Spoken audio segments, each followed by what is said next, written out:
NRBC fragments were also seen. So whenever we get NRBCs in the peripheral smear, it is a dictum that we have to do the corrected WBC count. So as we had seen, this patient, the WBC count was 45,000. So on correction, for the presence of NRBCs, the WBC count came to 27,000. So as I've told, whenever there is anemia, we should always go ahead with the reticulocyte count and the reticulocyte parameters. So reticulocyte count in this patient was 9%, but when we did the corrected reticulocyte count, which was corrected to the degree of anemia, the reticulocyte count, that is the corrected reticulocyte count, came to 4%. Of the bone marrow, we should reticulocyte proliferation.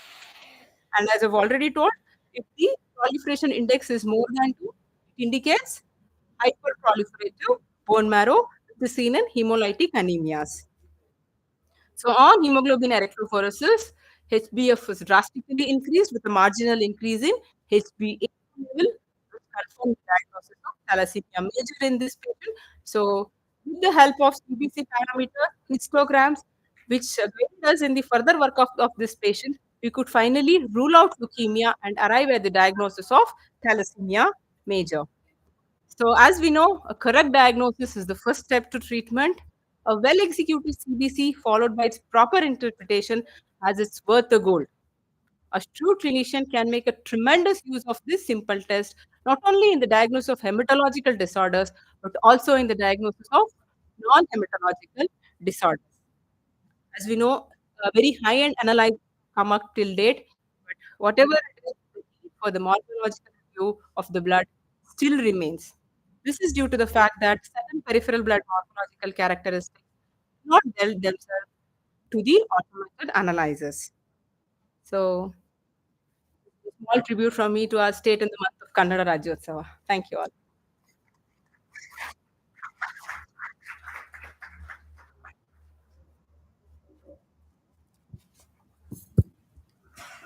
Thank you, madam. Thank you, sir. That was a really wonderful presentation, starting from ABC. And madam has covered, I think, up to Z. She has,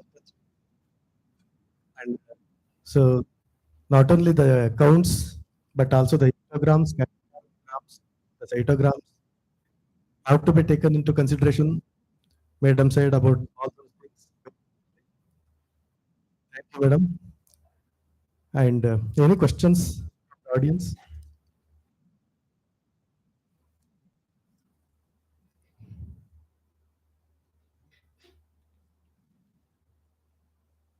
Any residents? Because this is a 24 into 7 work we all pathologists do, starting from day one in pathology as a postgraduate. So many doubts, any doubt can be asked to the madam. She has a doubt. Yes.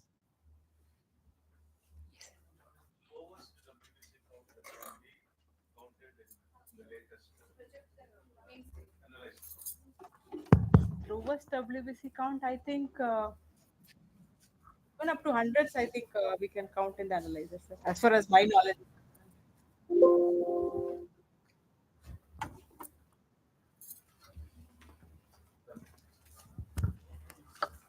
Good morning, madam. Yes, sir. It was a nice explanation. But as a clinician, we come across patient because of this dengue scenario nowadays. Platelet count is always low, even with all treatment, and even though patient is asymptomatic. The platelet count is below 50,000. Now, in your speech, you told by heparin, you can calculate by giving heparin injections 1 per. So, how far is that accurate? Suppose if you give heparin and do a count, platelet count, how far it is accurate, and how far? No, sir, we are not injecting heparin in the patient. We are collecting the sample from heparin Yeah, macrocyte. yes, yes. How accurate it is. Sir, in vitro, heparin will reduce the platelet count, but in vitro, we have not, especially in the heparin macutaneous, we have correlated EDTA and the heparin macutaneous in normal patients. We have not any major difference in the counts. So that is how we can rely on the heparin macutaneous. What message you want to give to clinicians if the platelet is low? Sir, we have to do what is called as I've told, immature platelet fraction, sir. So if it is high, I think we can wait so that if the immature platelet fraction is high, you can always wait and watch for at least the next 48 hours, where the platelet count will definitely increase.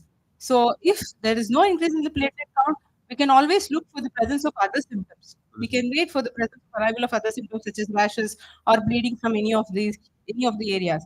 So if such cases, if such symptoms are seen, then we should always, it's better to go for transfusion.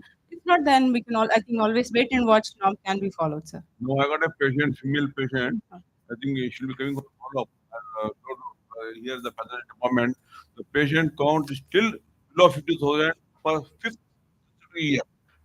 We do come getting done is CBC count in different labs. The count is still less than 50,000 and it is asymptomatic. How to explain this? So, actually, what was the cause for reduced Dengue fever. dengue fever? Yeah. I think patient was supposed, the platelet count was supposed to, I think evaluation has to be done, and Could be a it has to baseline itself is low. baseline maybe it's better. It has to be confirmed only after evaluation, sir. After proper evaluation, we can confirm that the baseline platelet is low. Any other special test you want to do for this patient? Low Platelet function test can be done, sir. Platelet function tests. Thank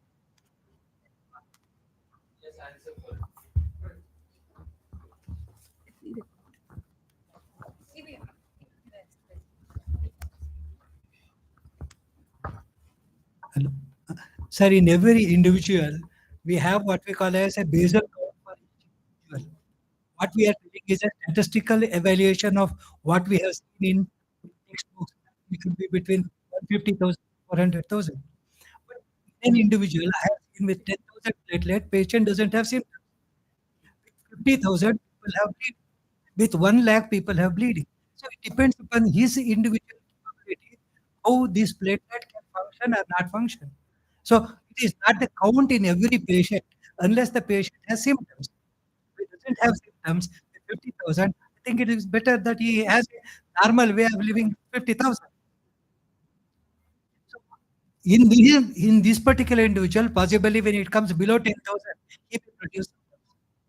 So thereby, in an individual, when he doesn't have a symptomatology, possibly with 50,000, we need not have to worry much about his platelet count, and we'll need not have to treat for that.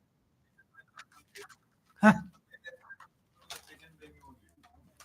I think that is the way that has been given even earlier people. So in every individual, the number of platelets in an individual.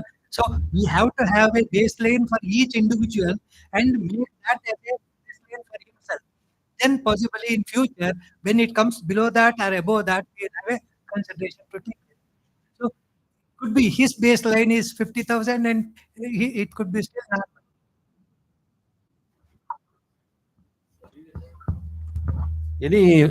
Sir, can we have a comparison? So CBC was done before he had developed a dengue fever. Any report, if it is there, and you can compare that with the present one, because what sir is telling, it may be basal level. So I think if you before getting dengue, if his platelet count is 50,000, I think we should consider stop.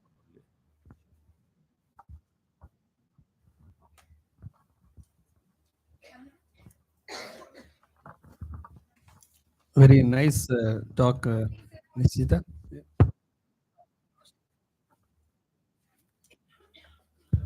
In the during bone marrow transplantation, the transplant physician will be very apprehensive to find out what even one cell is coming out in the leukocyte.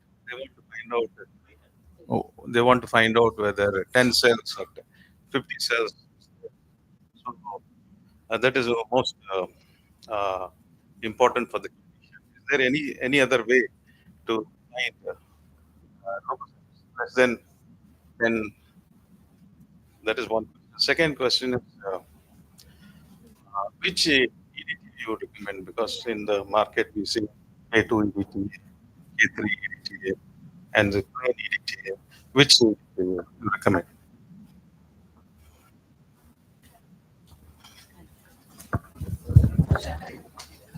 So, sir, so whenever we need WBC's intent. So please, I think we can go for manual. As far as my knowledge is concerned, we can go for manual count rather than looking into the analyzers. And the second point is we have experimented with many different types of VTA. So whatever the vacutator that is safely DTA vacutator that is available in the market, we usually keep using that, sir. Thank you. Very informative talk, Nishchita. After your lecture, I understood it is not just CBC, CBC. I remember an ad, car ad, Nissan gave the ad. Nissan is not just car, it's car. Like the car was very spacious. That's why. And a lighter way, we used to refer all pathologies to Lord Ishvara, Mahadeva. You know why?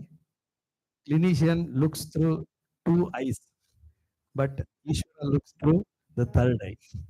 So after looking at your elaborated talk, it is true. Thank you. Thank you so much, sir. That means a lot, sir. Thank you, ma'am, for this wonderful session. I think it is of benefit to all of our students. It is really a very nice session academically for us. Uh, I would now like to request the chairpersons to please present a token of appreciation to Dr. Nishchita.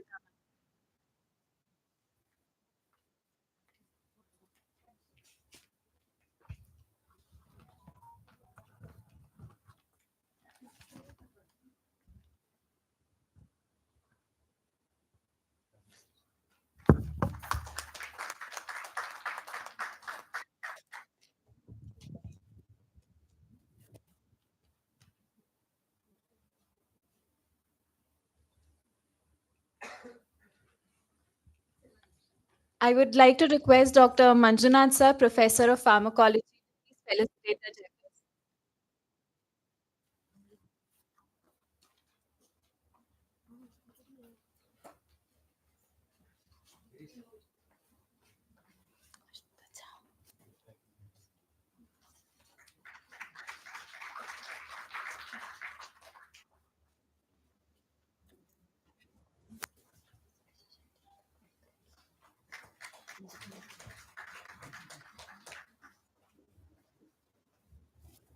I would like to thank Dr. Jyoti Swarup sir, Dr. Girish sir, and Dr. Nishchita ma'am for this wonderful session. For our second session, I would like to invite on stage our beloved Sharat Kumar D. Shah sir, Professor of Medicine, Sri Siddhartha Medical College, Tumkur, and respected Dr. Y. A. Manjunath sir, Professor of Pathology, Sri Siddhartha Institute of Medical Sciences, Begur. I would request them to introduce our next speaker, Dr. Suma K.R. Ma'am, Professor, Department of General Medicine, Sri Siddhartha Medical College, Tumkur, who will be guiding us on the approach to anemias.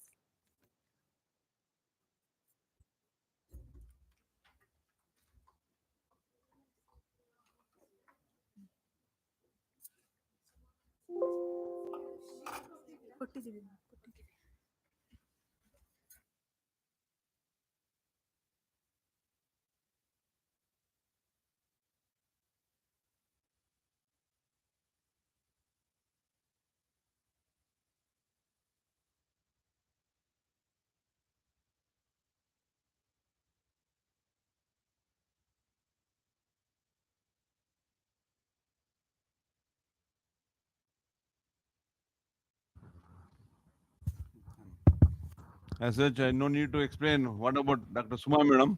She's well-known professor of medicine here in our college. I know her since almost 25 years. She has worked in the Department of Medicine. Very, very intelligent and very informative. You are very blessed to hear to her today. She's from Bellary Medical College. She did from Belgaum. She has 22 years of vast service experience, and she is very active in all type of work. More than that, she is a member of curriculum committee and MEU committee, CME program, and nodal officer for RNCP. Then she had number of publications, 10, and she is very active in clinical subjects. More important, I want to tell is that is very important, very much involved in all the type of seminars. And we have presented almost many papers in our college name. Thank you.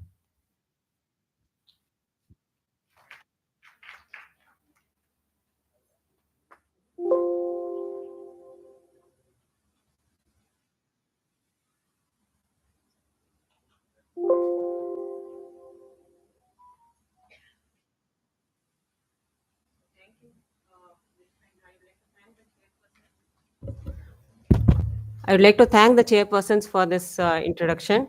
And first of all, I would also like to thank the organizers for giving me the opportunity to speak on this occasion. So, as we all know, anemia.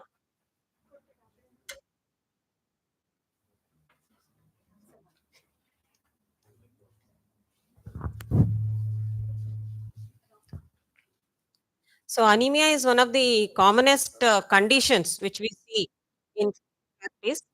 And needless to say, anemia is basically not a disease in itself.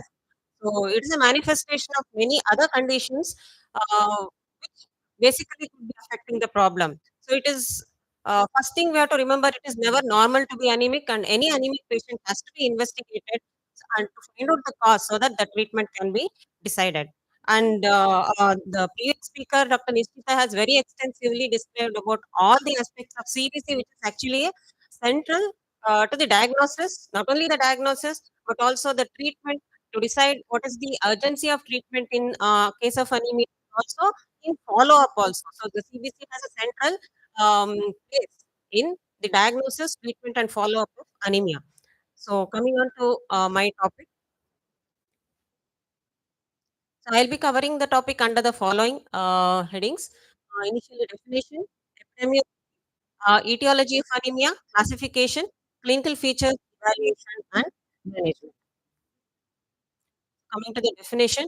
So anemia is defined as a state in which the blood hemoglobin level is below the normal range for the patient's age and sex. So anemia is also described as a reduction in the proportion of red blood cells. So it is derived basically from a Greek word meaning without blood. So what is the WHO criteria for to say that is anemia? So according to WHO, the anemia is defined as a condition in which the number of red blood cells or their oxygen carrying capacity is insufficient to meet the physiological needs. So, according to WHO, hemoglobin of less than 13 gram per deciliter in males and less than 12 gram per deciliter in non-pregnant women and less than 11 gram per deciliter in pregnancy is considered as anemia. So, at this point, I would like to say that the levels are actually in concordance with Indian standards. Whereas if you take American standards, it is almost like it is at least 1 to 2 grams higher than these levels. So it depends not only on the age and sex of the patient, but also the ethnicity and the nationality from which or the region from where the person is arising. So these are the values given by the WHO. So coming to the values, even through the values, we can decide whether it is a mild anemia, moderate anemia, or severe anemia, looking at the values. So if you take a non-pregnant woman, so less than 12, as I told you, has to be taken as an anemia. So 12 to 11 is mild anemia, up to 8 is moderate anemia, and less than 8 is severe anemia in non-pregnant women. Whereas in pregnant women, again, it comes a bit lower. That is, less than 11 should be taken as anemia, 11 to 10 as mild, up to 7 as moderate anemia, and less than 7 gram per deciliter as severe anemia. And what about men? Yes, it is 1 gram higher. So it is less than 13 gram per deciliter is to be taken as anemia, 13 to 12 as 13 to 11 as mild anemia, 11 to 8 as moderate anemia, and less than 8 to be taken as a severe anemia. And again, this is at the sea level. So that is why it is mentioned at the sea level. So this varies with altitude. Patients who are living at a higher altitude tend to have a higher hemoglobin percentage. The value has to be adjusted depending upon the altitude, and not only that, even depending upon the smoking status of the individual, because smoking itself leads to secondary polycythemia. So it has to be adjusted for those two things. Now, in order to understand the pathophysiology of anemia, we need to have a basic knowledge about the erythropoiesis. Okay, so what is exactly erythropoiesis? Erythropoiesis develops the process by which the red blood cells evolve in the bone marrow. Okay, so what is the basic thing? Erythropoiesis. It's the erythropoietin. So erythropoietin, which is made in the kidney. Okay, by the peritubular cells in the kidney it is made. So this is the major stimulator for the red blood cell production. So what is the major stimulant for the erythropoietin production? It is the tissue hypoxia. The tissue hypoxia is the major stimulator for erythropoietin production. So we should know that every single day up to 0.8 to 1% of all the RBCs in the body are replaced. Okay. So 0.8% of the RBCs get replaced on a daily basis.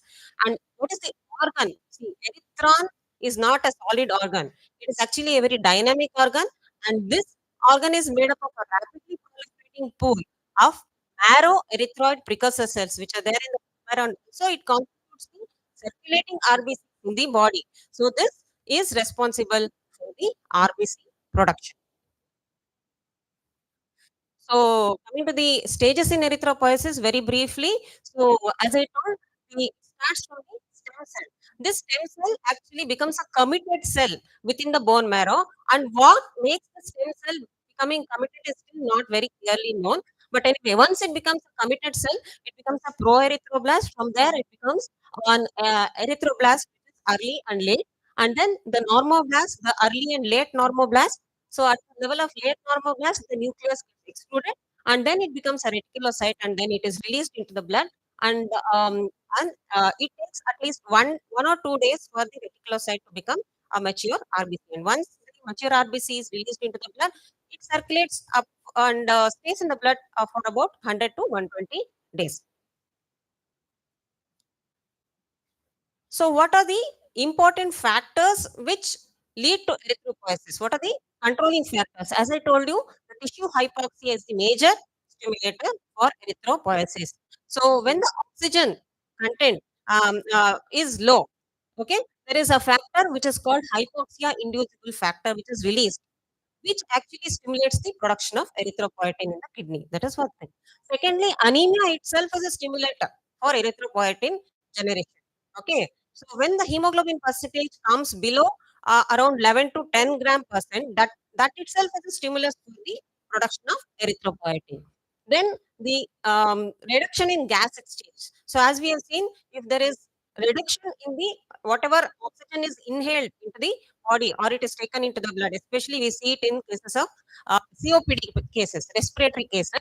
So these patients have a respiratory, that is a ventilatory defect. Okay, so these people uh, also again there is tissue hypoxia because the lungs are not functioning well, and that again is a stimulus for erythropoiesis. And wherever there is an increased tissue demand, that itself again also is a stimulus for generation of erythropoiesis. So all of these together lead to increase in the production of erythropoietin, which in turn stimulates the bone marrow erythroid cells to proliferate and thereby increase the number of RBCs. Now again it is under a feedback control wherein the increased number of RBCs again reduce the hypoxia inducible factor and thereby lessen the production of erythropoietin.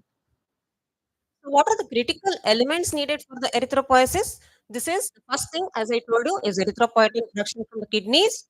The secondly, it is the availability of iron. So even though there is lot of erythropoietin in the blood, if there are no raw materials for the production of blood, then obviously the bone marrow cannot synthesize the RBC. So the availability of iron for heme synthesis is also central, and then availability of vitamin and B12 and folic acid again for effective maturation of the RBCs is needed, and then proliferating capacity of bone marrow. Even if all of the above are there, but the bone marrow itself lacks in the erythroid cells. So at that time also the whatever needed is not seen. How much of erythropoiesis which is expected is not seen. So any problem in any of these can lead to anemia. Now coming to the global burden of anemia. So approximately what they found that one third of the world's population is actually anemic. Okay, so according to WHO Global Database, this is the recent one. Anemia is estimated to affect 1.6 billion people. So you can see it is a very common condition, and more often than not, it is actually underdiagnosed because people usually come with symptoms of anemia only at a very late stage. So most of the time, the body tends to compensate, and many of the cases of anemia go undetected until very late. Then the population groups which are more vulnerable for this condition are so the children under the age of 5 years, especially infants and children under the age of 2 years, are very vulnerable. Then women in reproductive age and pregnant women. At this point, I would like to say that women actually under all age groups in any ethnicity are more vulnerable compared to men. Okay, so women are very vulnerable to anemia for obvious reasons. Then other at-risk groups are elderly. Now, this elderly population is also very much underdiagnosed and they do not come to clinical attention until very late. So, actually, the numbers are actually not there. What we have to know that elderly population are also very vulnerable to anemia. Now coming to Indian statistics, okay. So in India also it is one of the most common problems encountered in clinical practice. Prevalence of anemia as per the National Family Health Survey, which was done between 2019 and 21, says 25% of the men. So you see, even men are also vulnerable to anemia. Okay, so 25% of the men in India, that is between 15 to 49 years, 57% of the women, 31.1% in adolescent boys, 59.1% in adolescent girls, and 52.2 in pregnant women, and 67% of children. So this is the statistics which was announced by the Ministry of Health and Family Welfare. So coming to etiology of anemia, this is again according to Indian scenario. So in India, the nutritional deficiencies are the most common cause. Be it the iron, the vitamin B12, or the folate, it's the nutritional deficiencies which are the commonest cause of anemia. Then the second common cause is anemia of chronic disease. The chronic disease can be an inflammatory disease or an infective disease like tuberculosis itself. Also can lead to anemia, which are very commonly seen in Indian scenarios. And other acute and chronic inflammatory diseases like rheumatoid arthritis also can lead to anemia. Then the metabolic causes. Under the metabolic causes, it is mainly the hypothyroidism. We will come to these things again when we go to the classification. These are the common etiologies which we see. Then thirdly, the renal disease is a very important cause of anemia. And then drugs. So drugs have a very peculiar way of affecting causing anemia. They have different mechanisms. Some of them might directly depress the bone marrow. Some of them can lead to autoimmune hemolysis. Some of them also lead to anemia by bleeding, by causing GI bleeding. Okay, so drugs. Then alcohol, the toxins, exposure to certain toxins like benzene, which can lead to bone marrow suppression. And then infections, especially um, parvovirus infections, hepatitis D infections, they've all been found to depress the bone marrow. Then hematological malignancies, especially solid tumors which are infiltrating the bone marrow, and also bone marrow aplasia are the other causes. Then hemoglobinopathies in our country. Of course, hemoglobinopathies, as we all know, are very common in certain ethnic groups which are from Middle East, African countries, Middle Eastern countries. So here in our country, what we see are hemoglobin D in Punjab, HBE in Bihar, Bengal, Assam, the northeastern states, HBS in Orissa and Maharashtra. So these are the hemoglobinopathy seen in our country. So coming to the acquired and congenital RBC hypoplastic disorders, this is not very common and more frequently they are seen in children. So this is about the list of etiological causes which are common in our scenario. Coming to the classification. So there are multiple classifications of anemia actually based on the pathophysiological mechanism of anemia, based on the morphological characteristics of RBC. And this is the functional classification, or also called kinetic classification of anemia, wherein the anemia is classed into three major categories. One is hypoproliferative anemia, where there is problem with the bone marrow itself. So bone marrow production is reduced, and then ineffective erythropoiesis, wherein the red cell are produced but they do not undergo maturation properly within the bone marrow. And finally, the blood loss, anemia due to blood loss or hemolysis, wherein It is produced well, it matures well, but once it comes into the circulation, it is either lies or it is lost. So this is the third category. So this is a functional classification, as I told you, and this helps in selecting specific clinical and laboratory studies to complete the differential diagnosis and also to plan an appropriate therapy. Now, coming to each of these anemias in very briefly. So, hypoproliferative anemias are the commonest cause of anemias. In fact, they account to more than 75% of the cases of anemia. And of all these, I would like to say iron deficiency is the most common hypoproliferative anemia which is encountered. And it reflects the absolute or relative marrow failure. As the name itself suggests, it is hypoproliferative. So the marrow has failed somewhere. Okay. Then it is characterized by normocytic normochromic blood picture. So if you do a peripheral smear, the cells almost appear normal sized and normochromic. Whereas in early or mild iron deficiency, it could be microcytic and hypochromic, and also in chronic inflammation. It can also result from bone marrow damage, iron deficiency, especially the early iron deficiency, and then the inadequate erythropoietin stimulation, either due to a renal disease, a hypothyroid disease, or due to chronic inflammation. So these are the commonest causes of hypoproliferative anemias. Now coming to the key lab investigations which will help you to differentiate between these causes of hyperproliferative anemias. So first thing is the iron studies. So the iron studies are a must and they are central to distinguishing any anemia in fact. And as it is the commonest cause of hyperproliferative anemia, the iron studies have to be done. So what are all the iron studies which you do? Estimation of serum iron level, the iron binding capacity, the renal and thyroid profiles. Yes, these are the other things which we can do to rule out renal disease or hypothyroidism. Bone marrow biopsy has to be done to detect any marrow damage. As the name itself suggests, there is some problem within the bone marrow.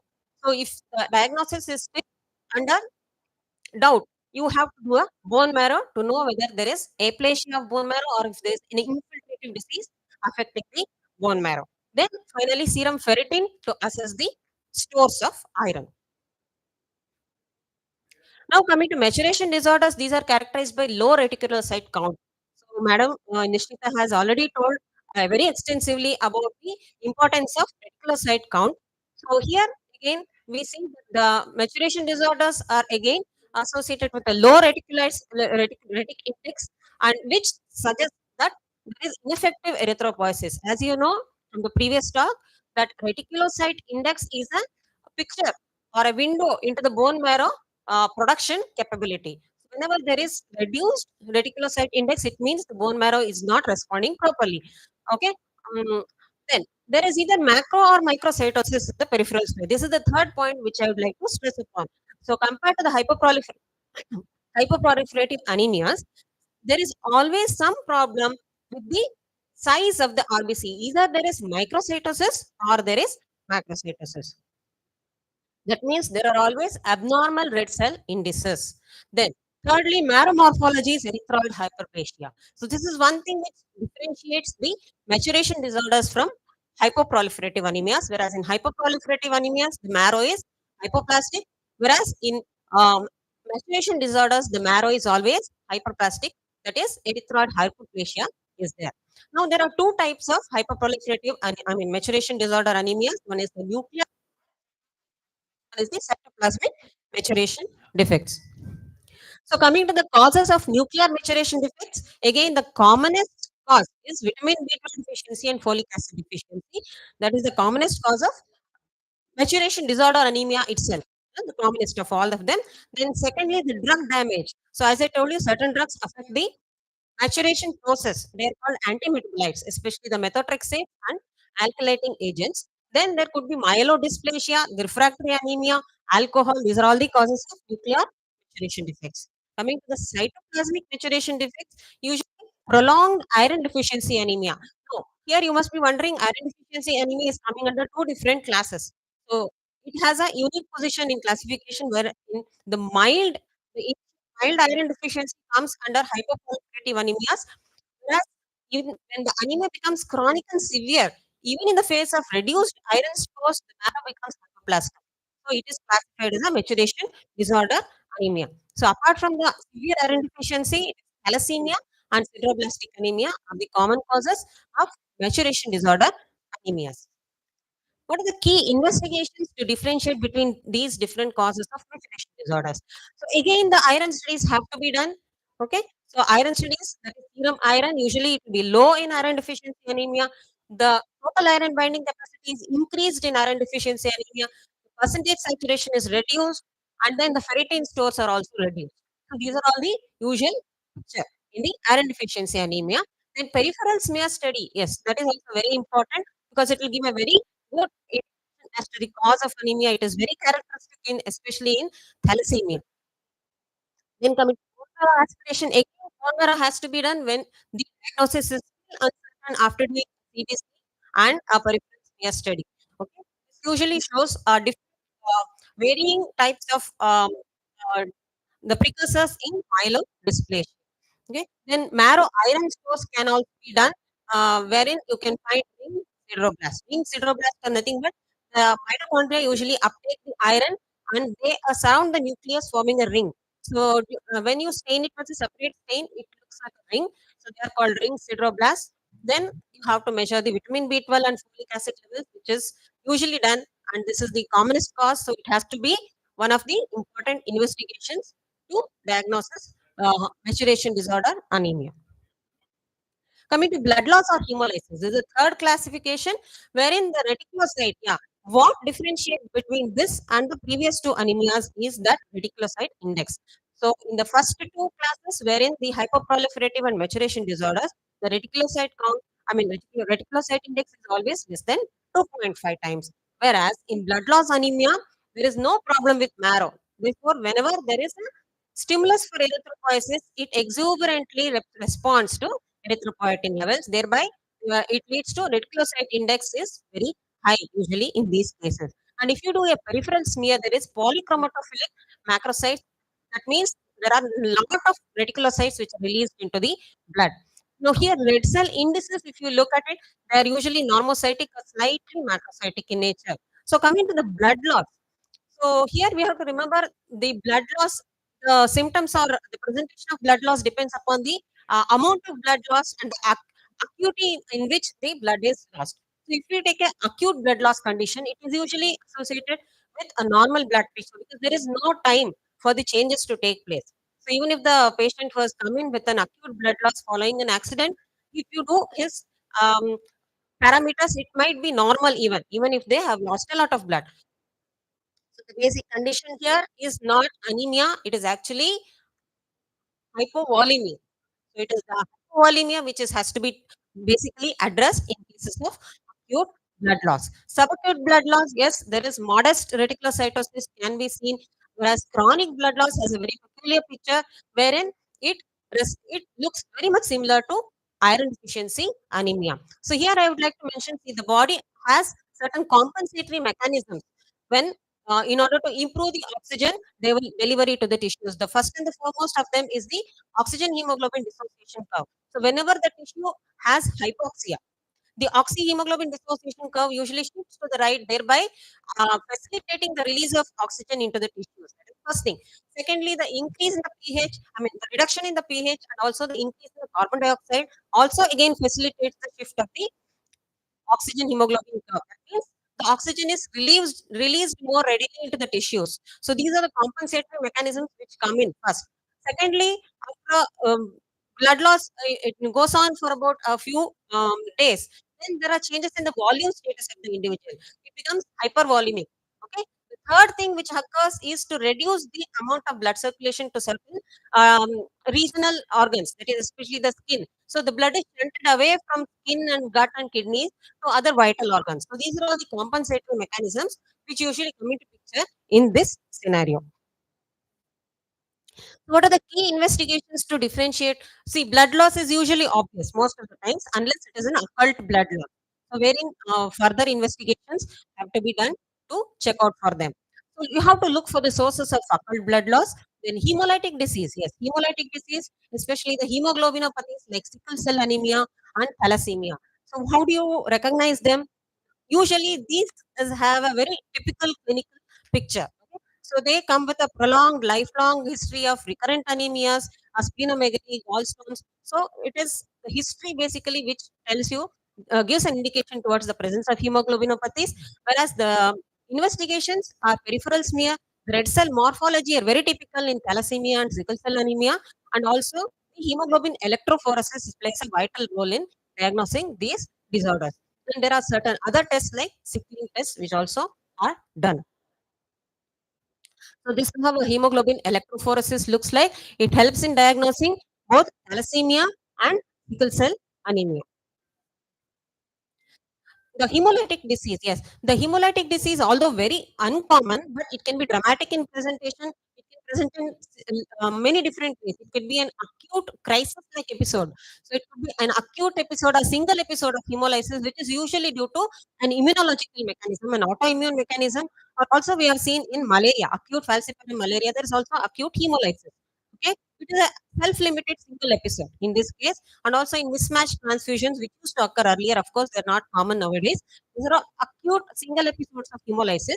Sometimes, yes, the hemoglobinopathy is usually present with a lifelong clinical history, a repeated attacks of anemia. The patient has a stunted growth and multiple episodes of gallstones, crisis in between.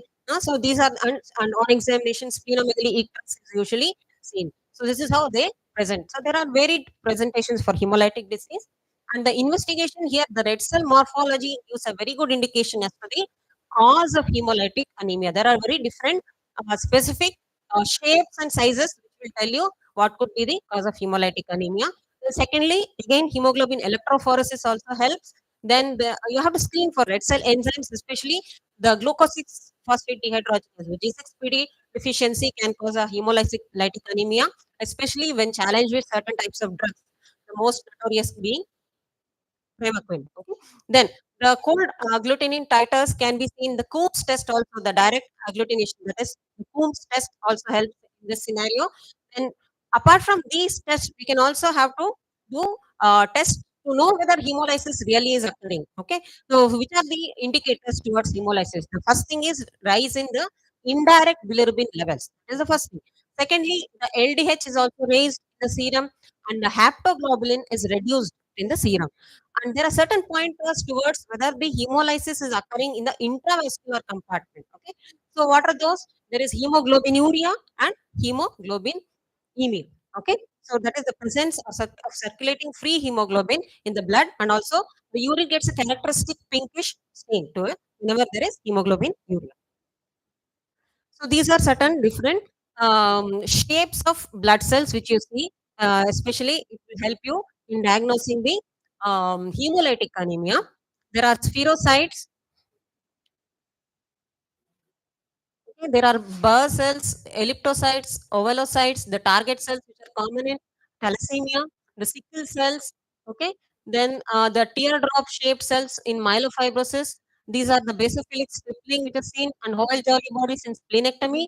So like this, there are broken down RBCs which are also called schistocytes.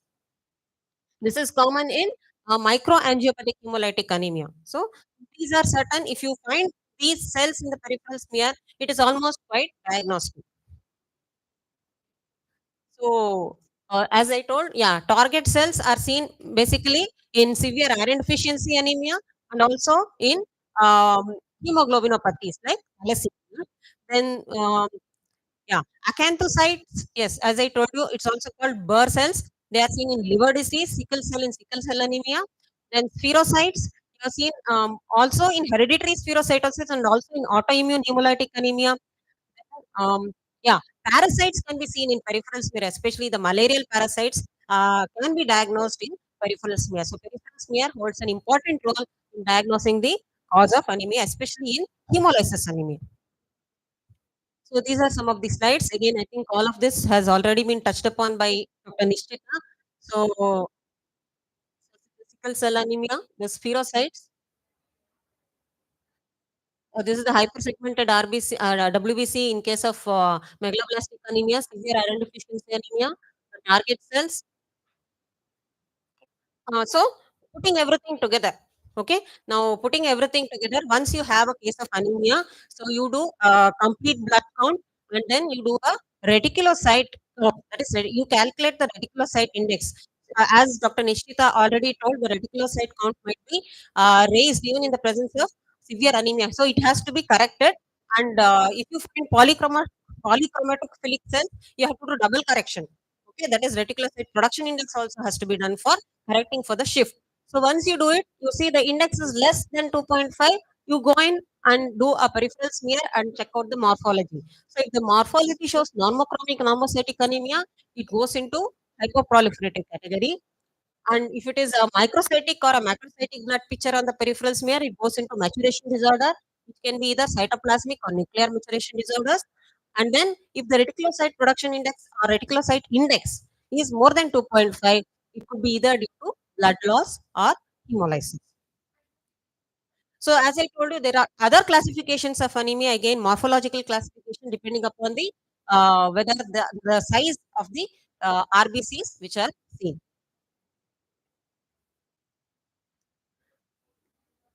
Okay. Now coming to the evaluation of anemia.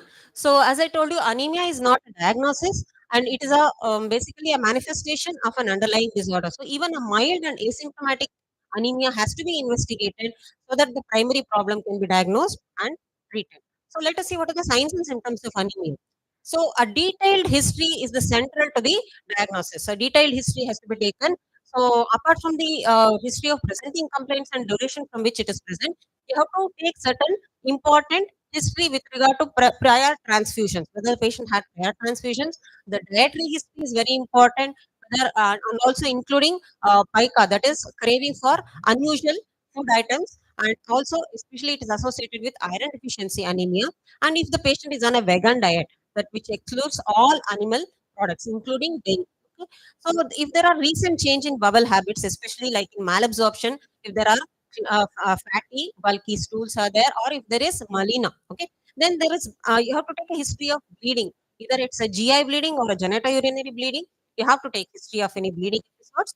Then travel history, travel to malarial endemic areas, recent travel. Okay. Then drug history. As I told you, drugs have a very varied causes for anemia. So anticoagulants, history of taking antiplatelet agents, which can predispose the patient to bleeding episodes. Then renotoxic agents and anticonvulsants are also quite notorious to cause anemia. Okay. Then chronic disease, if the patient is already suffering from HIV or tuberculosis. Then surgery, recent history of bowel surgery, bowel resection. Of course, nowadays gastrectomy is very less frequently done. Then current and recent pregnancy, wherein the recent blood loss can be documented. And then family history, especially when a child presents with recurrent anemia, family history can be very informative. Now, coming to the symptoms, of course, all of you are very common with the symptoms of anemia, which I'll not be going into very much detail, but let it suffices it to say that the patient presents with symptoms only if HB has come below around 8 to 10 gram per deciliter.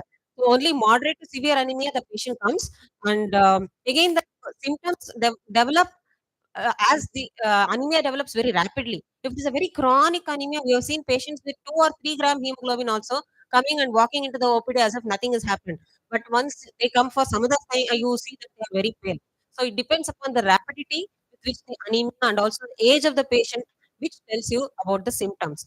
Now, the general usually they come with very vague symptoms of lethargy, weakness, generalized easy fatigability, sometimes angina pectoris, and then intolerance to colds. Yeah, see, the symptoms are not just of anemia; it also reflects any basic disorder. Like a patient with hypothyroidism can come with symptoms of hypothyroid disorder in addition to anemic features. Similarly, a patient who is having leukemia or any lymphoproliferative disorder also comes with other bleeding tendencies, recurrent infections.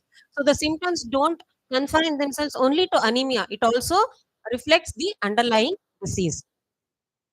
Now, clinical examination also is very important in the diagnosis of anemia. And so, there again, a wide range of signs and symptoms can be seen. As I told you, the signs are not only of anemia, but also we have to look at the basic disease which could have given rise to anemia. So, again, I'll not go into too much of the details of the different signs and symptoms. So, basically, what we have to see is the pallor. Pallor can be seen in the lower palpable conjunctiva in the palm. The palmar creases also. Yes, that is another thing. If you hyperextend the hand, the palmar creases have to be darker compared to the surrounding skin. If they are lighter than the surrounding skin, then it means the patient has very severe anemia, usually less than 7 to 8 gram per deciliter. Then you can see the pallor in the tongue. Koilonychia is an important feature, especially seen in iron deficiency anemia. Angular cheilitis and glossitis are also present and are features of iron deficiency anemia. Then icterus will suggest the presence of hemolysis, and it is also some mild lamellar tint to the sclera can be seen in megaloblastic anemia. That is because of ineffective erythropoiesis. Then there are certain neuromuscular symptoms like muscle weakness, headaches, lack of concentration, drowsiness. So these are also other vague symptoms of anemia. Tinnitus, paresthesia, peripheral neuropathy. Yes. Peripheral neuropathy symptoms are very common, especially in patients with vitamin B12 deficiency anemia. They also have symptoms of subacute combined degeneration, like ataxia and loss of vibration sense, especially in pernicious anemia.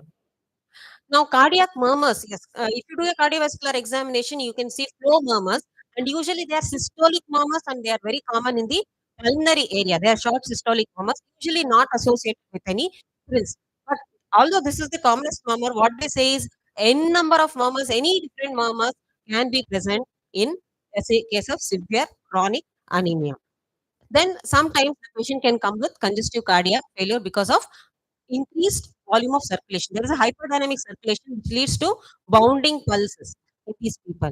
Then you have to look for clues of infection, malignancy like lymphoma or um, uh, lymphoreticular tumors. Then you have to look for hepatosplenomegaly. Is a very important part of examination in anemia. Hepatosplenomegaly has to be looked for, and then bleeding manifestations like petechiae purpura has to be seen, which signify the presence of a bone marrow failure. What we have to remember here is the presence and the nature of anemia may be apparent from clinical examination. So, clinical examination is the central to diagnosing anemia.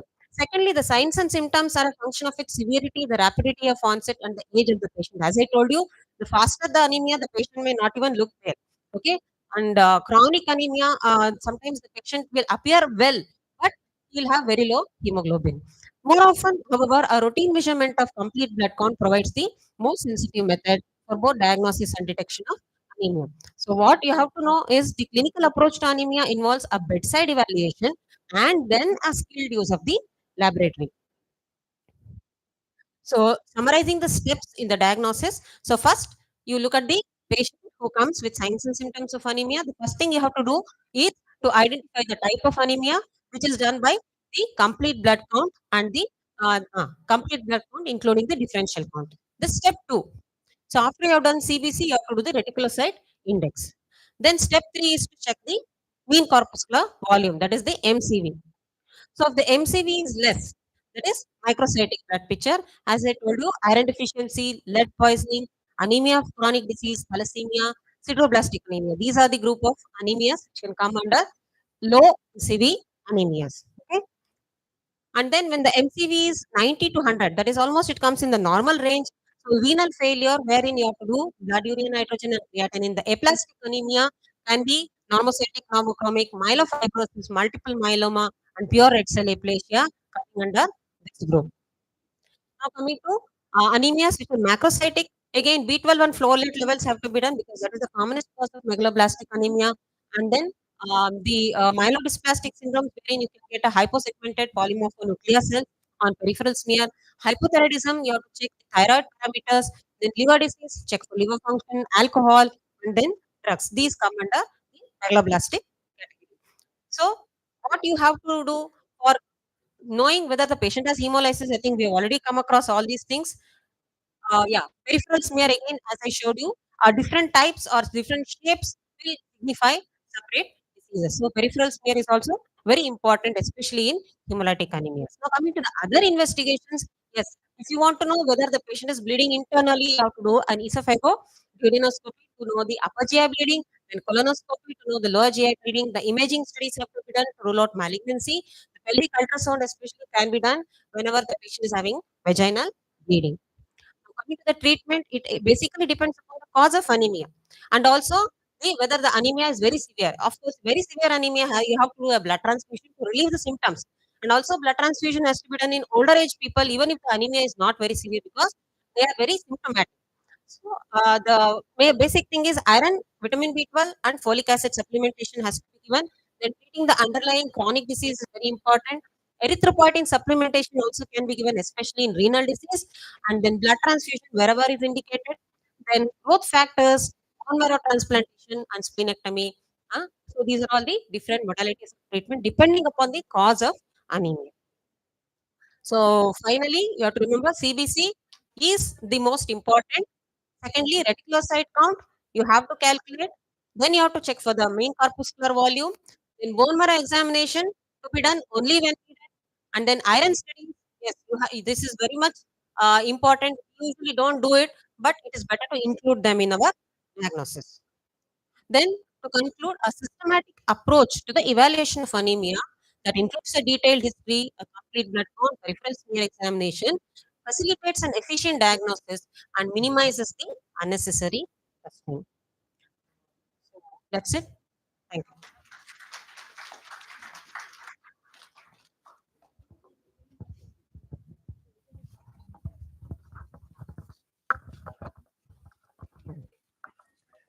Thank you, madam. That's an exhaustive appreciation of approach to anemia in a patient, and you have covered from every end anything possible as a source of information, real thinking about the entire system of anemia. So, anybody has any doubts to ask or any questions? Is there any role of HPLC in? Yeah. I see most of the laboratories employ HPLC in their facility, including even the diabetic clinics. They have one HPLC equipment in their lab.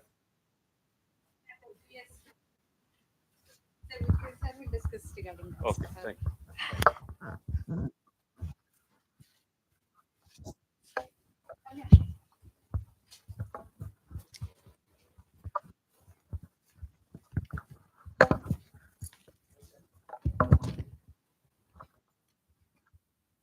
Ma'am, I would like to thank you for this very detailed session. As postgraduates also, and I think on a daily basis, everybody faces or encounters anemia in patients. It is very common in our clinics also, and the cases that we get in our pathology lab also. So I think your session is going to be of extreme help to both the undergraduates and postgraduates, ma'am.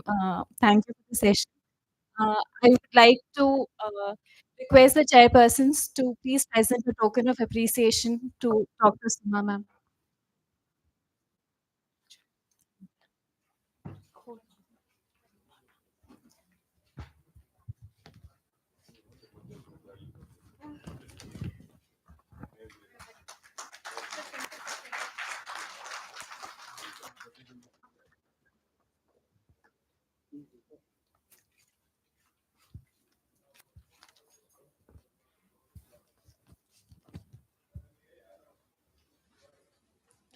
I would now like to request Dr. Niranjan Murthy, sir, Medical Superintendent, Ganga Institute of Medical Sciences, Tumkur, to please give the token of appreciation to our chairpersons.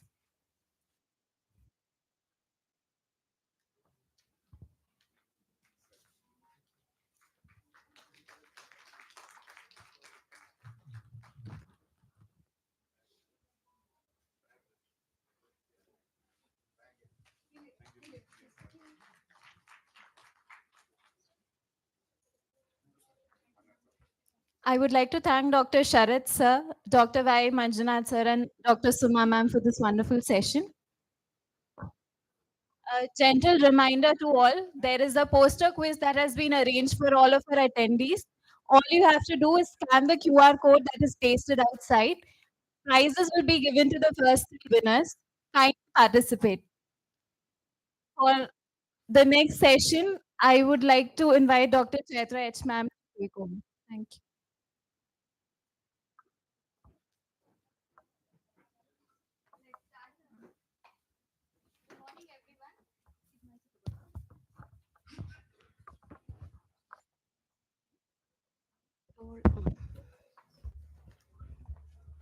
Good morning, everyone. Let's start the inauguration ceremony.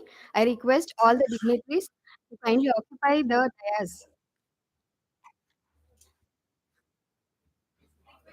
I request Dr. MZ Korean sir, registrar, on the dais. I request Dr. Shankar sir, controller of examination, on the dais.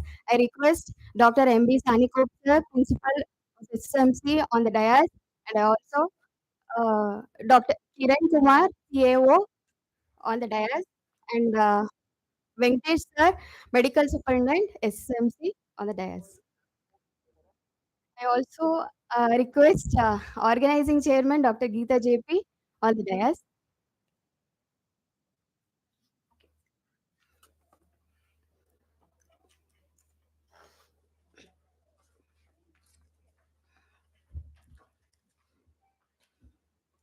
Coming together is a beginning. Keeping together is a progress. Working together is a success.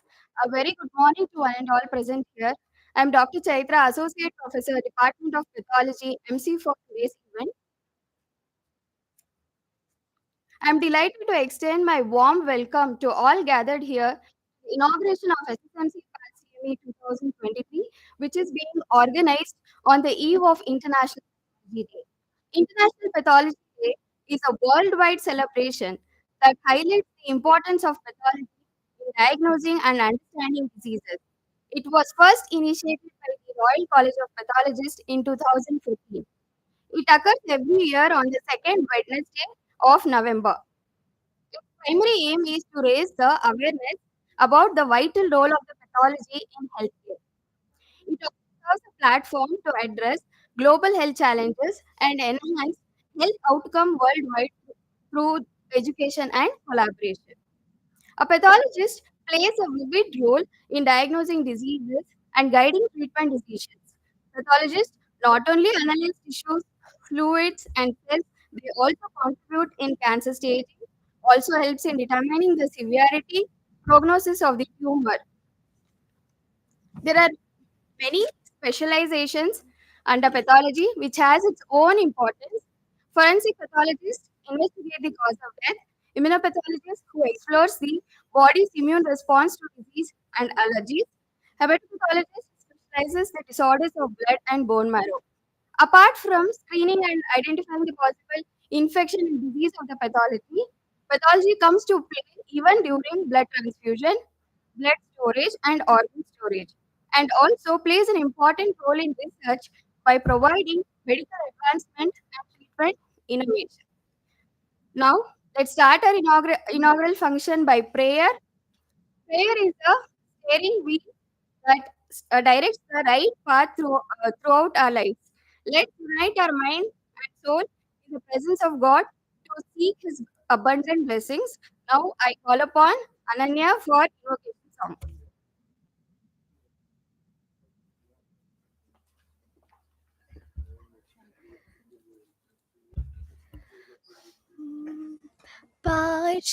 ಪಾಶಾಂಕುಶಧರ Siddhivinayak ಎರಗುವನಿನ್ನಯ ಪಾದಕ್ಕೆ ಪಾಶಾಂಕುಶಧರ ಸಿದ್ಧಿವಿನಾಯಕ ಎರಗುವನಿನ್ನಯ ಪಾದಕ್ಕೆ ಬೆನಕ ಕರಗಳ ಮುಖೀತ ಸ್ತುತಿಸುವೆ ದಯ ತೋರೋನಿ ವಿಘ್ನ ವಿನಾಶಕ ಕರಗಳ ಮುಗಿಯುತ್ತ ಸ್ತುತಿಸುವೆ ದಯ ತೋರೋನಿ ವಿಘ್ನ ವಿನಾಶಕ ಪಾಶಾಕ್ಷರ ಸಿದ್ಧಿ ವಿನಾಯಕ ರಘುವೆ ನಯ ಪಾದಕ್ಕೆ ನಕ ಮೂಷಕವಾಹನ ಮೋದಕ ಬಕುತ ಜನರಿಗೆ ನೀ ಸಮ ಮೂಷಕವಾಹನ ಮೋದಕ ಹಸ್ತ ಬಕುತ ಜನರಿಗೆ ನೀನೆ ಸಮರ್ಥ ಹಸ್ತ ಸಂಕಷ್ಟಲೀಪ ದೇವಾ ಕರುಣಿಸು ನಮಗೆ ಹಸ್ತ ಸಂಕಷ್ಟಗಳ ನೀಗುವ ದೇವಾ ಕರುಣಿಸು ನಮಗೆ ಹಸ್ತ ಆಶಾಂಕುಶಧರ ಸಿದ್ಧಿ ವಿನಾಯಕ ಎರಗುವೆ ನಿನ್ನಯ ಪಾದಕ್ಕೆ ಕರಗಳ ಮುಗಿಯುತ್ತ ಸ್ತುತಿಸುವೆ ದಯ ತೋರೋ ನೀ ವಿಘ್ನ ವಿನಾಶಕ ಪಾಶಾಂಕುಶಧರ ಸಿದ್ಧಿ ವಿನಾಯಕ ಎರಗುವೆ ನಿನ್ನಯ ಪಾದಕ್ಕೆ ಎರಗುವೆ ನಿನ್ನಯ ಪಾದಕ್ಕೆ ಎರಗುವೆ ನಿನ್ನಯ ಪಾದಕ್ಕೆ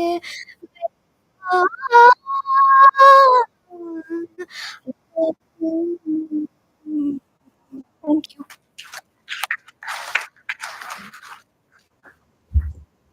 Thank you, Ananya. A word of hearty welcome is the sweetest of all things in life. A smile that gives love to all the people around makes everyone happy. I call upon our organized chairman, Dr. Geeta JP, from the gathering.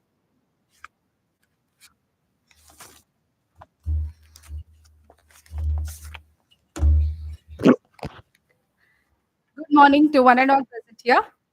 It is my honor and privilege to welcome you all for this SSMC class meeting, which is also accompanied by International Pathology Day celebration of 2023. So every year from the Department of Pathology, we celebrate International Pathology Day by conducting various academic activities for undergraduates, postgraduates, and staff members, like poster presentation, model making competitions, essay writing, and arranging guest lectures on the prevailing health issues, as well as on 30th theme. So this year, we are conducting a full day hybrid CME that is both physical as well as virtual with multidisciplinary approach. So with this background, uh, first, with the blessings of Almighty, I would like to remember and extend my sincere gratitude to Shikshana Bhishma, Radha Sir, and Dr. G. Shivaprasad sir. It's my privilege to welcome our distinguished Chancellor Sir, Sahe, and our Honorable Home Minister, Government of Karnataka, Savyasati, Dr. G. Parameshwara sir. So this event is happening because of Sir's constant support and his zeal in making us do academic activities and research in the institution. I would like to extend my warm welcome to this function in his absence here. I also would like to extend my warm greetings and welcome to Srimati Kanika Parameshwari Madam for this event, for her continuous support in all the academic activities of the institution. I welcome you, Madam, in her absence here. I would like to welcome our Honorable Vice Chancellor, sir, who got busy with some important work, so he is not here today. So I welcome you, sir, for your constant guiding. You are the constant guiding force for all the activities in our institution, and your experience is very valuable to us, sir. On behalf of my department, I and myself, I welcome you, sir. The witty talks and a driving force for all of us, our Registrar Sahib, Dr. Ankat Kurian, sir. I welcome you, sir.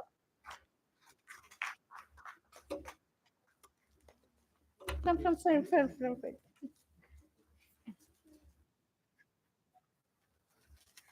I would like to extend my warm welcome to Mr. Vivek Veeraya, sir, advisor to Chancellor Sahib. When we first approached him with the thought of conducting a CME, he just asked us to go ahead without any second thought, and he has rendered all the support necessary to conduct this event. I welcome you, sir. Sir is also got busy with Chancellor, sir, so there he's not today. I would like to welcome our Controller of Examinations, Sahe, Tumkur, Dr. B. Guru Shankar, sir. His rich experience is example to all of us. I welcome you, sir. I would like to welcome our beloved Principal, sir, Dr. M.B. Sanikop. Sir Sir is the inspiration for the full day CME happening today here. And he insisted on conducting a full day CME. And so that's why we are doing it, sir. A warm welcome to you, sir. I like to welcome our Vice Principal, Dr. Prabhakar GN, sir. Any event in our minds will become reality with sir support in all steps. A warm welcome to you, sir. And I would like to welcome our Medical Superintendent, Dr. Venkatesh MS, sir, for this event. Sir has rendered his support in all the steps, from the initial steps of preparation till the final day, in providing all the infrastructure facilities to us. A warm welcome to you, sir.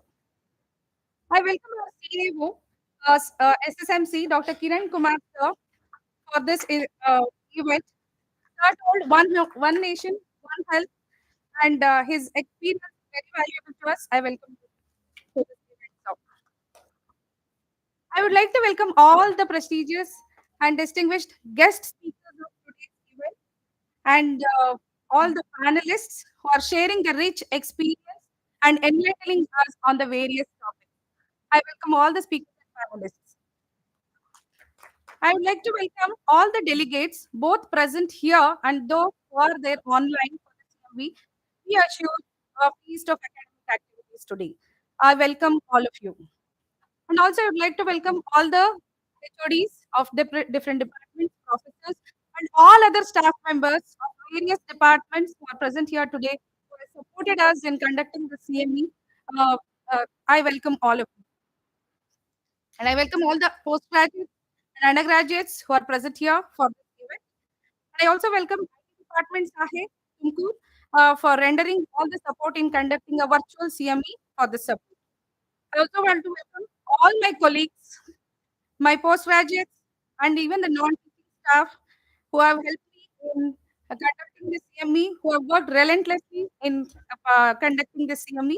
I welcome all. I'd like to welcome the media people also to this event. So let us increase our knowledge and facilitate the lifelong learning among us. So thank you one and all.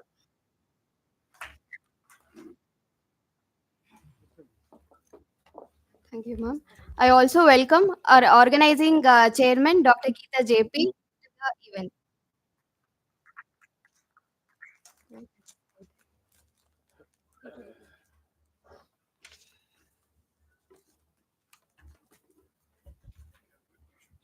Thank you, ma'am.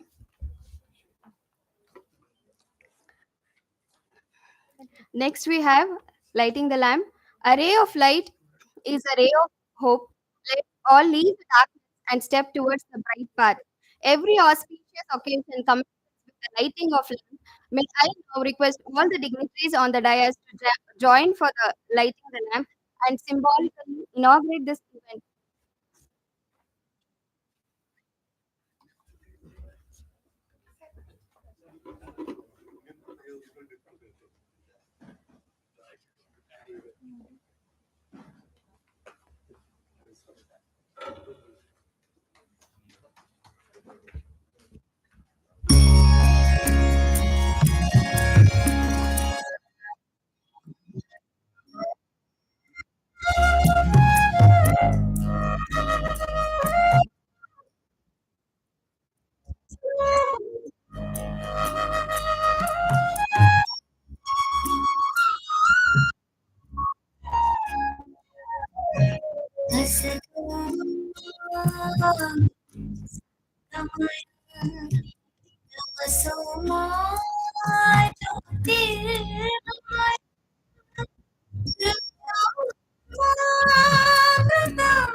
Thank you all.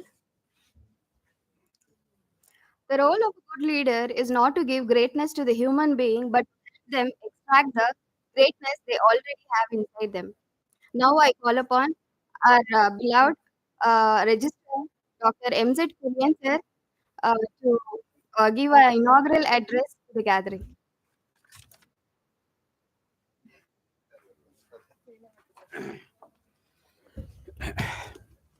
Good morning. All of you are sleeping? I said good morning. At least some of you can hear. Okay. First of all, let me congratulate Pathology Department for organizing the CME and International Pathology Day. That is today. And I also congratulate principal for supporting this. Telling me, I am just from today onwards, is going to say any CME should be for from up to 8:30 to 4:30, so that any participants who joins for this program will get 2 credits. That's a good move. And also, he suggested, I've asked them to collect some small registration fee so that it can fetch some expense. That is also working out. That has worked out because they have done hybrid. So most of them may not come because of their schedule, but they will register online, and that's a good move. And I request all the departments to further take it forward with the concept of organizing many uh, CMEs and workshops. So that is also very mandatory as the university is concerned, and as far as SNAC is concerned, because we have got A plus. Next, our aim is to get A plus. So with this, I am not a doctor, so that I cannot share anything about pathology. And I was requested by the chairperson, Gita Madam, that, sir, you must come, sir. Why? You have to tell a story. I said, I don't have new story. They say, sir, doesn't matter. Tell the same story because the audience are different. And there are repeaters here sitting here because they will be there for every function. Whatever he say, they are repeaters, and you will be the audience. At least one or two. And this is a real incident which has happened in a foreign country. I think it is in Egypt. I've already told it, but some of you are aware. But whenever I tell a story, every time repeat, it will be in a different way. The same story will be there, so that you feel that it is new. So this has happened in Egypt. There was a businessman, his wife, and a daughter. I specifically tell that a beautiful daughter. Every parents feel that children are very beautiful, beautiful and handsome. That the concept which we take it forward. So this, he was a businessman. In business, always there are ups and downs. In certain business, people always will be up, enjoy the privilege of growing. But there are middle class business people who faces ups and downs. This was a middle class businessman. He had to face ups as well as downs. Sometime he had to face downward trend. So that he had to borrow some lot of money from person who has got lot of money. But this incident is specifically because there are so many financiers, but he approached a person who is a very bad person, very dangerous person, I said. And he is about 65 years. Why I'm telling all these things, there is some significance when we connect it. He was about 65 years old. That means he's an old man, a cruel man, a bad man, I repeat. And he approaches him and says that within 6 months, I will try to pay the first installment with interest. This is the condition. Borrowed a huge amount of money to take care of his business to complete all the things. But again, the downfall happened, and there was no improvement in his business. After 6 months, he could not pay not even the EMI or the interest. So this man started harassing this person for not paying back the interest and the EMI. So finally, after 6, 7 months, he will come to his house and say that I want all your money you have taken from me with interest within 2 days. If you cannot pay back this money, you have to surrender your house. I will take back your house. You have to go out of the house. And this man cannot do anything. After 2 days, unfortunately, he will go to this person financier with his daughter, and he will again request, give me some time that I will repay your money which I have taken. That very bad man, I repeatedly said, he could not convince. He was not convinced. He said, no, you have to pay. He said, if you to do that, myself, my wife, and my daughter should be on road. Please don't do it. He said no. But incidentally, this old man, which is 65 above, he happens to see the girl, and he just sees this beautiful girl, and he had a greedy thought about it, and finally he will say that, okay, I will waive off all your loans and this. The only thing, you have to give me your daughter. I will marry her. See the age difference, see the cunningness he had. But when he was giving the money, he didn't have this idea. It is why I said, beautiful daughter. Every parent should be very careful. And he said, no, he cannot do that. And the daughter also said, I cannot marry this old man. Or my dad has done this unnecessary. It is not was necessary, it was necessary at that moment. So he will again go and ask for some time. Then that old man, cunning man said, okay, I will put one condition. If you satisfy that condition, then either there are two conditions. In one condition, you have to give me your daughter as my wife, or you have to give your house and get out of the house. This is the two condition. Okay, the date is fixed. Tomorrow morning at 10, the condition is fixed.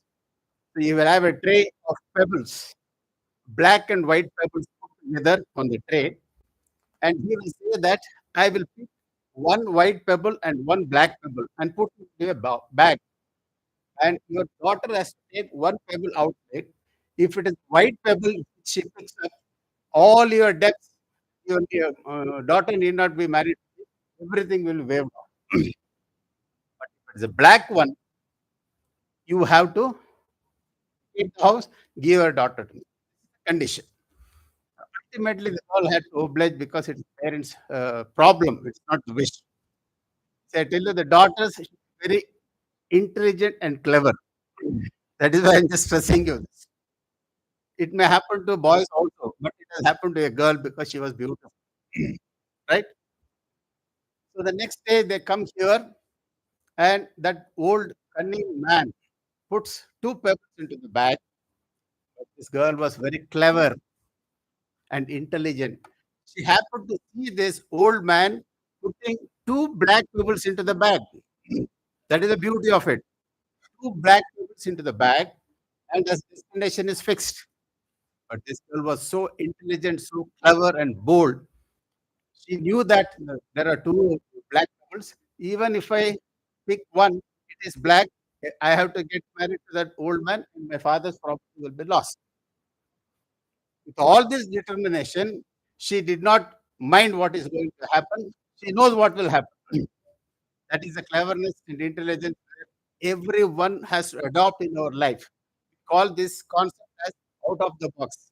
You'll never think out of the box because we know there are two black pebbles. And definitely it is black only will come up. But that girl is too clever. What did she? She did it. She'll put her hand into the bag, holds the one pebble closely, and she slowly picks it up. While picking up, she happens to fall on the tray which was there, having all the black and white.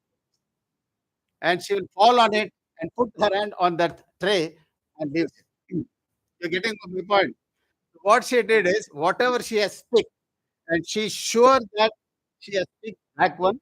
The old man, the cunning man, was also sure that she has picked the black one. But there's no proof. There's no proof. Then the clever girl said, I have picked the white one. She has not seen it. He has not, nobody has seen it. I picked one, and by mistake it is gone. Now what is left is you check up. If it is black, what I picked is white. If it is white, what I picked is black. That is a cleverness she adopted. And obviously, in everybody's presence, when he lifted, the pebble was black. And that what it says that the pebble which she lifted was white, and she got cleared. She didn't have to marry that old man, or all her father's death was clear. With cleverness, intelligence, beautiful girl has happened. So all of you are beautiful, not by look, with all your mind and heart. You are beautiful. Use this out of the box concept. Use cleverly. Use your intelligence wherever it is possible. All the best. Thank you very much.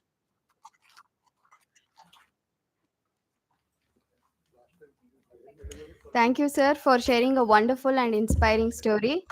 Next, I call upon Dr. Gurushankar, sir, controller of examination, to speak a few words.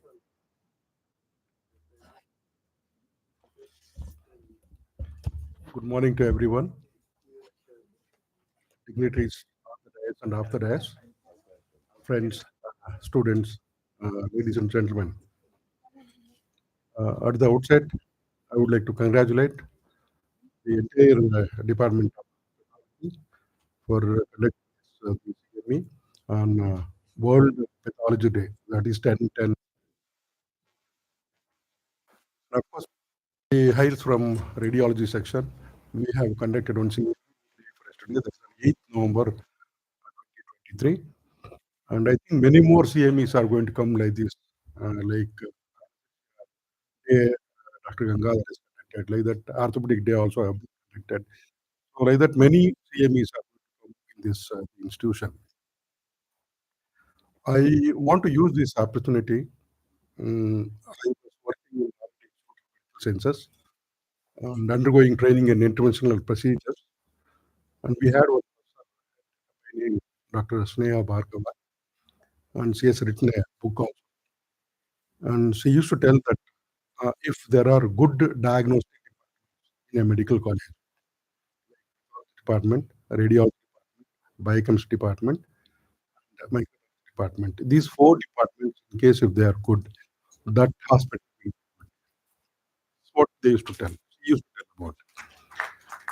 And so that in this institute, I think we all four, since I have a radiology background, I want to say this.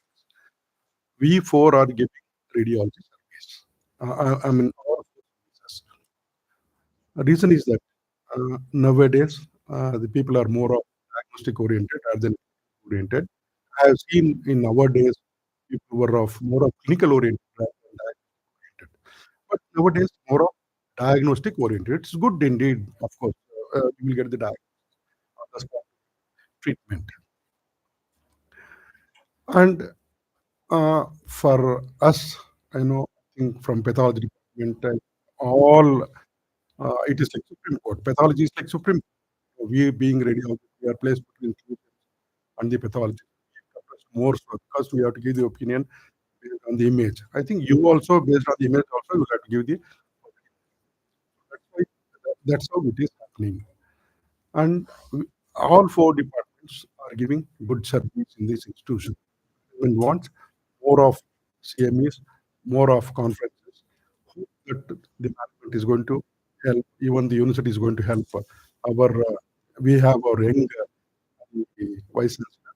He is in CMEs. We have a registrar who has been serving here as the registrar so many years, almost 12 years, and he is helping us in always do the CMEs regularly. Hope that all four departments will give the continuous service to help.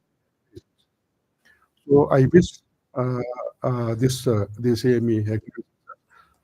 I should thank our HOD and the pathology team for inviting me to this occasion. Thank you very much. Thank you for your kind words, sir.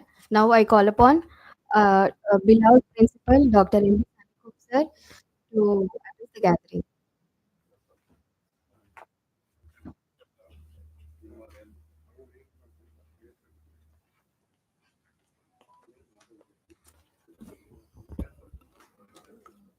Our beloved registrar, controller of examinations, medical superintendent,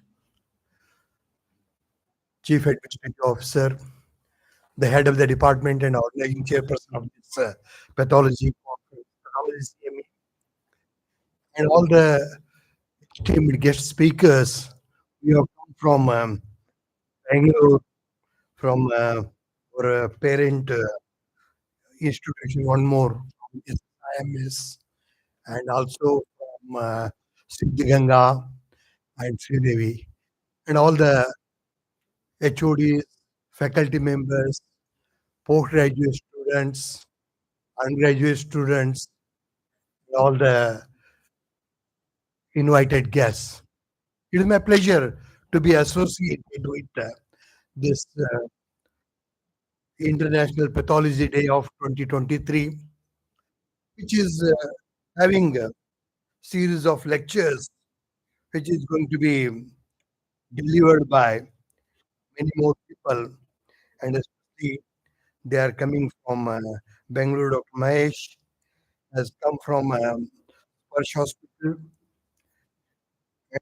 from a parent institution, Ramaswamy, and from our institution, Dr. Srinath, uh, already Suma, Nishita.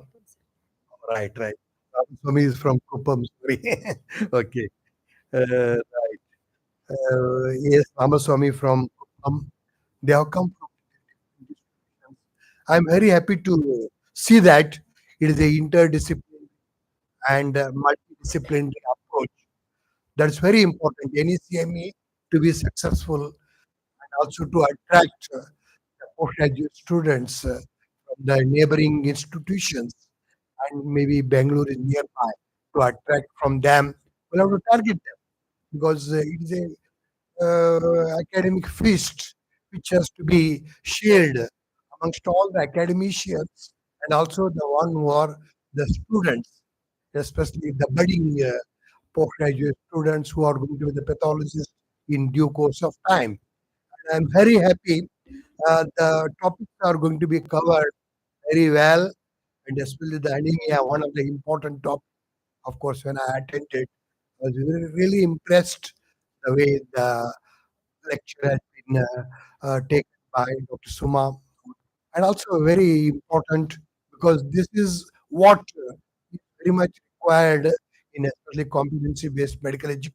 Because you want CISP, where we conduct at St. John, we all teach all these type of, because the changing styles are required to teach the postgraduate students, to teach the undergraduate students, because from day one itself, it's going to be it's now no more called as a preclinical. It's all our clinical department.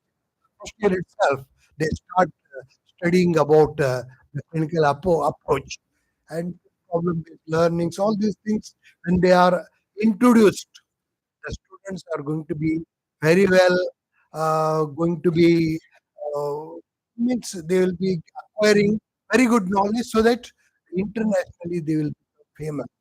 And already our students are very good. They have taken very good positions in abroad. It is only because of the we always adopt the changing system which is required for the medical education, because our system, which is going to be under the control of statutory body NMC, and they gradually change the systems as per the need based, and international collaborations are also we are developing. And as a deep university, recently we are having going to have also certain collaborations with international foreign universities.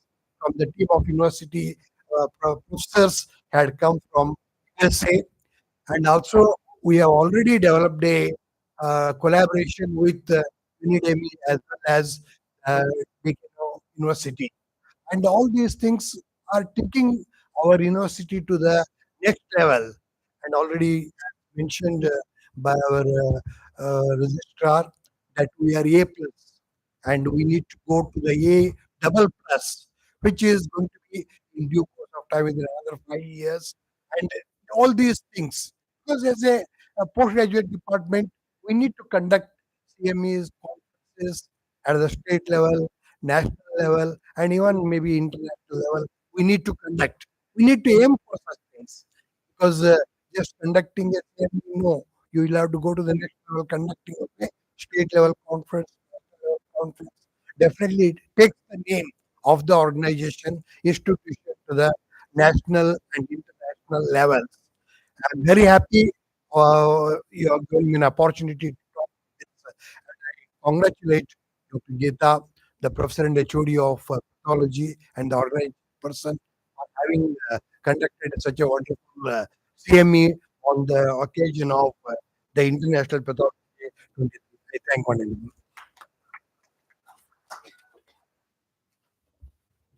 Thank you, sir, for your words of wisdom. Now, I call upon Dr. Kiran Kumar, CAO of SSMC, to speak the gathering.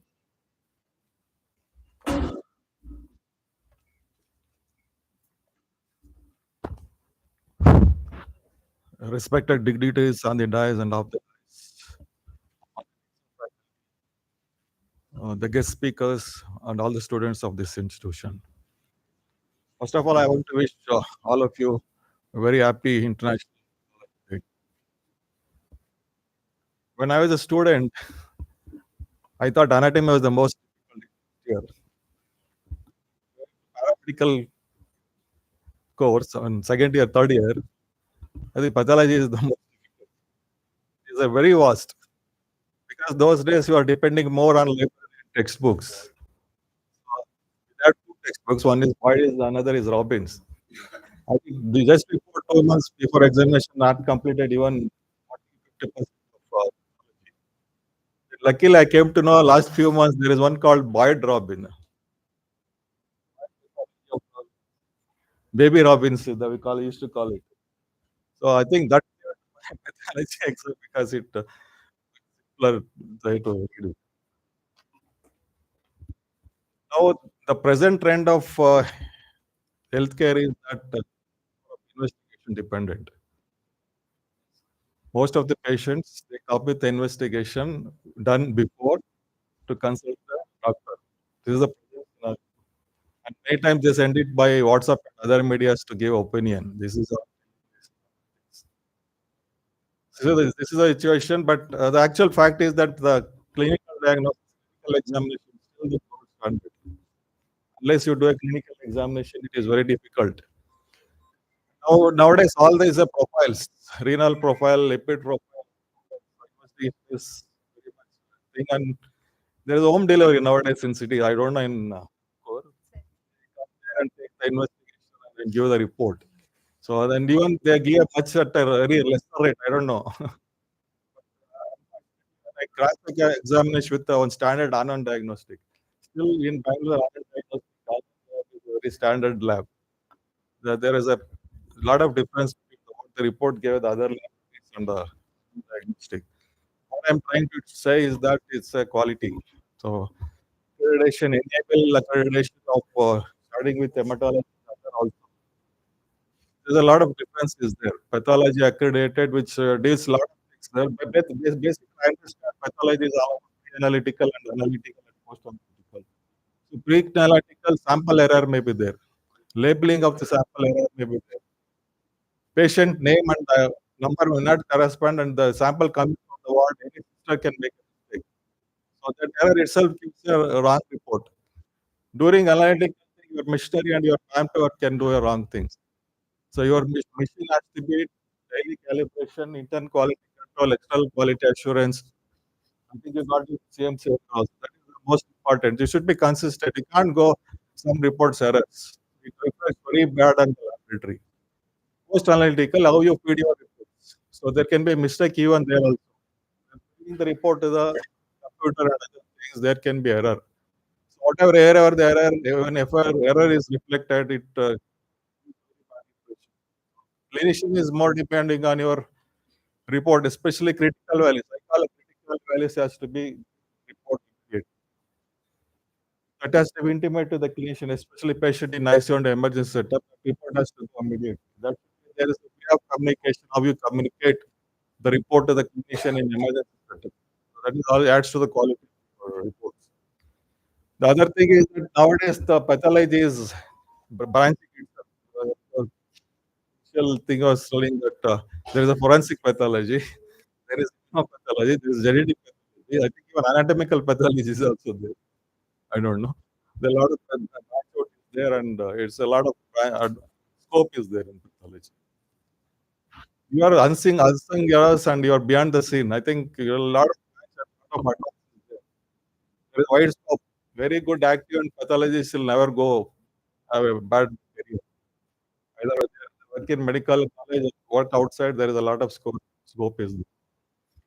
So in this occasion, and I'm reporting of your thing. Another thing is what is serious. Many times the cancer diagnosis, staging of the cancer, and even in orthopedic practice also, you give a synovial biopsy. So that is sometimes many patients to diagnose a TB in musculoskeletal, so they want to show some report showing that it has a TB. Many times you are not able to diagnose and convince the patient to take such a long treatment. They want some report to show that.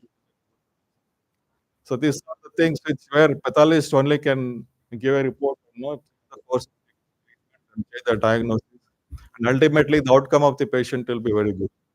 So I once again wish all of you a very happy International Day, and I want to congratulate you for conducting this one day's CME, and it's very nice subject and very nice to see Dr. Sundar is from professor from NIMHANS was letting blood bank and transfusion. He was working there in NIMHANS.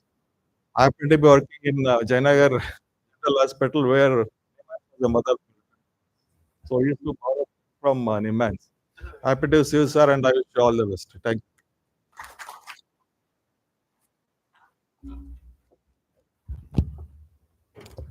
Thank you, sir, for your kind words. The fruit of your labor is sweet. The root of all goodness lies in the soil of appreciation.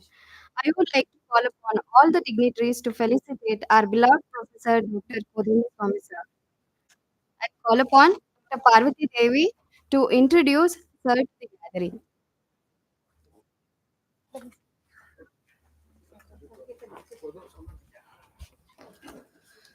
It's my privilege to present you the CV of Dr. Kodan Swami.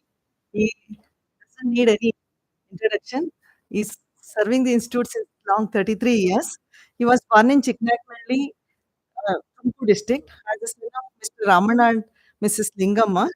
He did his schooling and PU in his native and UG in prestigious KMC Medical College and post-graduation in KMC Medical College, Hubli in the year 1990. After that, he joined this prestigious institute in the same year in 1990, October 10th, and served the institution in various capacities as lecturer, assistant professor, associate professor, and professor and HOD. He was given the in-charge HOD when he was associate professor only. Dr. Sundar was also working here with him. They both were colleagues in KMC Hubli. He worked very hard to develop and manage the department in the earlier days as there were not much staff members. He's a good teacher, diagnostician, and academician.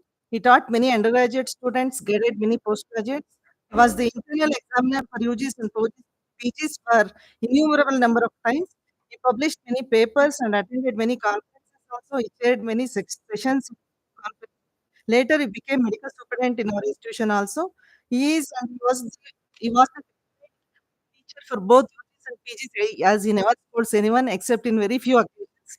He was the favorite staff member of our beloved director, past director, G. Prasad sir. He's with his son, who is he's still working in our department as professor. I wish you all the best and success in his future. Thank you, sir.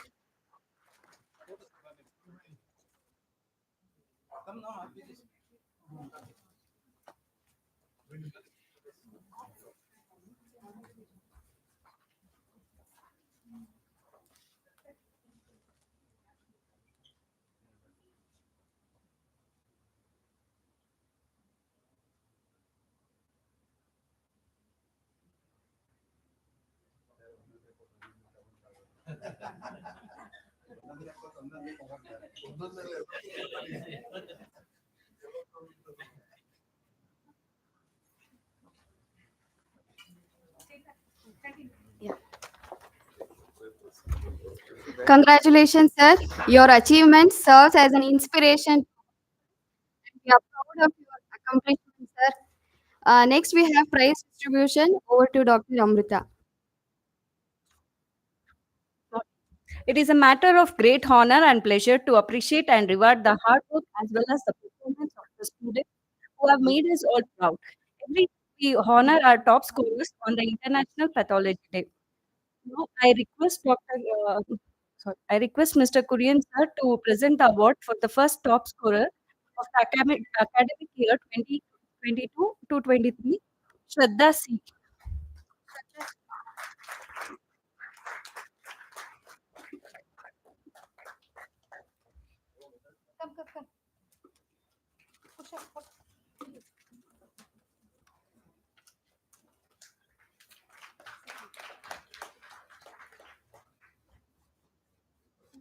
Okay. Sir, you come. Thank you, sir. I request Dr. M.B. Sanikup, sir, to present award to the second top scorer, R. Brinda.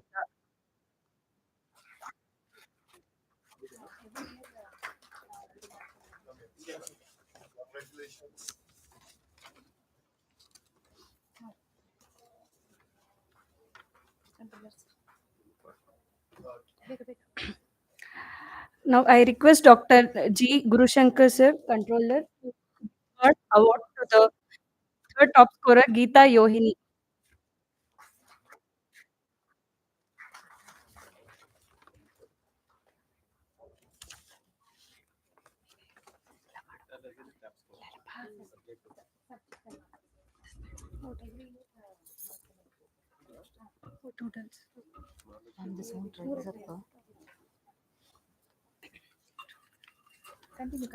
To our undergraduate students, pathology is not just about passing an exam.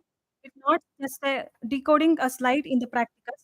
To our students, it's a branch of innovation and implementation. To expand creativity in expressive dimensions, we, the Department of Pathology, organize unique events every year.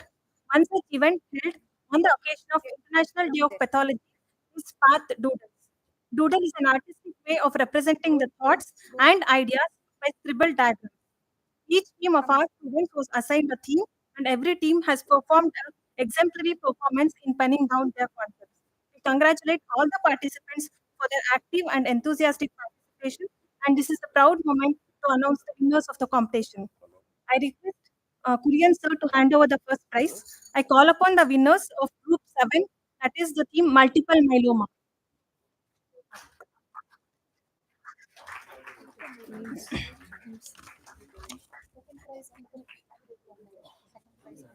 The winners of second prize, be ready.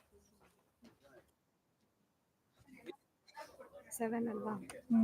Group 7. Names The participants of Group 7 are Tejas, Nitish, Manjunath, Damaprakash, Sriharsha, Rahul, Uday Kumar, Vineet, Rakshit Kauda, and Chirag.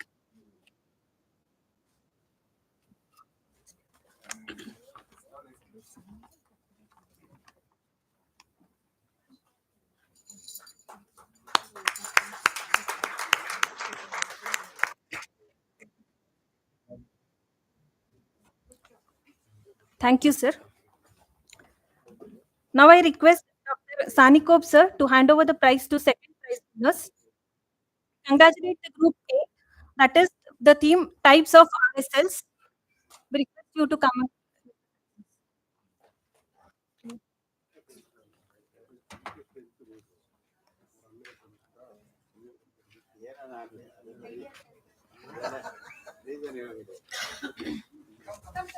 Third prize winners, Group 1 and Group 2, be ready near the podium.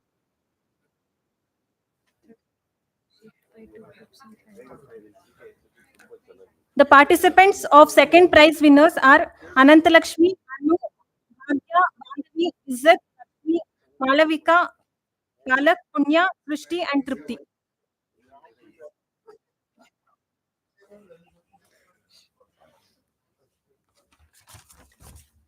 Thank you, sir.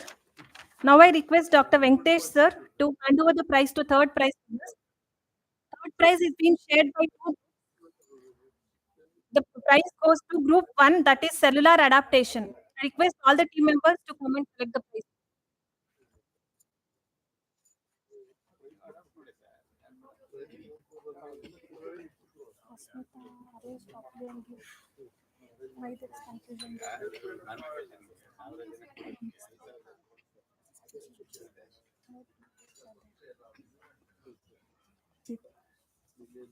The participants of third prize winner, that is cellular adaptation, are Mithali, Neha, Mithai, Gauri, Sonali, Rachita, Chengappa, Jivika, Arya, and Aditya. We congratulate all of them.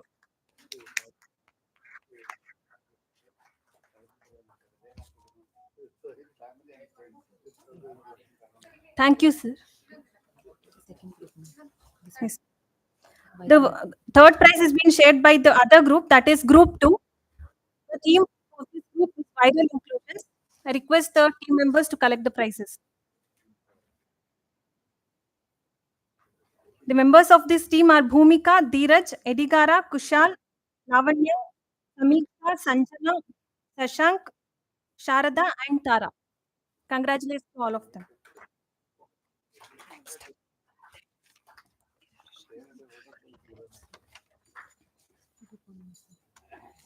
Thank you, sir. Now I request Dr. Gurushankar, sir, to hand over the consolation prize. The prize is being taken by Group 10, that is food eponyms. Request all the team members to be.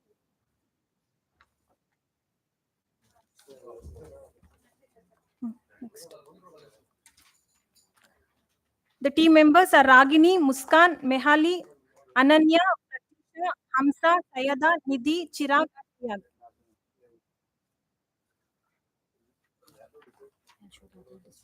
Hmm.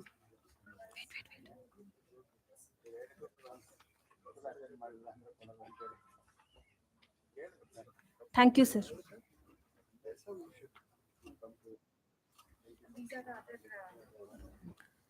These are the other participants who have performed extraordinary in the.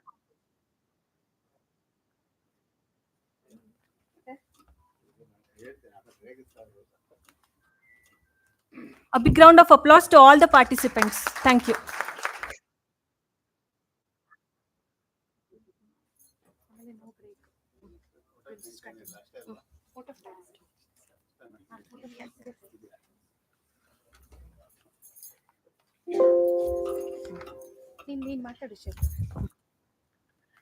I once again congratulate all the prize winners. We have come to the end of the program. Cultivate the habit of being grateful for every good thing that comes to you and to give thanks continuously. I call upon Dr. Ramesh, our organizing secretary, to deliver vote of thanks.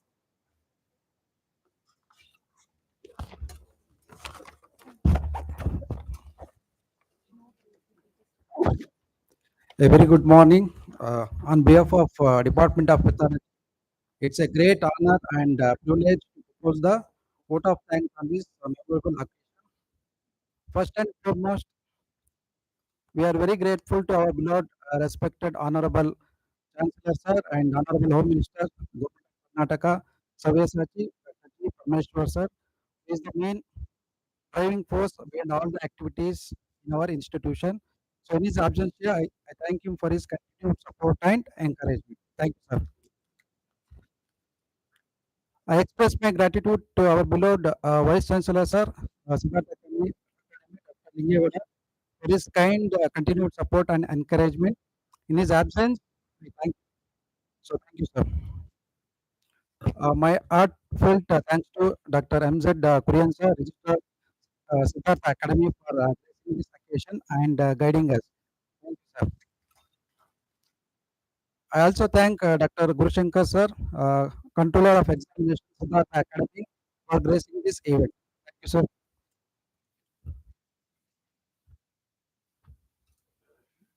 Okay.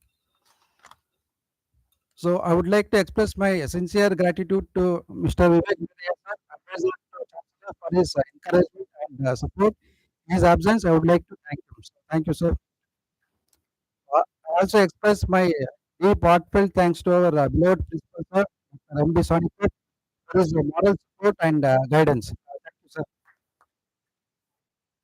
So my heartfelt thanks to our Vice Principal, Dr. Prabhakar, sir, for all his valuable guidance and support for organizing this event.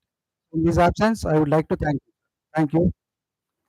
So my special thanks to our medical superintendent, sir, Dr. Venkatesh NS, for supporting us in all the arrangements of CME and allow us to use the facilities of the food court.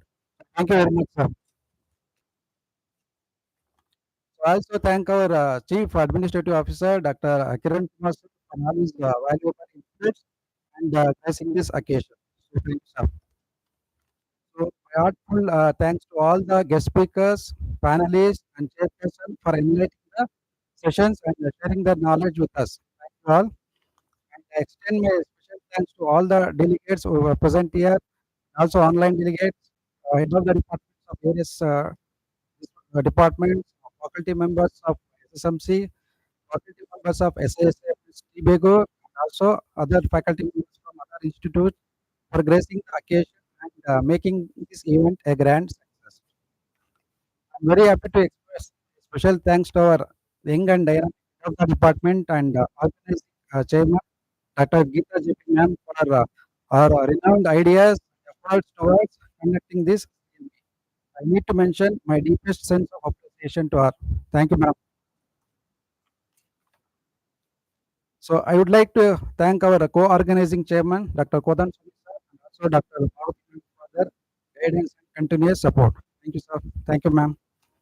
And also special thanks to our organizing team members, postgraduate students, undergraduate students for enormous cooperation and dedications for organizing this CME. So thank you all.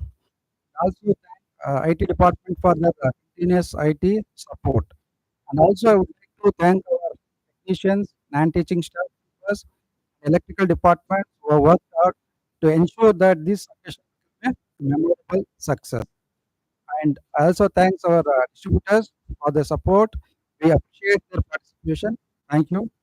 Last but not the least, I thank all my friends, well-wishers for your cooperation in making this event a grand success. Thank you all. Thank you, sir.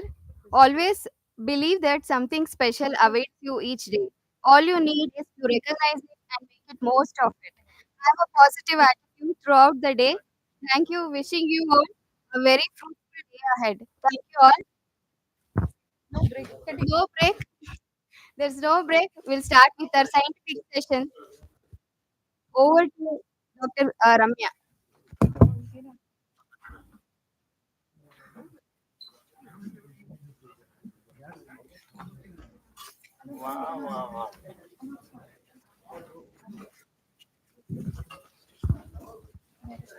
There will be no break for tea. I request everyone to stay back for the next session.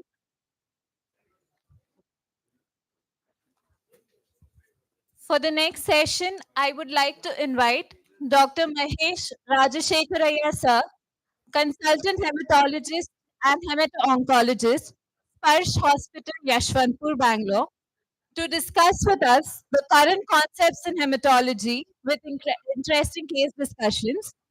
I would like to invite Dr. Mudrangappa sir, Professor, Department of Medicine, Sri Siddhartha Medical College, Tumkur, and Dr. Sundar sir, Lab Director, Sankalp Lab, Mahavir Jain Hospital, Bangalore, to chair this session and introduce Dr. Mahesh sir.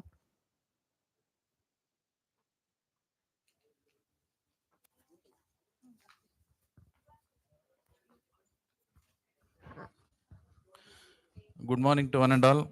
I thank the organizers for giving us the opportunity to chair this session. I'm happy to introduce this great man, Dr. Mahesh Rajshekharaya, who is a very close friend of mine. He was our department staff in the Department of Medicine, Siddhartha Medical College about 2 years ago. And we know him. And in the API chapter Tumkur, we call him as Tigruchi of Tumkur. He is working as chief hematologist at Sparsh Hospital. And as I know, he is so good and he knows the hematology up to the tip of the root. That is how I describe him. And I have attended so many um, speech like this, and he is a wonderful speaker. Over to Dr. Mahesh.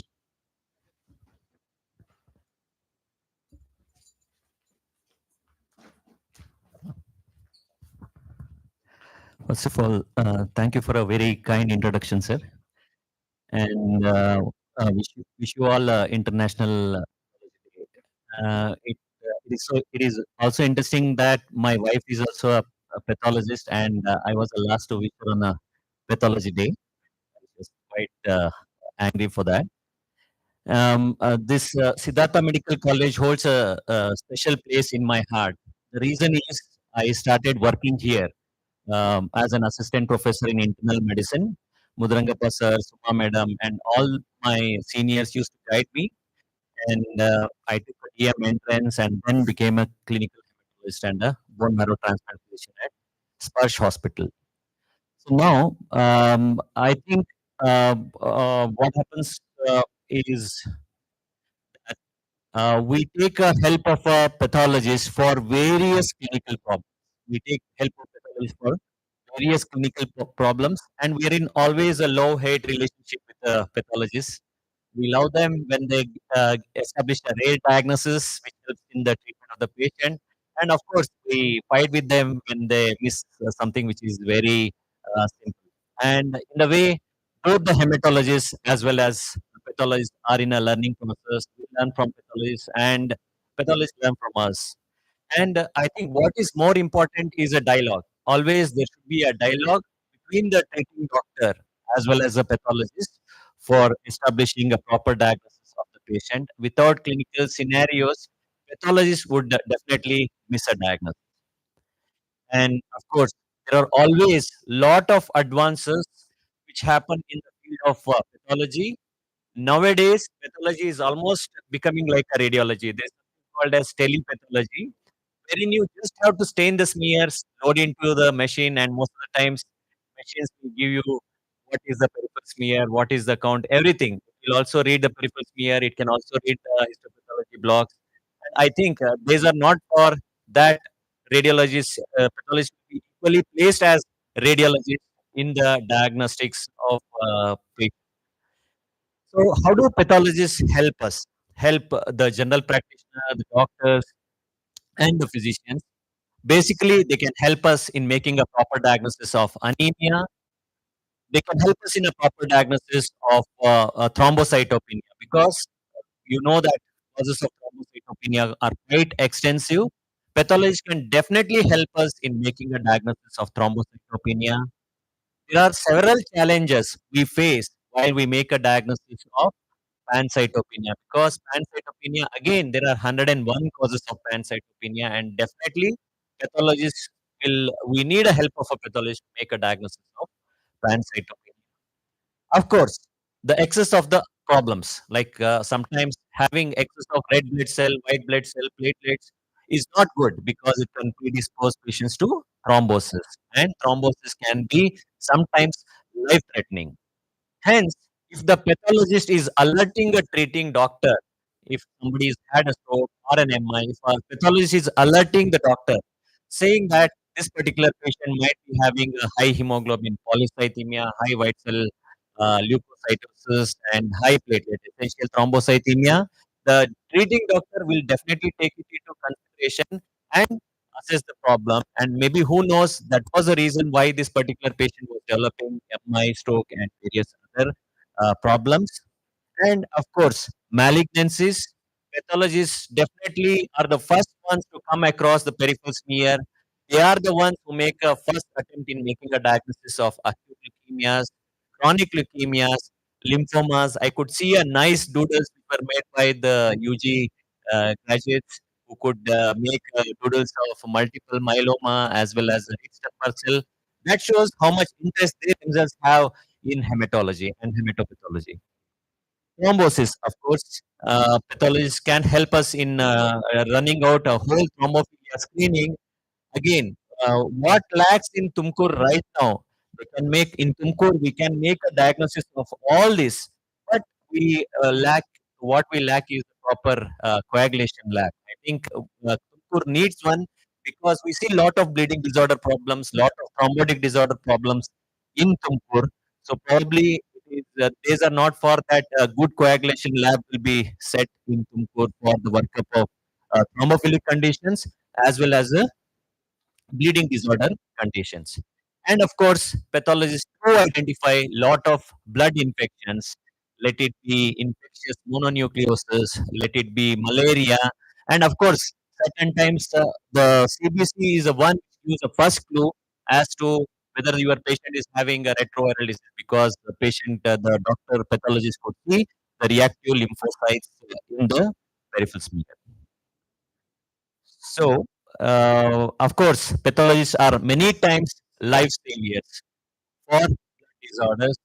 We have had a very rare diagnosis which has been made by a pathologist, and that has helped us to take immediate action and save the life of the patient. Many times it has happened. While I was studying in medicine, it has happened. Pathologists were able to look into the peripheral smear and make a diagnosis, immediate diagnosis of sickle cell disease in a patient who was having severe chest syndrome. If we had not intervened, probably patient would have lost their life. And pathologists identify these bad cells called as promyelocytes in the peripheral blood smear. And if you make a diagnosis of AML M3, though the disease is severe, the cure rates are almost like 90%. If you intervene early in a patient with AML M3, the diagnosis made by a pathologist will be able to save the life of the patient. Hence, the clear dialogue and clear discussion between a general practitioner, physician, surgeon, whoever it is, should happen with the pathologist for proper diagnosis of the clinical scenario. Now, let us see how do pathologists help us in making a diagnosis of problems with the red blood cells. So, as you know, red blood cell could be deficient, which we call it as anemia, and red cell could be in excess, which we call it as polycythemia. Already, Suma madam has explained in detail how do you work up a case of anemia. So basically, you broadly divide the cases of anemia into decreased production and increased destruction. There are only two investigations, pathological investigation, which are important to say whether your patient's bone marrow is functioning well or not functioning well. That is, whether your patient is having a hemolytic anemia or a hyperproliferative anemia. So those two important investigations are one, reticulocyte production index. Two is a biochemical investigation, which is a serum LDH. So if you have these two investigations, if the retic is high, serum LDH is high, you know that your patient is having a hemolytic anemia. And if your patient's retic is low and LDH is low, you mean to say that like patient might be having a decreased production problems like iron, B12, folic acid deficiency. Of course, B12 deficiency is an exception because B12 deficiency can have markedly elevated LDH level. So that is the only hyperproliferative bone marrow condition which can have markedly elevated LDH levels. So that is how it is important. Like whenever patient you see with anemia, look at the RPI, look at the LDH. If it is high, it is mostly the problems with hemolytic anemia. And of course, when you want to see the CBC, you also want to look for what has happened to the WBC, what has happened to the platelet count, mean corpuscular volume, and of course, you also want to look for these histograms. Very often, pathologists look into the histogram and will be able to tell us exactly what is the diagnosis. And based on the clinical condition, based on what they find in the CBC and the patient scenario, they will be able to order further investigation. Most importantly, you want to look for the reticulocyte count, serum LDH. You also want to ask the general practitioner or the treating doctor what has happened to creatinine and LFT because very often it could be just an anemia of CKD or anemia of liver disease. And later on, there's a wide variety of special investigation which you want to order, like all these investigations. And all these investigations are done by the pathologist or the pathologists who have specialized in their fields, in the, like the genetics and the flow cytometry and all that. All these investigations are done by a pathologist. And hence, pathologists play a very important role in the diagnosis of anemia. With this introduction, and of course, the peripheral smear stands very important in the diagnosis of most of the cases of anemia. Can you just see what is the peripheral blood picture looks like here? Pathologist PGs are there here. PGs, pathology PGs. No one. No one is here. Okay. So this is a normal peripheral blood picture, isn't it? Because you can see that all the RBCs are well hemoglobinated and RBCs are just almost the size of the small lymphocyte. So this is a normocytic normochromic blood picture. Now this is also for the undergraduates. What you see here? You see hypochromic red blood cells.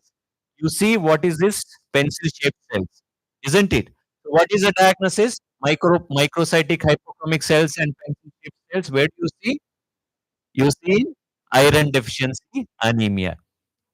Now we have one more opposite of that, opposite of microcytosis. What is opposite of microcytosis? Is macrocytosis. You see these large cells, and also you see what is called as hypersegmented neutrophil. When the segmentation in the neutrophil is more than 5, you call it as a hypersegmented neutrophil, and sometimes we also call them as macropolycytes. And when you see this kind of blood picture, you have a diagnosis of megaloblastic anemia, and you want to order for B12 levels. Now you have a 30-year-old young boy who comes with fever. He has got lymph node swellings, sore throat, and peripheral blood picture shows these kind of cells. You are seeing these kind of cells. What is the diagnosis you have made, and how will you tell this report to the doctor? What is the diagnosis here? It is AML. Why do you say it is a AML? It is AML because you are seeing this tiny structure here, which is a R rod. And what are you seeing? The blasts are very large when compared to lymphoblasts, and you have got abundant cytoplasm, isn't it? So these are, and also sometimes you see prominent nucleoli. So these are the characteristics of a myeloblast. This particular patient has acute myeloid leukemia. And if you tell this diagnosis to a treating doctor, definitely the doctor will do more further investigations and definitely be able to guide the doctor in either referring the patient or treating the patient. Now, contrary to this blast, you can see that these blasts are smaller in size. They have very thin rim of cytoplasm, and they have got a very compact nucleus. So, what is the diagnosis here? A young 12-year-old child presents with swellings in the neck, hepatosplenomegaly, anemia, and leukocytosis. The diagnosis is very straightforward. It is ALL, acute lymphoblastic leukemia, isn't it? So again, you need to order for more further investigations to make a diagnosis of acute myeloid leukemia. Now, you have a 12-year-old boy who comes with recurrent anemia. He is coming with recurrent anemia, and he is requiring blood transfusions very often. You see that the patient is having hepatosplenomegaly. You see that the patient is having hepatosplenomegaly. What are these cells? What is this cell? Target cell. And what are these cells? Nucleated RBC. So what is the diagnosis? Thalassemia. Perfect. So this particular patient is having thalassemia intermedia because he was requiring transfusion at a much later age and he was requiring less frequent transfusion. So he was requiring transfusion once in 3 to 4 months. So how do you make a diagnosis of thalassemia?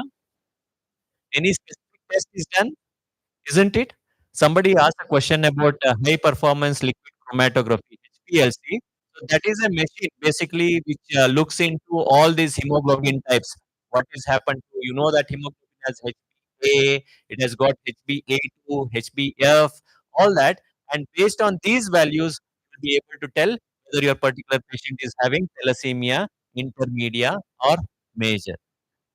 Now, these kind of smears we don't see these days, but we had these kind of pictures when we were doing post graduation. We had a 30-year-old female who came with altered sensorium after an episode of fever, and she had a dark colored urine. She had a very dark colored urine. Pathologists were very happy to give us immediate diagnosis, started a treatment, and within 2 3 days, patient recovered. So what is the diagnosis here? Can you see the diagnosis here? Falciparum malaria. Perfect. Sir. This is a case of falciparum malaria. You can see that severe parasite, almost like 50% of the RBCs are affected. And this was a classical case of falciparum malaria. And that is how, just by looking at a peripheral smear, if they are seeing it on the same day, the pathologist will definitely alert the doctor, and the doctor will take immediate actions. And that is how we can save the life of thousands and thousands of patients, especially when it comes to hematology. Now, let us move a little bit from blood to bone marrow. Okay. Now, what happened is Mudanga Prasad also sees these kind of patients very frequently. 70-year-old gentleman, He comes with recurrent anemia. He has got severe bony pains. He has got severe bony pain. When you look into the peripheral smear, he has got a leukoerythroblastic blood feature. That means that you are seeing teardrop cells, NRBCs, myelocytes, metamyelocytes, all those kind of cells. And when you do the bone marrow, this is what you are seeing. What is the diagnosis here? What is the diagnosis here? No myelodysplasia. Perfect, ma'am. This is a metastasis. You are seeing a clumps of adenocarcinoma cells. Clumps of adenocarcinoma cells. A 70-year-old gentleman. So where might be these clumps of cells coming from? Prostate, isn't it? So this particular patient had metastatic prostatic cancer, and we have several such patients wherein a pathologist has made a diagnosis of prostatic cancer. We are retrospectively asked for PSA levels. PSA levels are severely high, and immediately we start the patient on GNHR analogs or architectomy, and within few days the patient is well. We have had metastatic carcinoma patients who are doing well even after 10 years of treatment. So it is one of the conditions, though the cancer has metastasized to various places, if you are making a diagnosis and treating the patient can live for more than 5 to 10 years. Okay. Now, Mudangappa sir comes with this interesting patient, 60-year-old gentleman presented with recurrent anemia. On evaluation, he had failure. Systems were normal. HB is 8. Mean corpuscular volume is low, and other cell lines are normal. Retic is wrong here. It was 2%. So then now the Mudrangappa sir requests pathologists to have a diagnosis on this particular simple case scenario. What is the diagnosis here, and what are the specific tests the pathologist would do to identify the diagnosis?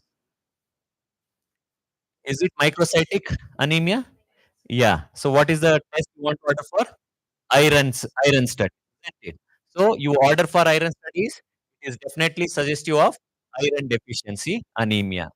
Now Mudrangappa sir has got similar scenarios, but patient also has autoimmune disease and CKD. In addition to that, PS shows microcytosis, but these iron studies do not document iron deficiency anemia.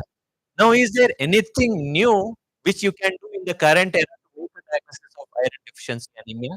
You know that this is iron deficiency anemia based on the clinical scenario, but iron levels, everything is coming normal. Is there any specific extra which you can do to make a diagnosis of iron deficiency anemia? There are many other investigations. So there are many other investigations. So this particular patient had iron deficiency anemia due to colonic carcinoma, and now the patient comes to Srinath sir. Okay, so the other investigation which is very important, and most of these newer machines, most of these newer advanced machines can give the values what is called as reticulocyte hemoglobin equivalent. Reticulocyte hemoglobin equivalent, which is a very sensitive test for the diagnosis of iron deficiency anemia. If this reticulocyte hemoglobin equivalent is less than 25, iron deficiency is the only condition which causes such a low levels, and this is a very sensitive and a specific test for documenting iron deficiency anemia, and hence it will be able to differentiate between anemia of CKD, anemia of other iron deficient functional iron deficiency status from iron deficiency anemia. Now, a 28-year-old presented in a primary gravida presented in second trimester with anemia 9 grams with no response to hematinics. The gynecologist, any gynecologist here? They were given a lot of hematinics, and despite of hematinics, the patient did not improve. Udangappa sir knows the answer for this one. And this particular patient's mean corpuscular 9-gram hemoglobin, mean corpuscular hemoglobin is low, RDW is 12, RBC count is 5.5 million level, 5.5 million per microliter. Other cell lines are normal. What is the diagnosis? What is the pathological diagnosis? Is it iron deficiency because MCV is low, or is it something else? Thalassemia. Why is it thalassemia? Pardon? RDW is normal. And also, what has happened to the RBC count? RBC count is on a higher side. So, thalassemia minor is the only condition which causes low MCV and high RBC count along with low hemoglobin. So, that is why this is not a straightforward case of iron deficiency anemia. It is a case of thalassemia minor, and you should always make an attempt to make a diagnosis of thalassemia minor in a patient with microcytic anemia, because the patient could challenge you later on. Medical legality is important if you have missed the diagnosis of thalassemia minor, and hence it is very important that in pregnancy you make a diagnosis of thalassemia. So this is a classical case of beta thalassemia minor, and there are certain newer tests to do. I think everybody knows about Sagal index and Menzer's index. Menzer's index, if it is less than 14, that is mean corpuscular volume by RBC count. What is Menzer index? Mean corpuscular volume by RBC count. Sagal index is mean corpuscular volume into mean corpuscular volume by RBC count. If the Sagal index is less than 972 and if the Menzer index is less than 14, which can be easily done in most of the complete blood count, you get these values, you can do it. You have a diagnosis of beta thalassemia minor. What is the investigation you want to do? That is HPLC, high performance liquid chromatography, that is HP electrophoresis. Based on the HbA2, if HbA2 is raised, you have a diagnosis of beta thalassemia minor. Both Amitabh Bachchan and Mr. Patel do have thalassemia minor. Now, we have a 55-year-old female presented with anemic symptoms in the form of weakness, dyspnea on exertion, no blood loss, jaundice, bone pains. She has pallor, she has vitiligo patches. How do you start these investigations for anemia? You have done B12 folic acid levels, ferritin levels are all are normal. Coombs test was also done, which was normal, and PNS testing was also normal. Bone marrow aspiration biopsy revealed a diagnosis. Before doing a bone marrow aspiration biopsy, what do you think could be the probable diagnosis in this particular patient? Iron normal, B12 normal, folic acid normal, HP electrophoresis normal, direct home test normal, PNH workup normal, total count is normal, platelet is normal. So aplastic anemia is kind of ruled out, because in aplastic anemia you have both low TLC and low platelet. So which can marrow condition causes only low hemoglobin? Perfect, ma'am. Pure red cell aplasia is one condition, and myelodysplastic syndrome, like MDS, refractory anemia. They can have just low hemoglobin. These are the only two conditions which can cause only low hemoglobin due to bone marrow condition. So this particular patient, we did a bone marrow. Bone marrow is only full of myeloid precursors. You can see that there are no RPC precursors here. So we have a diagnosis of pure red cell aplasia. And these particular patients usually respond very well to steroids and other immunosuppressants. So this was a classical case of pure red cell aplasia. Now we had one more patient. Again, the pathologist gave us a diagnosis here. A 55-year-old lady, sudden fatigue dyspnea. She had a hemoglobin of 5 grams. She was transfused 3 units of blood, discharged in a stable state. How would you do that? And if again she presented with a hemoglobin of 2 grams and altered sensorium, see that HP is 2 grams, total count is 18,000, platelets are normal, retic is very high, mean corpuscular volume is high, RBC count is very low, RDW is high, and the LDH is 5,200. So what is the diagnosis here? Pathological diagnosis. Recurrent rapidly dropping hemoglobin with high LDH, high mean corpuscular volume, high retic count. What is the diagnosis? Hemolytic anemia. What kind of hemolytic anemia this particular patient might be having is a question. How many conditions are there which can cause hemolytic anemia? More than 50. More than 50 conditions are there which can cause hemolytic anemia. Again, pathologists will help us in making a diagnosis. What do they need? They need peripheral smear. Perfect. They need peripheral smear. And now, do you have the diagnosis here? Peripheral smear. What can you see here? You can see spirocytes. What are these? Clumping of RBCs. These are clumped. You can see that the RBCs are all clumped together. So, what is the diagnosis now? It is autoimmune hemolytic anemia. It is autoimmune, because hereditary spherocytosis will not cause rapidly dropping hemoglobin. It's a stable hemoglobin. Here in this particular patient, you took a history from a clinician, you saw the smear, you make a diagnosis of autoimmune hemolytic anemia, and what next? What other test you want to order for confirmation? You want to order for a direct, indirect? Which direct, indirect? Direct, direct comb test, because you are looking at the antibodies which are on the surface of the RBC. You don't need indirect comb test here.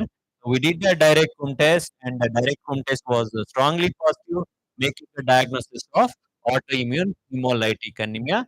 And then we give a diagnosis to the treating doctor. What do the treating doctor do? It is a life-saving measure, because patient is coming with a hemoglobin of 2 grams, and you are not seeing, yeah, autoimmune hemolytic anemia is one condition, you don't get a properly cross-matched blood. So you want to immediately start the patient on steroids, and even if they don't respond, you can always take help of Dr. Srinath sir. You can immediately do a splenectomy, and which can be sometimes life-threatening. We have done that. We have taken the help of surgeons to do splenectomies and get rid of the autoimmune hemolytic anemia problem. Now, this is a very interesting pathological case. I think everybody will be able to give a diagnosis just based on the clinical scenario here. Severe anemia, dark colored urine, and patient also used to come with recurrent renal failure, acute renal failures. Severe anemia, dark colored urine, acute renal failure, which used to recover. Multiple transfusions in the past, had cortical venous thrombosis and DVT in the past. You can see that hemoglobin low, total count is also low. Retic is very high. What is a pathological diagnosis? PNH, perfect. This is a classical case of a paroxysmal nocturnal hemoglobinuria. Is there any special cells you see in PNH in the peripheral smear? Special cells you see in the peripheral smear? No special cells. That is how you differentiate between hemolytic anemia due to other causes and PNH. There are no special cells in the peripheral smear. What you see is only these purplish red cells, which are polychromatophilic red cells. That means that patient is actively hemolyzing and the bone marrow is functioning adequately. How do you make a diagnosis? Again, it is a branch of super specialty in pathology wherein you do flow cytometry and pick up these CD negative red blood cells, white cells, and platelets. That is how you make a diagnosis of uh, the PNH. So we made a flow cytometry based diagnosis, and you can see here the tone is quite huge, around 90% in this particular patient. So we have a diagnosis of paroxysmal nocturnal hemoglobinuria. We start the patient on usually steroids, danazole, and if facilities are available, we also do eculizumab therapy, which is usually more than 1 crore rupees for the patient. And often we do bone marrow transplant for this sort of patients. We have quite good number of PNH patients even in Tumkur. I think we have at least around 10 patients with paroxysmal. It's a rare diagnosis, but in Tumkur we see around 10 patients of paroxysmal nocturnal hemoglobinuria. Now, as a pathologist, you will always be seeing low MCSC in patients with anemia, because hemoglobinization is usually affected whenever the patient comes with low hemoglobin, isn't it? So what are the two conditions wherein you have anemia, but you see that there is a high MCHC on the complete blood count, and based on that, you immediately give a diagnosis. Two conditions wherein MCHC is high, no, anemia patient, high MCHC and anemia. Perfect, sir. A 20-year-old girl, I have few medical students also who are having this particular problem. A 20-year-old presents with gallstones, presents with chronic anemia, family history of splenectomy is there. This is a usual classical scenario which you see. And when you see the RBC, the surface smear, you see this beautiful pigmented RBCs which lacks central halo. Lacks central halo. That is how you make a diagnosis of hereditary spherocytosis. And what next? What do you order for to make a diagnosis? How do you diagnose hereditary spherocytosis? Osmotic fragility test. But nowadays, you have more specific test in addition to osmotic fragility test, which is called as eosin 5 maleamide staining. Eosin 5 maleamide staining and counting those RBCs under the flow cytometry. Eosin 5 maleamide is a dye which is taken by the RBC membrane in hereditary spherocytosis. Since the RBC membrane is lacking, that dye is not taken up by the red blood cells. So that is how you make a diagnosis of hereditary spherocytosis. So Harish sir told about one condition which can cause high MCHC. Now Rajendra sir will tell one more condition which can cause low hemoglobin and high MCHC.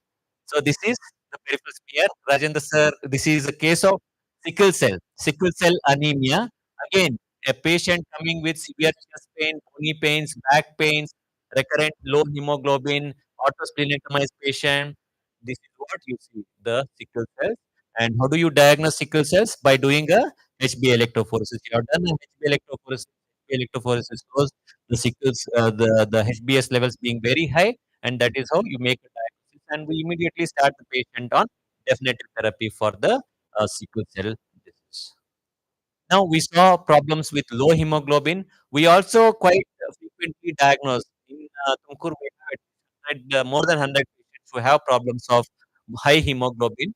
High hemoglobin could be because of primary polycythemia, which is again a pathological condition, basically a bone marrow overproducing red cells, sometimes white cells and platelets, or secondary polycythemia, which could be because of chronic alcoholism, chronic smoking, and other problems like lung conditions, brain conditions, liver conditions. All that can cause secondary polycythemia. Why is it important to identify polycythemia? Because they can develop severe stroke, severe thromboembolism, hemorrhage also is a possibility if the platelets are very high. That is why a pathologist should be very keen in evaluating the patients with thrombotic conditions. Look at the hemoglobin, white cell, and platelet, and see whether these levels are high.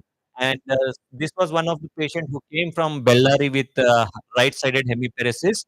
He also had CRAO in the past. That means he already had two thrombotic episodes, but despite of that, he was not evaluated properly.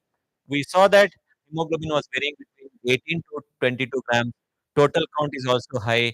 Platelet is also high. Mild splenomegaly is there. What is the condition now? Pathological condition, polycythemia vera. How do you diagnose polycythemia vera? Pardon? JAK2 testing, correct.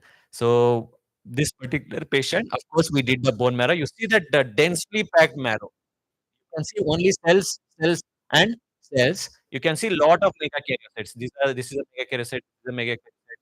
So there are around 100 megakaryocytes in a high power field. Megakaryocyte hyperplasia is there, myeloid hyperplasia is there. So we made a diagnosis of polycythemia. This particular patient was JAK2 positive. Bone marrow aspiration showed a trilineage increase and erythropoietin levels were markedly low. And that is how we made a diagnosis of JAK2 positive polycythemia vera. Of course, there are certain other mutations also which could be positive in polycythemia vera. So again, now you saw the problems with the red blood cells. Pathologists will also help us in identifying what could be causing problems with the WBC. It could be low WBC count or it could be a high WBC count. And leukopenia is one of the common clinical case scenarios which most of the doctors, treating doctors would see.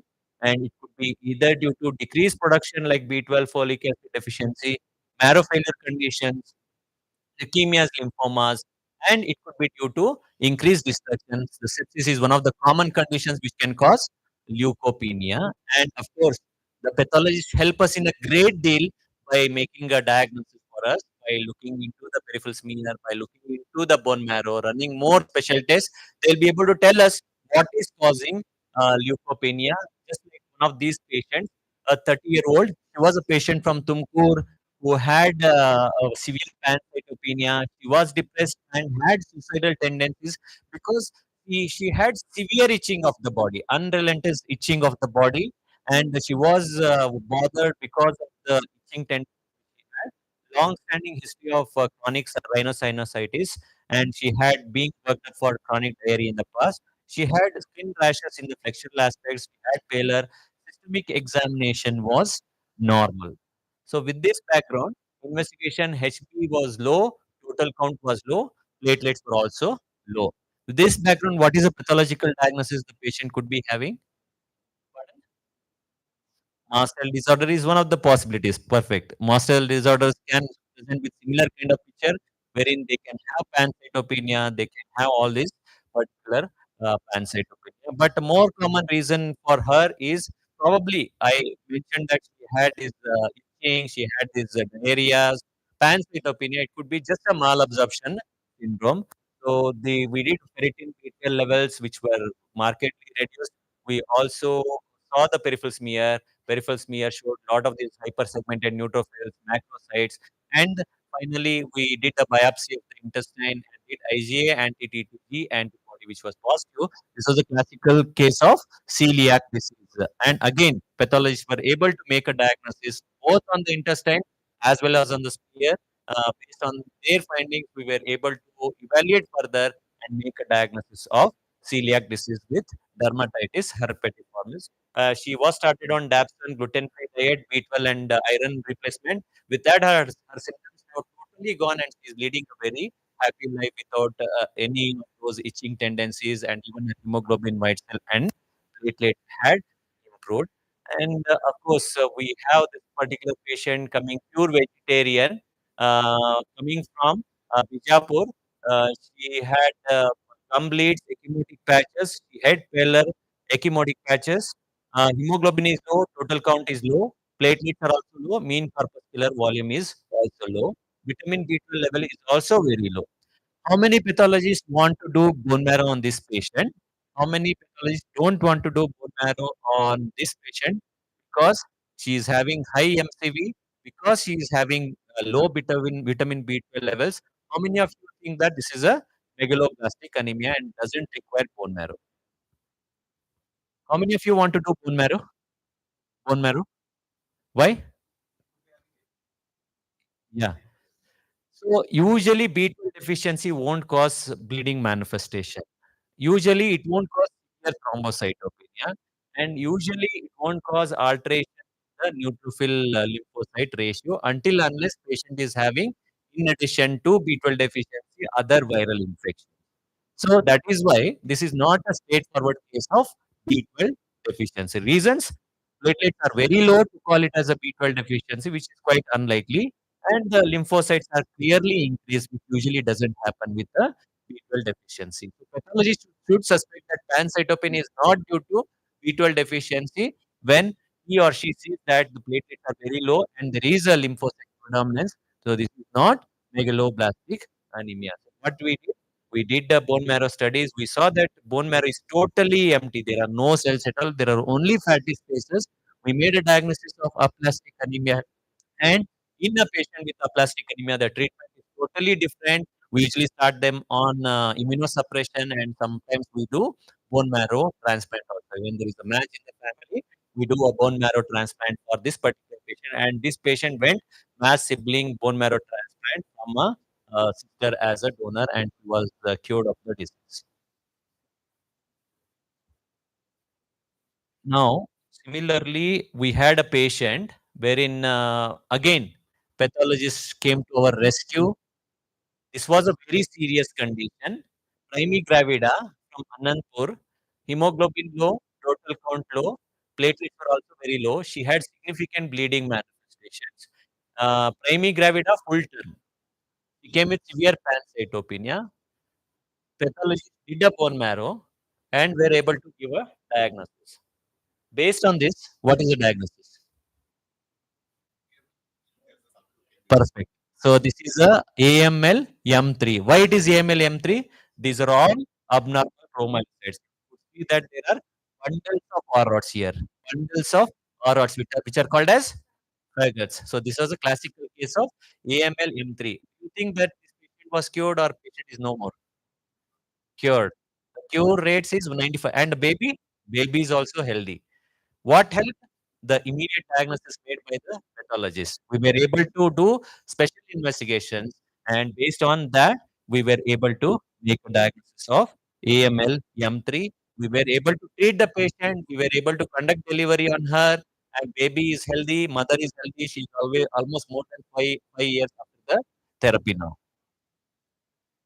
So that is why it is very important that we and pathologists discuss and come to a conclusion.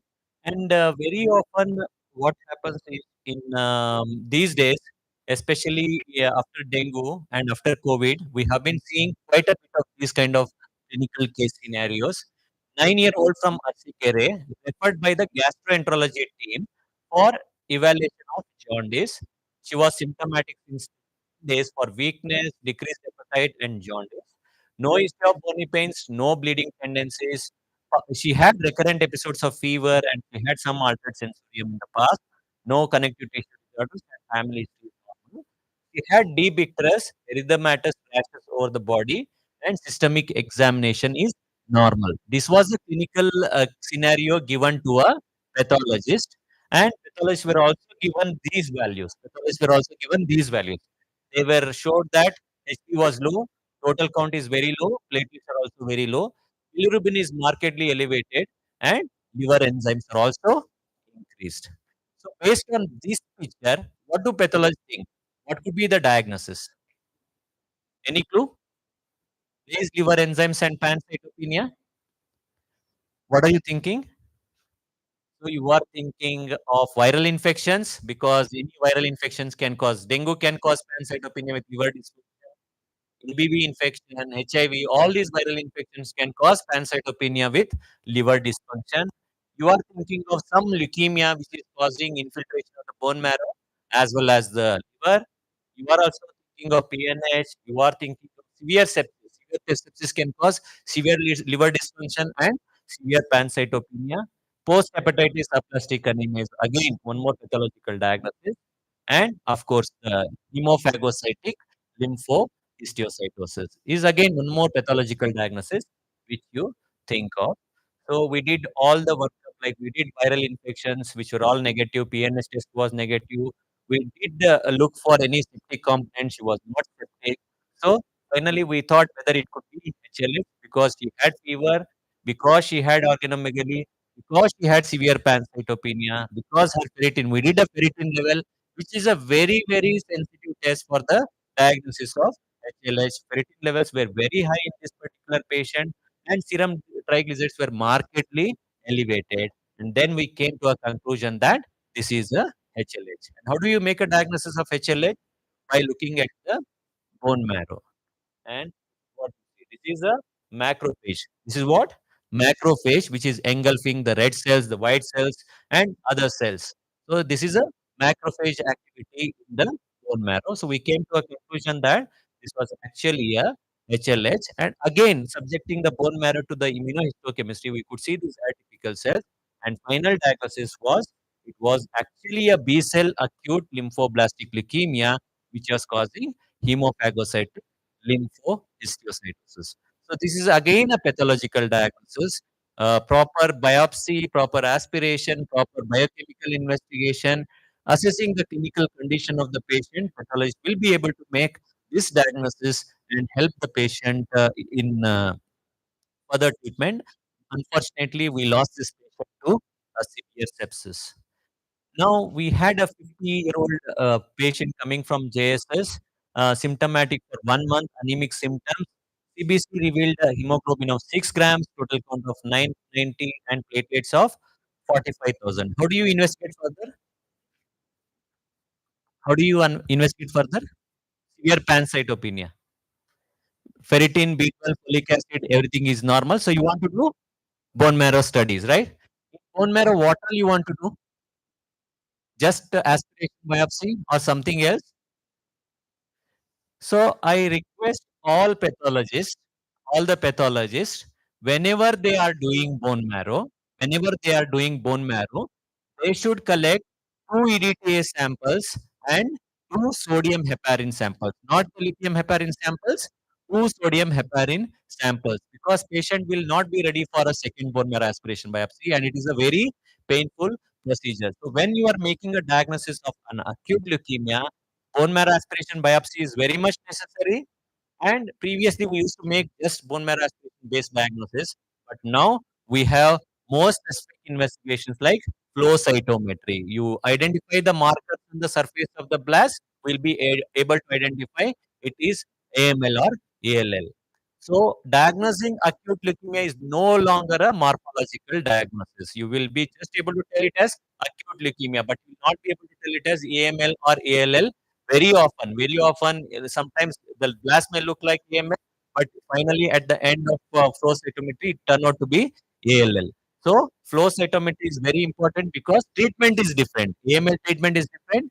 ALL treatment is different. Why do you need karyotyping patient? All these molecular studies, because again in leukemias, you want to see whether it is a very good leukemia, good risk leukemia, high risk leukemia, or else an intermediate risk leukemia. Because to assess the risk is very important, because if there is a high risk leukemia, we'll be taking the patient for transplant. If it is a low risk leukemia, just a chemotherapy would be sufficient. So how do we make these arrangements?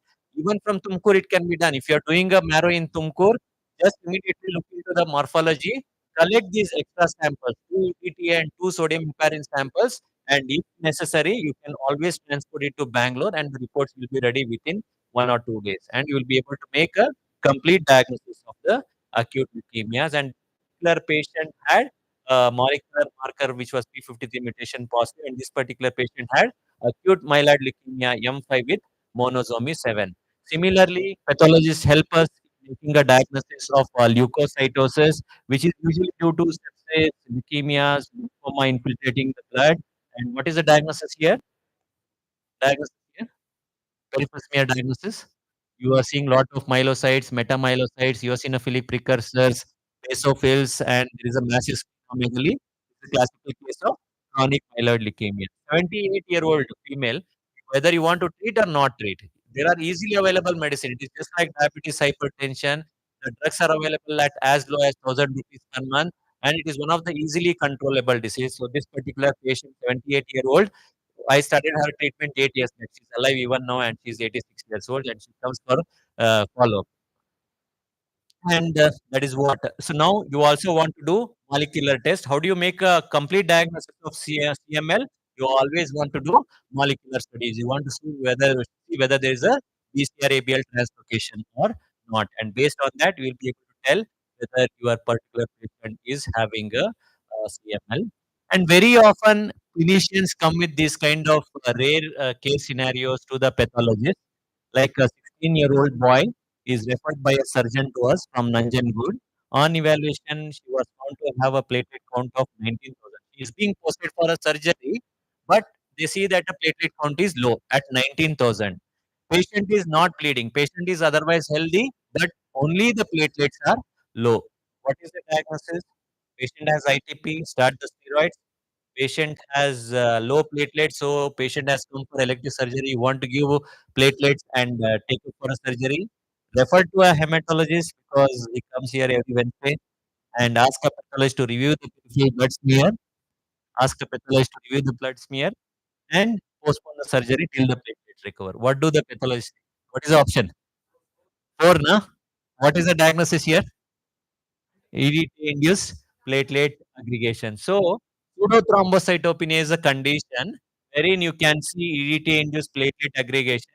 If patient is coming from West Bengal, Northeast, it could be a giant platelet, and there is an entity called as platelet satellitism, wherein the uh, platelets are stuck around the white cells. That is called as platelet satellitism. Does the histogram help? This is a histogram on EDTA. You can see that the platelet histogram is very flat. You do the testing in citrate sample, histogram comes normal. That is a easy proof. Even without seeing the peripheral smear, if you are running a histogram in the EDTA and in the citrate, you will see the normalization of the platelet count, and you can see the proper curves. Based on the histograms, you will be able to tell whether your patient is having pseudothrombocytopenia. Also, you can see that this curve increases afterwards if there is a pseudothrombocytopenia. That is how you identify. I think there are many more case scenarios, interesting case scenarios, wherein we require a lot of help from the pathologist. But I think there are other speakers to talk about. I think I'll stop. I'll stop here for now. And I think it was wonderful interaction with all the pathologists. Thank you.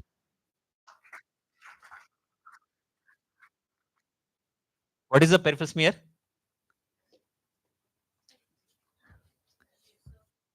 Pardon? Schistiocytes, correct. This is a classical case of TTP.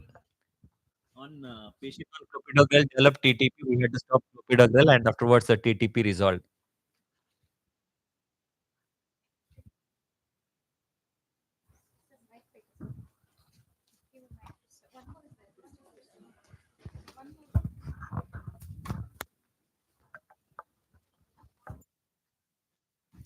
It's a wonderful talk, Dr. Mahesh.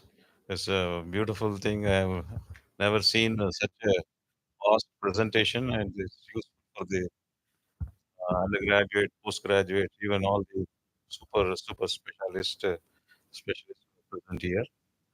So very, very nice. Thank you for the presentation. Thanks. If there are no questions, we'll continue next. I want to make a request to the gynecologist. We are doing HPLC to detect thalassemia trait, and actually it's going to become a law that every gynecologist should send investigation for thalassemia trait. So detect it mandatory. We are doing free of cost. If there are department, or gynecology department, who's willing to send the sample, that's enough. Rest of the thing is we will take care of the transport, take care of uh, the diagnosis, everything we will take care. If that mother is positive, thalassemia trait, then we'll call the husband. The husband is also positive. There are possibility that child is affected with thalassemia major. Then we will do the Quranic life study, and then we do the counseling, the whole spectrum of prevention of thalassemia we are doing. So I like to meet the gynecologist here and take the consent from them. Thank you.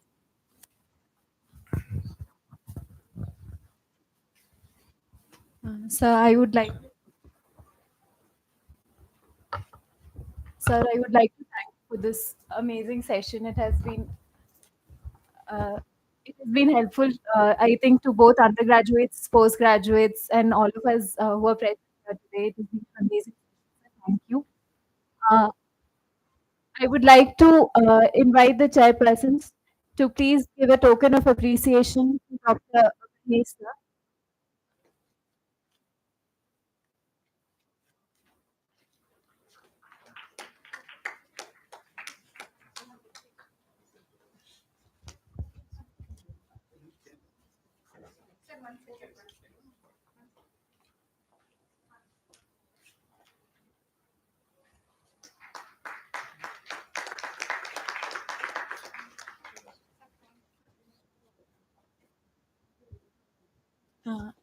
I request Dr. Girish, sir, Professor of Microbiology, to please give the token of appreciation to Dr. Mutrangappa, sir, and Dr. Sundar, sir.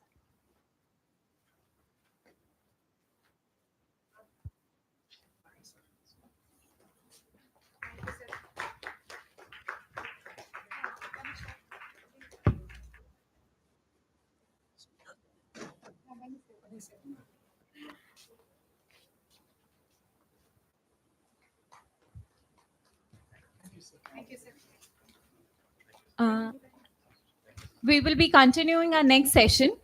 I would like to invite Dr. Shivanand D.R. Sir, Professor and Head, Department of Dermatology, Sri Siddhartha Medical College, Tumkur, and Dr. Aarti Ma'am, Professor of Pathology, Sri Devi Institute of Medical Sciences, to please share the next session. I request them to introduce to us Dr. A.S. Ramaswamy, sir, Professor and Head, Department of Pathology, PESI, Kuppam, AP, who will be discussing with us the common patterns in skin, a bird's eye view.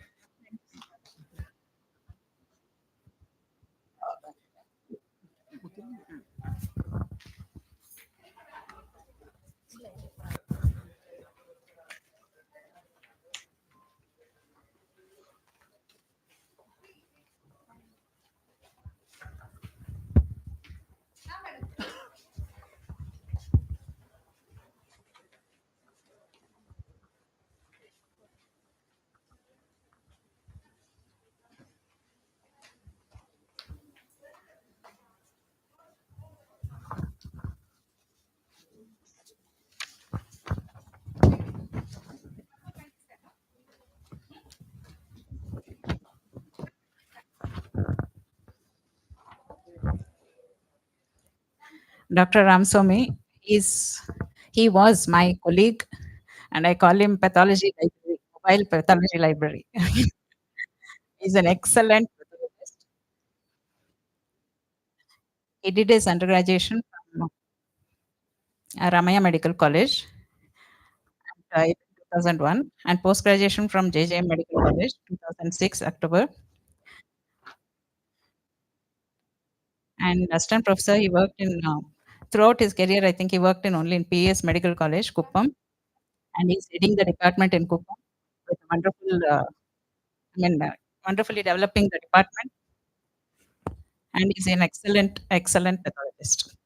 No words to describe. I've never heard him saying, no, I don't know in pathology, anything in pathology. Welcome you, Ramswamy. Let's go ahead. Thank you, ma'am. Am I audible? Yeah.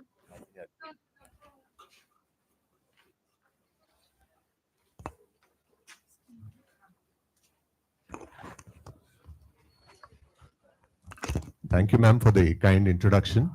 Respected chairpersons, senior faculty in the audience, and my dear colleagues. Thank you, Siddhartha Medical College and the management for giving me an opportunity, and I thank the head of the department, Dr. Geeta, for giving me this talk. And I thought Geeta chose a proportionately smaller biopsy compared to my size of skin being a topic for discussion. And she chose this topic, common patterns in skin, a bird's eye view. At the outset, I would like to bring greetings from PS Institute of Medical Sciences and Research in Kuppam. Then we come to the word, what is this pattern we are all talking about? Now, pattern, as we all know, is something which is a repeated or decorative design, which is quite familiar and quite popular with ladies, especially now with Diwali around. You'll all be busy shopping with the new patterns of dresses or new patterns of dress materials. I was wondering how that would gel with today's talk. I think you'll be seeing a lot of such patterns in the biopsy. And the biopsy, although maybe will be very small, but yet we see a lot of similarities or a lot of repetitions in what we interpret. Now, Geeta chose the title, A Bird's Eye View. Again, I thought maybe she's pulling my leg. Being a 6 feet taller, maybe she thought what I see from higher level is what she's expecting us to interpret. But she had a point. And what is that point? What have I pointed out here on this slide? It's a scanner objective. All of us use our microscopes, but the most underused objective in our microscope happens to be the scanner objective, wherein we definitely get a bird's eye view of what is happening there. Because most of our diagnosis, especially in the context of dermatopathology, we can make looking at patterns, learning these patterns, and trying to understand and correlate these patterns as far as these lesions are concerned. And definitely, this would give a broader perspective. Skin is one tissue where I think our chairman would agree that they don't like a diagnosis of a non-specific dermatitis. I have been trained, and I pay respect to my guide, Dr. Prakash Kumar sir. And my interest in that built based on his teaching. And thankfully, in 15 years, I have never signed out one non-specific dermatitis. It is always a clinician, if he is biopsying our skin, there has to be some reason for the biopsy. So please take it. Don't ever write a diagnosis of a non-specific dermatitis. Please call your clinician. There will be some diagnosis which you can definitely offer the clinician. That's it. This is a wonderful slide which tells you all the compartments, I'm sure, as the residents will be knowing, starting from the epidermis, we have the dermis, and also the subcutaneous tissue we should pay attention to when we are interpreting a complete skin biopsy. Before I actually go into the patterns of the skin biopsy, let me make it quite familiar. I'm not going to bore you with any text material. It's going to be images all along. What do you see here? These are mustard seeds in a little close up. Why I chose mustard? Because what inflammatory cell looks like mustard in our skin biopsies? Those are your lymphocytes. What are the As pathologists, we should be very good at describing what ant. It's a black ant. Why I said that is most often we end up seeing neutrophils in sections which are all scattered all over. So there will be a lot of these black ants, which I like to call they are your neutrophils in your sections. They are occupying everywhere in your section. This is a red ant. Again, looking like a neutrophil, but it having a lot of cytoplasm, which you can see from your scanner view itself, which are your eosinophils. So try to recognize a lymphocyte, a neutrophil, or a eosinophil from your lower magnification itself.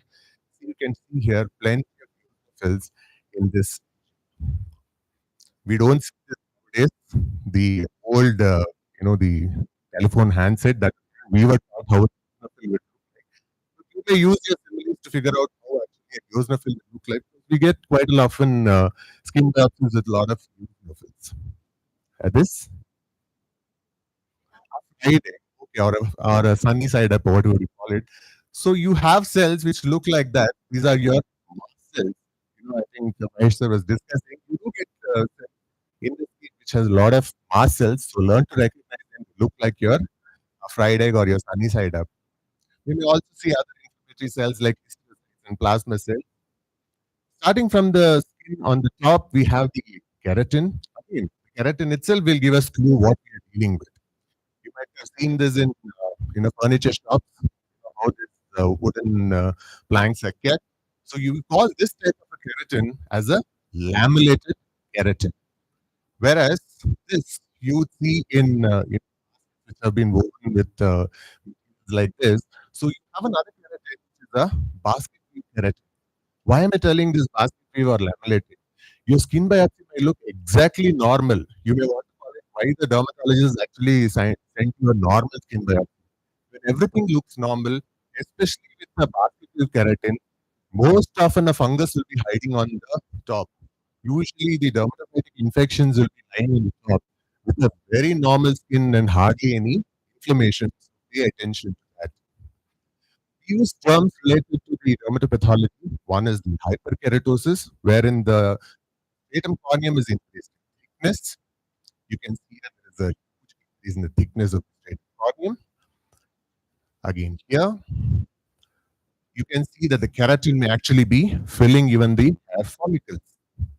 We use the term what is called as a parakeratosis, where nuclei which should be absent in the stratum corneum is actually present. You can see there is a keratotic area in which the nuclei is retained. So that is parakeratosis. Again, in a close-up view, you can see nuclei being retained in layer. Hypergranulosis is where there is an increase in the granular layer, and this is usually associated with a hyperkeratosis. So you can see here a markedly increased keratin layer, and you can see this bluish area that corresponds to your keratohyalin granules. So there is a hypergranulosis.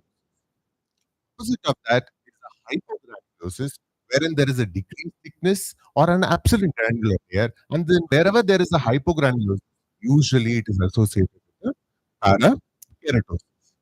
So you can see here absolutely there is no granular layer at all. You can see correspondingly there is a parakeratosis. Then we use the term acanthosis. What do I mean by acanthosis? Is another equivalent for an epidermal hyperplasia, where the epidermis is increased in thickness. And there are various types of this acanthosis. We have a psoriasiform, an irregular, pseudocarcinomatous, papillated, and a colorate. And I'll be describing to you shortly. The opposite of the acanthosis is what we call as atrophy. Instead of increase, now there is a reduction, there is a decreased thickness of the stratum, PGI, with a consequent loose or flattening of the heat apex. So here you can see you don't see any heat apex at all. The epidermis has become thinner and thinner, and atrophic epidermis. Again, here the epidermis has undergone atrophy. And we also use another word in relation to the epidermis that is called as the spongiosis, wherein fluid starts accumulating between the epidermal cells. There's accumulation of fluid in between the epidermal cells. How do I Normally, I don't see the spinous process. Once the fluid starts accumulating between the epidermal cells, I'll start seeing spinous process. And that can accumulate a lot of fluid, which the clinician may even end up seeing as a vesicle. And we also use another word, what is called as an acantholysis. That means the cells lose connection between one another. So what was a cell in the spinous layer, which was a polygonal cell, starts becoming a rounded cell, what we call as acantholytic cells. This acantholysis, again, you will have to determine where the acantholysis is happening. Is it happening above the epidermis, in the epidermis, which level it is happening, or is it happening below the epidermis? For example, in this patient, the acantholysis is happening in the epidermis above the basal layer, what we call as the suprabasilar acantholysis. Here again, a suprabasilar acantholysis. Here again, above the basal layer, you are seeing an acantholysis. It could happen beneath the corneal layer, what is called as a subcorneal acantholysis. It could be happening all around in the skin, what we use the term as an extensive acantholysis. Here you can see the breakdown of the Malpighian layer, and everywhere the cells are getting rounded up. So that's an extensive acantholysis. After moving from the epidermis, we come to the junction between the epidermis and the dermis. We have the basement membrane. At the basement membrane, we can see the following changes. Either the basement membrane gets very thickened, or there is a degeneration at the junction between the epidermis and the dermis. Like here, this is the epidermis and this is the dermis, and you can see this bubbling out of the zone between the epidermis and the dermis, what we call as a vacuolar degeneration. In contrast, here you are seeing the epidermis and the dermis junction, and you are seeing the basement membrane appears very, very thick. And as I said, beneath the epidermis, you have the dermis. And as I said, the vesiculation or the splitting can happen beneath the dermis also, beneath the epidermis also, what we call as a subepidermal bulla or a blistering. And I've already discussed on what type of inflammatory cells you will get, starting from neutrophils, lymphocytes. There could be a single inflammatory cell, or there could be a mixture of these inflammatory cells in the lesion. And you can have various patterns of this inflammation happening within the skin, to which few terms I will be introducing shortly. It could be what is called as a lichenoid, or a diffuse, or a nodular, or around the vessel, what is called as perivascular, or around the adnexal structures, which is called as the periadnexal.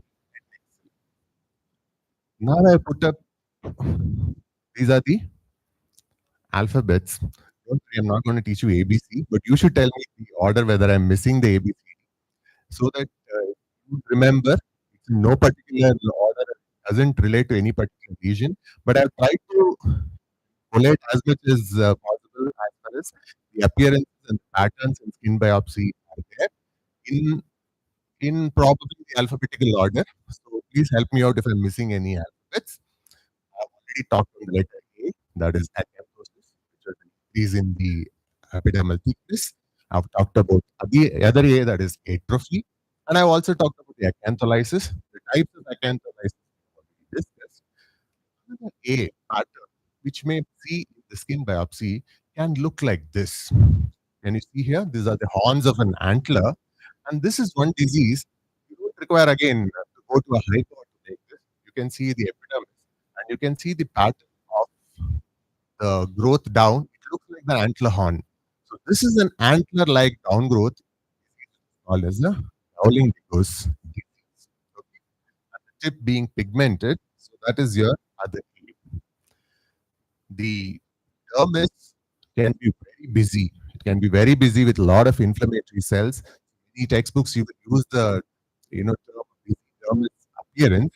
But what is the other B? What is this? What are these? A lot. I think in college we used to tie these bands, the friendship bands. So these are your bands. So I'm showing the band. Look at the epidermis. This is the dermis. And if you have an inflammatory cell, what inflammatory cell? Mustard, ant. What is it? It's an ant or a mustard at this magnification. Mustard. So if you have a lot of lymphocytes in a band-like form, we use the term band-like inflammatory infiltrate, also called as a lichenoid inflammatory infiltrate. You can see here there is an epidermis, there's a dermis, and in the papillary dermis there's a band of inflammation. That is a band-like inflammation. The lichenoid inflammation. What is this? All of us get a lot of couriers from Amazon, Flipkart. This is a box. A very valuable clue when we put the slide under the microscope. Generally, when the clinician takes a punch biopsy, the biopsy tends to be almost conical. It goes down. But if you see here, the edges of this biopsy are literally squared up. What we call as a boxed up appearance or a squared up appearance itself is a very valuable clue, especially if you're dealing with lesions which are very, very indurated, okay, or any plaque forming lesions can square up these, biopsies. So it's a very valuable. You're having a lot of collagenization which is happening in that biopsy, what is called the boxed off appearance. What's that? A light bulb. Yes. So you can see the retape pegs are looking like your light bulb. They're going down like a light bulb, what we call as a bulbous retape pegs. Lesions like your psoriasis, which picture I've already shown. You're already having the hyperkeratosis, which I talked about. You're already having the parakeratosis, which I talked about. Bulbous retape pegs. That's the B. After B comes the C, which is closely related to the B. This is your foot of a camel looks like this. And if you look at the retape pegs, they exactly look like that. So this bulbous retape pegs or the camel foot appearance of retape pegs are what we classically describe in dermatopathology for psoriasis. Mind you, they are not specific to one disease entity. What I'm trying to tell are seen in most classical entities. You should make the habit of appreciating these patterns repeatedly as you see to narrow down your list of your differential diagnosis. After B comes C, and again we are continuing with C. One important tool we use in dermatopathology is what is called as an immunofluorescence. In the immunofluorescence, we get a lot of patterns. One such pattern is what is this? Is your in the poultries we use this mesh which is called as the chicken wire mesh, also called as a fish net. Here you can see in the immunofluorescence, the pattern is what is described as a chicken wire or a fishnet pattern in your immunofluorescence. Okay, this the European churches which have these tall spires, what are called as church spires. You can see how tall they are running. If you look correspondingly to the epidermis, you look at it, how it has formed similar to the peaks in what you're seeing in the church spires. So this is a typical church spire appearance. Again, it's not specific for any one diagnostic entity, but helps us narrow down. It can be a seborrheic keratosis, it can be acrokeratosis verruciformis, etc. Don't mind, I'll be sharing this presentation entirely with you, and please add up if I have missed anything. Send back if I have missed any of these appearances or presentations. So this is your church spire appearance of the epidermis. What is this? Collar. The collar, how it is? Why it is collar? It is bending inwards. On both sides, it is bending inwards. Now again, put your slide on a scanner power, not on a higher power. You see this keratin, and on both sides, you're seeing the retapex are trying to bend inwards like your shirt collar. This is a very valuable clue when you're interpreting something like a verruca vulgaris. This is not a high part. Put it on scanner and you will know you're dealing with a verruca with the inward bending of the retapex. Remember when I used the term acanthosis, one of the types of acanthosis is the collarette type of an acanthosis. So this is your collarette type of an acanthosis. This is a favorite quiz question. This is your, what is this? The claw, and the claw is touching the wall. Okay. Here exactly you're seeing the same. You're seeing the skin biopsy. You're seeing the busy dermis. It looks like a granulomatous inflammation.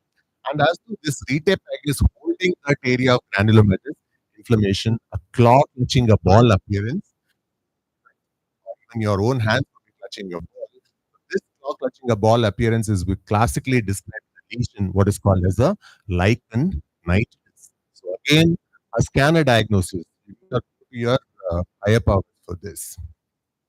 Next comes the clock fit inflammatory cell, which I didn't mention when I was discussing your lymphocytes, your neutrophils, but the plasma cell, which we have been learning from our anatomy days as a typical clock face appearance or a cartwheel type of appearance. What is this?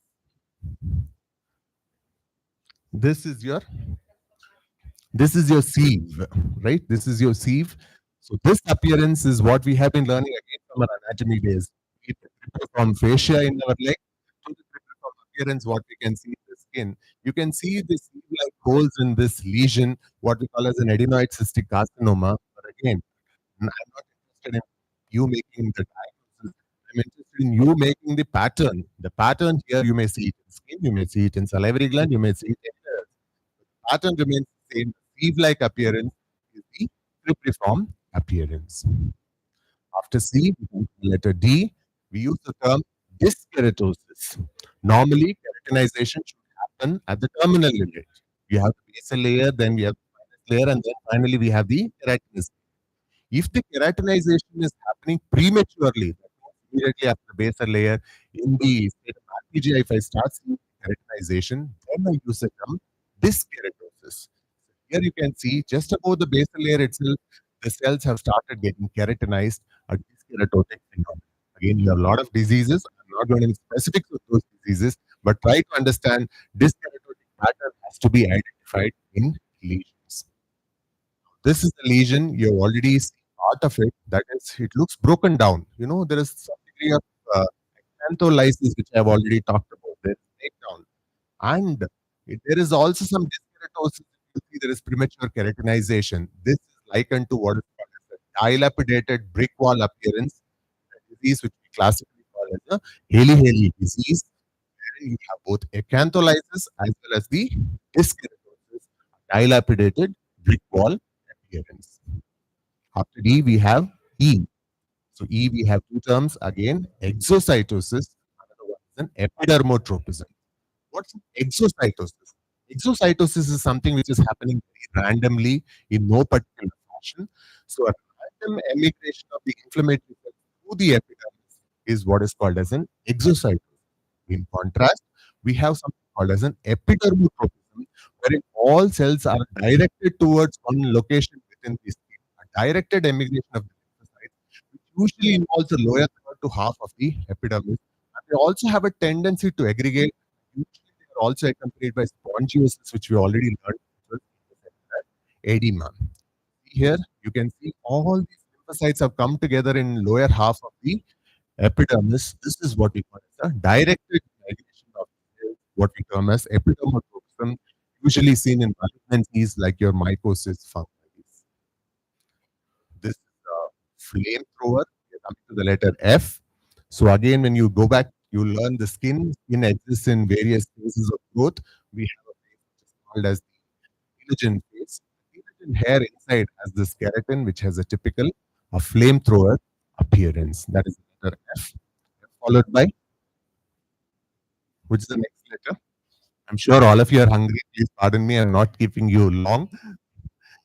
No, I have another letter still with F. We have a lot of celebrations, and especially in school or, we had the Diwali or Dasara celebration. We use these color papers, right? These are what are called as the festoons. Why do I use the word festoons? Look at the dermis here. It looks exactly like as if it is in a festoon pattern, right? This was the case of a porphyria, wherein there is a break beneath the epidermis, a subepidermal blister, and the dermal papillae are all looking like festoons going inside. Again, I don't want a diagnosis. I want you to appreciate how the festooning would look like. That's for the letter F.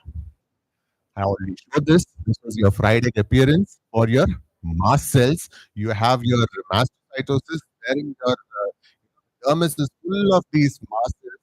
You can appreciate from your scan power itself. So that's with the letter F.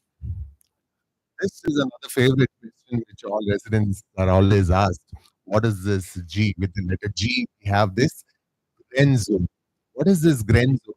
You can see I have put almost 6 biopsies. In all these biopsies, there's something happening in the dermis and the epidermis, but there is a clear space between the epidermis and whatever is happening in the dermis. Here, this here, you can see this space here, space here. So something which is separating the epidermis and whatever is happening in the dermis, the clear space is what we call as the Gren zone.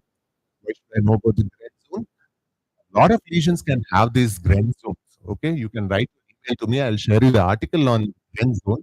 But at least you should know some common conditions like leprosy. You should know a dermatofibroma. You should know you can have an atypical fibroxanthoma, which can present with this Gren zone. Again, an appearance which you pick up on your scanner, which tells you that the place between an epidermis and the dermis is actually cleared out. After G, we have H.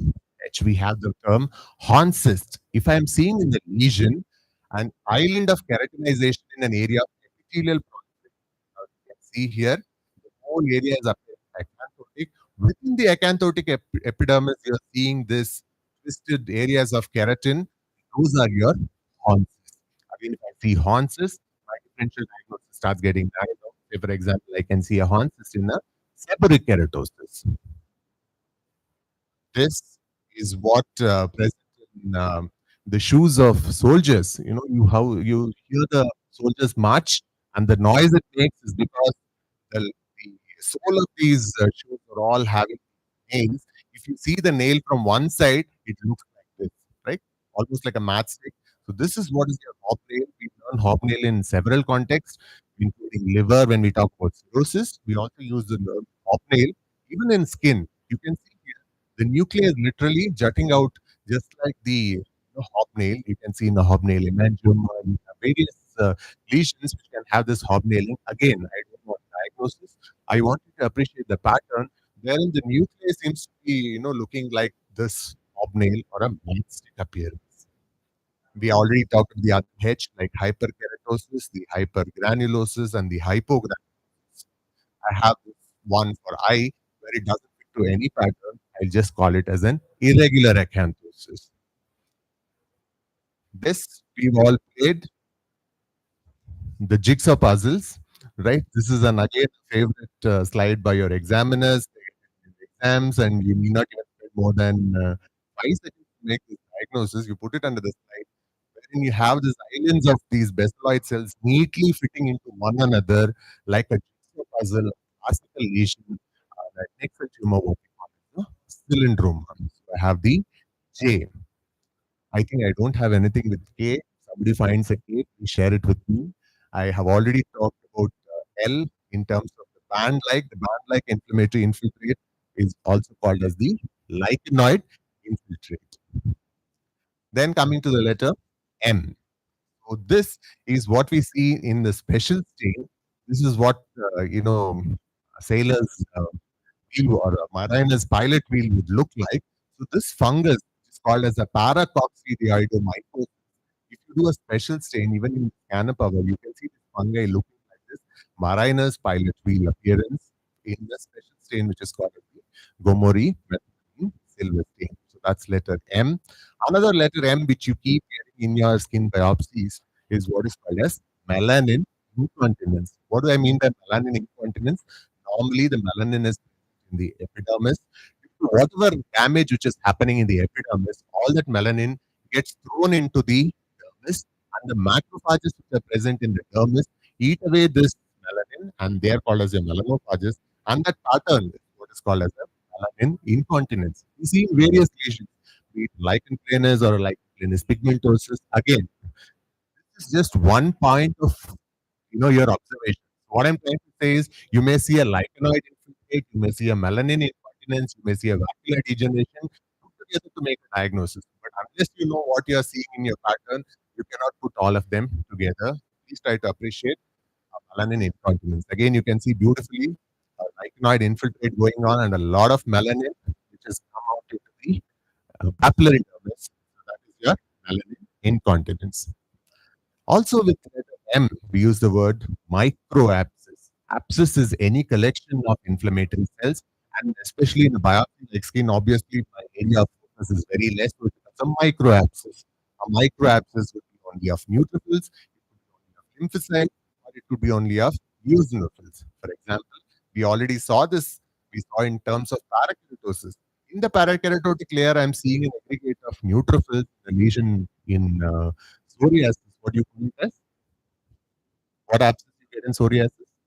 Microabscess. So you can add another M to that. That's your microabscess. Again, here, Mahesh described the case where the lady had a lot of itching, and again now the neutrophils instead of being in the epidermis, they are right sitting in the tips of the papillary dermis, a lesion what we call as dermatitis herpetiformis. Again, a scanner diagnosis where you can see a lot of neutrophils here in the tips of the dermal papillae, a neutrophilic microabscess. Again, it could be simple infection which can cause a lot of neutrophils in the epidermis, or already showed another abscess of lymphocytes in your epidermotropism in mycosis fungoides. That is,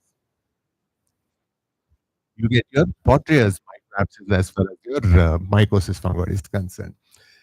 So next letter is O. I don't have any appearance, but you may end up seeing, if you observe your normal skin, you can a lot of see your tactile corpuses or your Pacinian corpuses, which just look like beautifully cut up onion slices.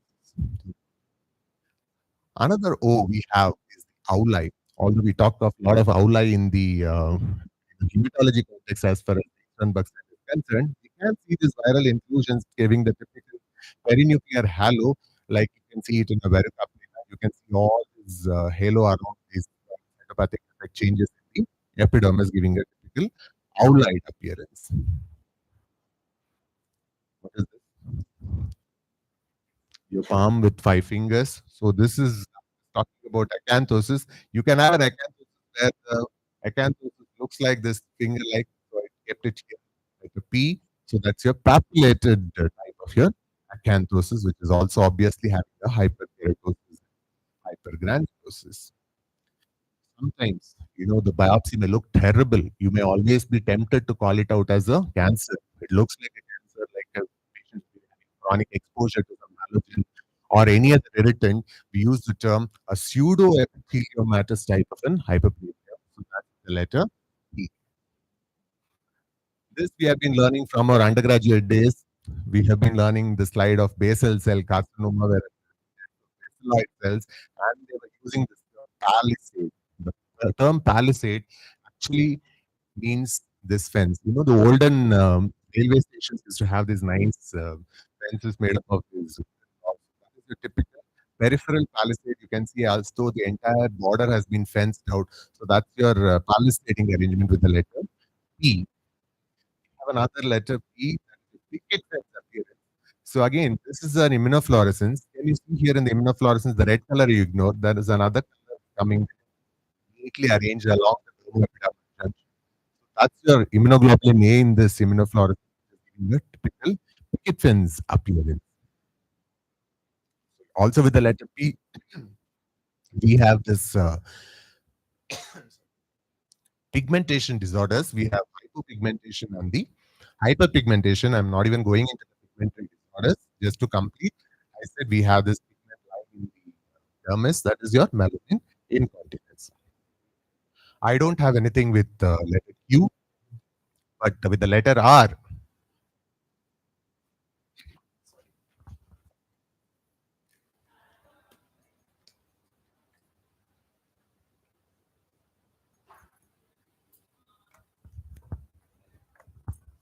sorry. So with the letter R, this is what is described as a raveled wool in a disease which is called as a pseudoxanthoma elasticum. Now, what is happening here? Normally, the elastic fibers are not clearly visible, but a degenerating elastic fiber looks bluish, broken, curled up, just like your fibers of wool, what we call as a raveled wool appearance in a pseudoxanthoma elasticum. Then S, after R, the S. So these are the edges of your sawtooth. Again, you have a lesion which has a lichenoid infiltrate, but look at the granular layer. It is showing a sawtoothing there also, and even the retapex may also be called as the sawtooth retapex as far as the lichen planus is concerned here. So a sawtoothing of the retapex. Then another thing with the letter S, which looks like as though you cut a tomato. You slice a tomato, a tomato is a classical lesion again, which you can pick up easily on your scanner. Is a viral inclusion-based disorder. That is your molluscum contagiosum. Look at this. The nice molluscum contagiosum looks exactly like a septate tomato, wherein the epidermis is invaginated and forming numerous bodies. Another one we have been learning from our microbiology days is the spaghetti and the meatball appearance. I'm a vegetarian. I don't know how meatball would look like, but I know I love spaghetti. So spaghetti and the meatball appearance is what we call for this Malassezia species in the skin. This is the spaghetti and the meatball appearance, what we see here in the skin biopsy. Another favorite, not only in dermatopathology, even in soft tissue pathology, you get this term. You don't get to see these nowadays. All as kids, we had a lot of these, in the fairs and in the shanties, we get a lot of these pinwheel or cartwheel called as the storiform appearance. You can see a central point from which all these cells seem to be radiating out. So this is a storiform appearance. You put it in scanner, you will feel as though you're seeing a pinwheel or a cartwheel. Typically, you'll see in a lesion like dermatofibrosarcoma protuberance. That's the letter S. One more we have letter S is the swarm of bees appearance. Again, as pathologists, you'll be called to interpret why somebody is having a hair loss. Well, again, you're looking at the hair follicle. You see, this is the hair follicle. And around the hair follicle, all the lymphocytes have literally gathered around like a swarm of bees. So this swarm of bees appearance we get in one particular lesion. I'm not talking about the lesion now, but at least identify that you're having a swarm of bees appearance around the hair follicle, which will be asked to interpret when you're looking at, alopecia. This is again from our zoology days. We have learnt about the tadpole, right? Again, another adnexal tumor you'll see in skin, where the structures look like this tadpole is an adnexal tumor, what is called as a syringoma, which has a tadpole shaped or a comma shaped epithelial island. And I showed this as an example of a suprabasilar acantholysis, wherein the basal cells are all retained in one row. So you're seeing a row of tombstones, what we classically see in the Pemphigus vulgaris. So that's the letter P. I don't have anything with U and I don't have anything with V. Please fill me in if I have missed out any, but I'm going to the letter W. So here you're seeing the granular layer is coming like a wedge. See this wedge, which is used in wood cutting. Similarly, the granular layer is coming like a wedge. I have already showed you this band-like or lichenoid infiltrate. I have already showed you keratosis. I'm showing you hypergranulosis, which is a wedge-shaped hypergranulosis. All these put together, you would be able to make a diagnosis of lichen planus. You would see individually this pattern, but these put together and you would be easily able to make such diagnosis. Another one with W. This looks like a shrub which has been totally blown away by the wind, what is called as a wind-blown appearance. In this wind-blown appearance, normally all the epidermal cells are orderly arranged, whereas in a disorderly arranged or a haphazard arrangement of this keratinocyte, we see these dysplastic cells in bone disease, which are classically described as a wind-blown appearance. Now I have gone from A to W. I don't have anything with X, Y, and Z. And but the point I'm trying to make is you may have alphabetically so many things you can add up or you can build up your own algorithms. Basically, you will have several patterns.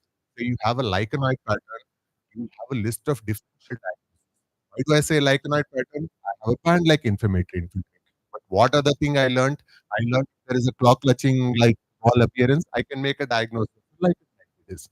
So try to make your own differential diagnosis, looking at the initial pattern and other patterns which you have to identify, whether it's a lichenoid pattern, whether it's a spongyiotic pattern, whether it is a psoriasiform pattern, whether it's a vascular pattern, or whether it is a granulomatous pattern. Every textbook will be giving you these patterns for you to interpret and narrow down your areas of differential diagnosis.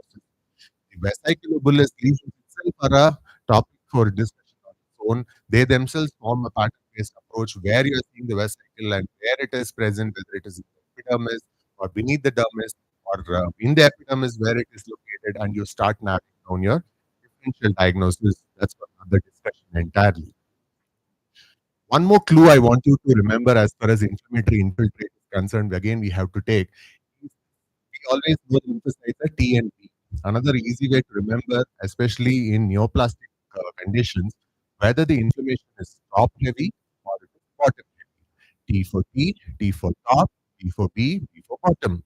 If the lesion is top heavy and it is band like inflammatory infiltrate, and if it is having an epidermotropism, that means it is a directed migration and there is no Gren zone. Obviously, if it is migrating to the epidermis, obviously there will be no place between the epidermis and dermis. usually it's a T-cell infiltrate. Whereas if it is a bottom-heavy infiltrate and it has no epidermotropism or follicular tropism, you have a Gren zone, it is a T-cell infiltrate. So you have a top-heavy and you have a bottom-heavy type of an infiltrate. Whatever be the case, your dermatologist will be giving you biopsies in different forms. It could be a shave biopsy, it could be a punch biopsy, it could be a total incisional biopsy, depending on the lesion and depending the diagnosis in question. Please do not disappoint your clinician. Speak to your clinician. Try to narrow down your list of different diagnoses from what you know from your patterns. Try to narrow down your differential diagnosis. Your DD may not match your DD of your clinician. Call them. They will also be happy to come and sit with you on your microscope to look at what exactly might be actually happening. They may also offer to change their differentials. And ultimately, both of us are working finally for helping the patient. So make that effort and learn these patterns, add to these patterns. If you have any queries, please mail me, or if I have missed out anything, please add to that list. I think Dr. Lisa will be sharing the presentation with all of you, and I'll be happy to take questions. Thank you, sir. It was definitely a wonderful presentation. As it was, everyone agrees it is not just an words, it is complete view of histopathology. Thank you, wonderful, sir. Thank you, sir. Questions? All are hungry.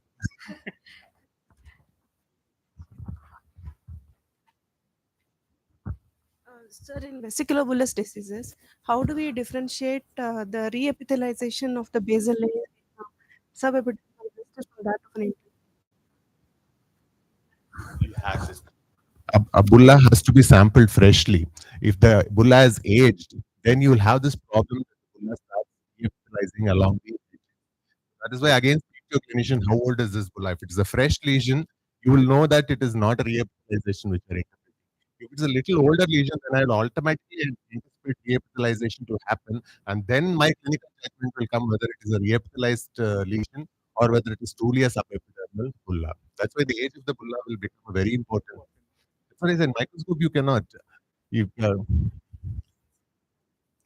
exactly. Thanks, clear. If you are having acantholytic cells, that means your acantholytic cells will only come from your epidermis.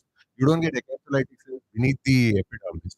So if it has happened, you are getting nice rounded acantholytic cells. That means it must have been an intraepidermal lesion only, and it may be closing up.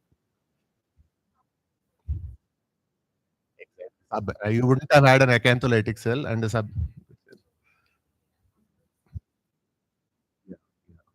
So that's why I say speak to your clinician. They will tell you whether it's a fresh lesion or an old lesion. Ideally, they would always sample a junction between the normal and the and especially in the fresh case. But even if little time has passed, it would have already started getting epithelialized. Not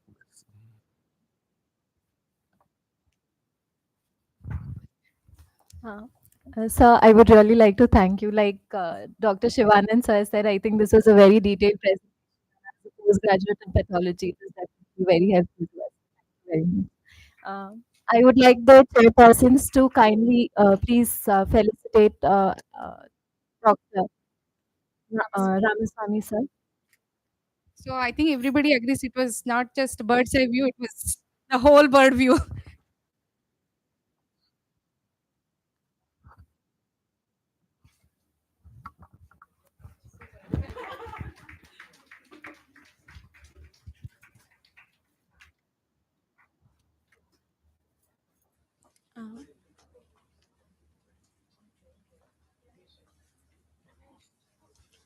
I would like to request Dr. Kodanda Swami sir to give the token of appreciation to Dr. Shivanand sir and Dr. Arjun.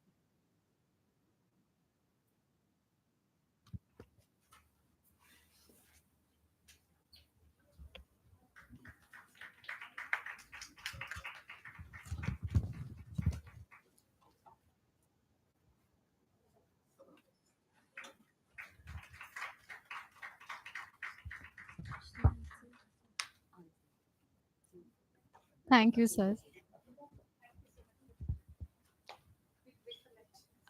We'll now be breaking for lunch. After the lunch break, there's going to be another session. It's going to be very interesting. You will get a surgeon's and a pathologist's perspective. So please come back. we'll be having a 20 minutes of lunch break. Also, we will be sharing a link in the group for the poster quiz. The link will be active for 15 minutes. I request everyone to please participate. The link will be deleted after 15 minutes. We will re-upload it after the final session. Thank you. This is for online delegates only. Thank you.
It's in mail and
Thank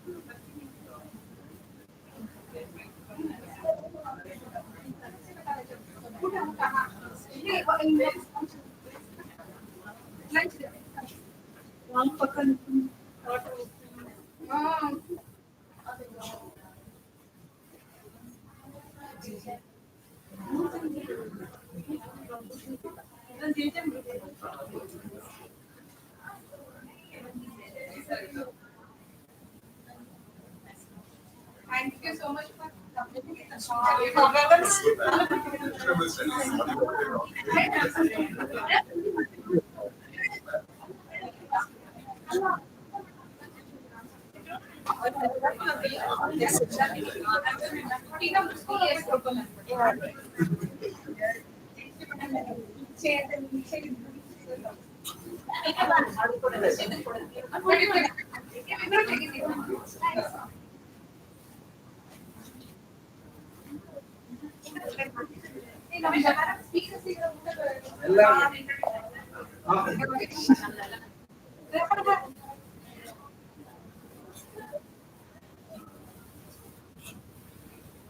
Ramesh, organizing secretary.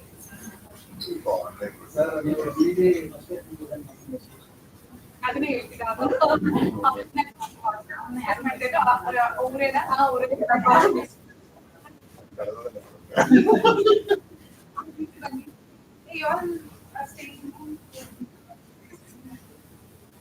Rebecca, put that and take a photo. It will look as no candy.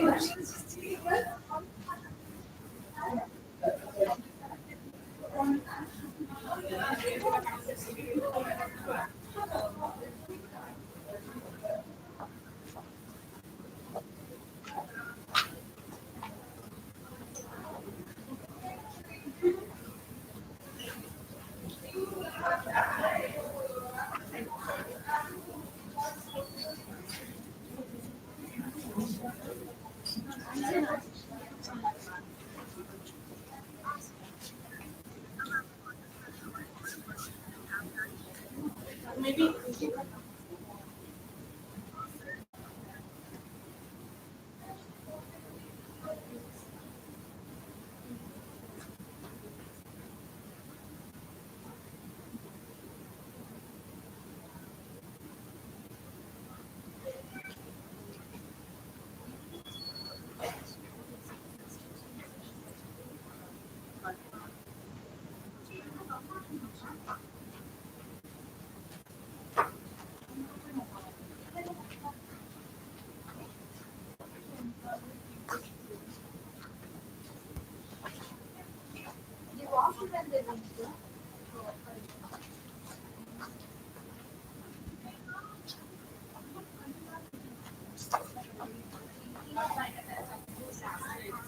Anyone saw who we got?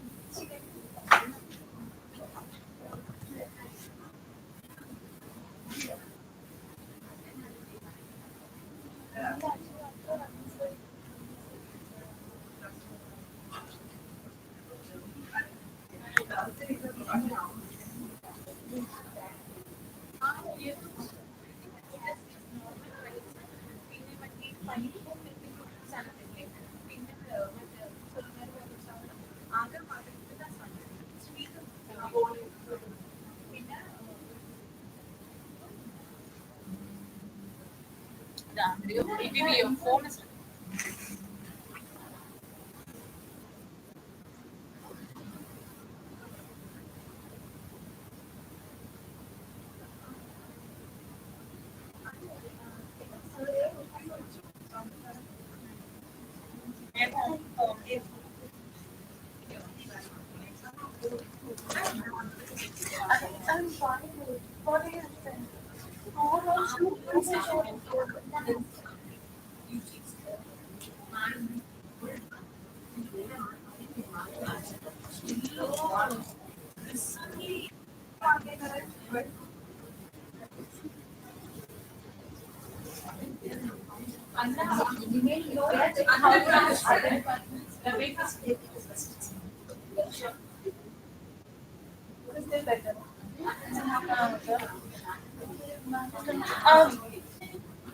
still very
ആരൊരാള് ബുദ്ധനെ വെച്ചിട്ടുള്ളത്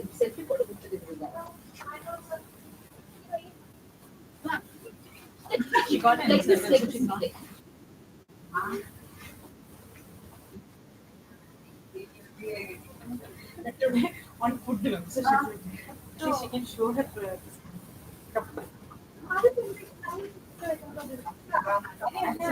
വീട്ടിൽ guest വന്നു കഴിഞ്ഞാൽ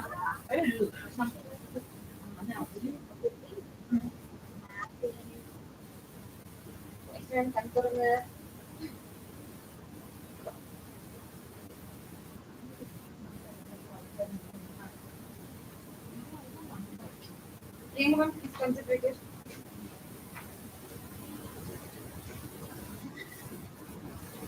Vengo.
I think some of everything is good that is one part.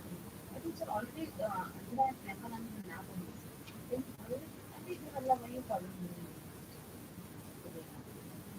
I have already done this but the talk to another half of the half of the touching in half of and they report already 1 week. Actually, 3 days.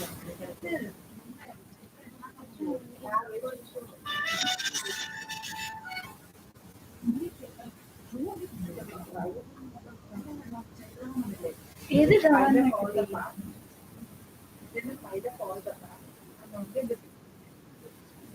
once it should be like 10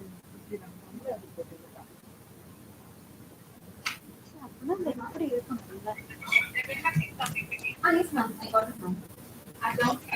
Yes, ma'am. Transfer to the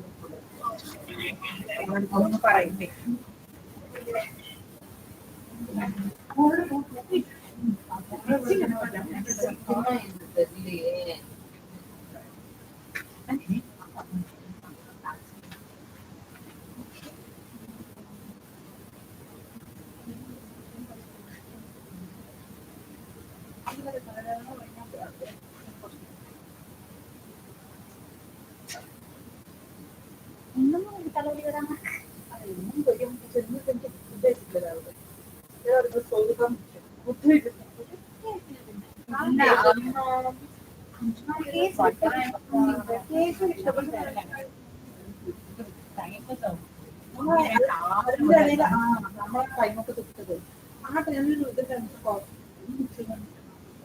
அது நான் இன்னும் அதுவும் oh, there are 5 or 6 slides. You go and take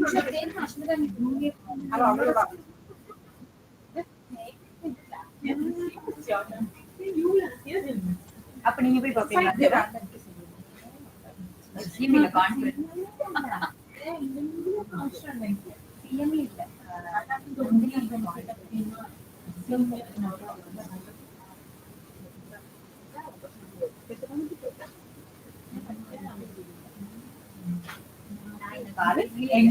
இது enquiry committee registration committee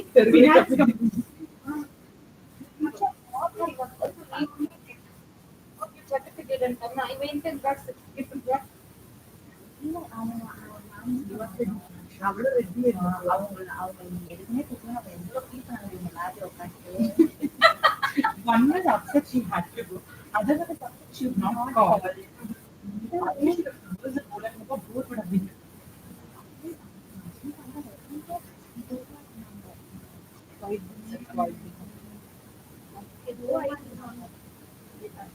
One more complication. Hello?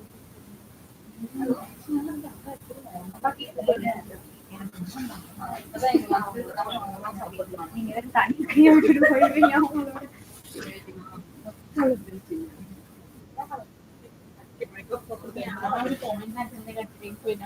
அந்த மாதிரிதான் இல்ல அது வந்து இப்போ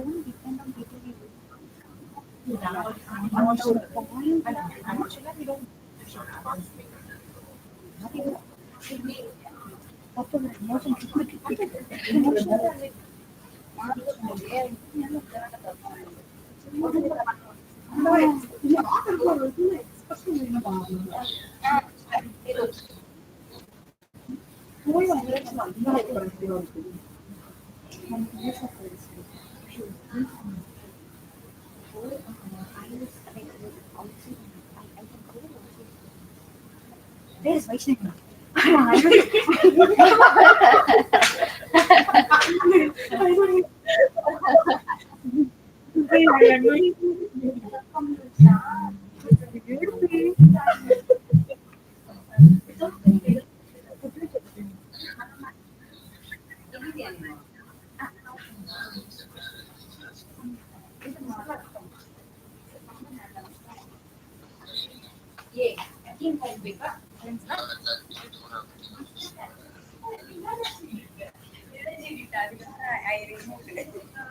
That's what I was telling. Actually, when she was doing only, she was looking, but you were not looking happy.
Good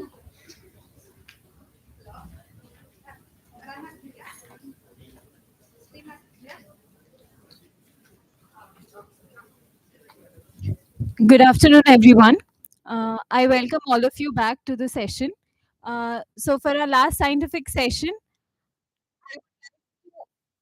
invite on stage Dr. Srinivas Arora, Professor of Surgery, Sri Siddhartha Medical College, Tumakuru, and Dr. Harish Sir, Professor of Pathology, Siddhganga Institute of Medical Sciences, to chair the session and introduce to us as speakers for the session Dr. Srinath S. Sir, Professor, Department of General Surgery, Sri Siddhartha Medical College, Tumkur, and Dr. A. S. Ramaswamy Sir, Professor and Head, Department of Pathology, PES IMSR, Kuppam, Andhra Pradesh.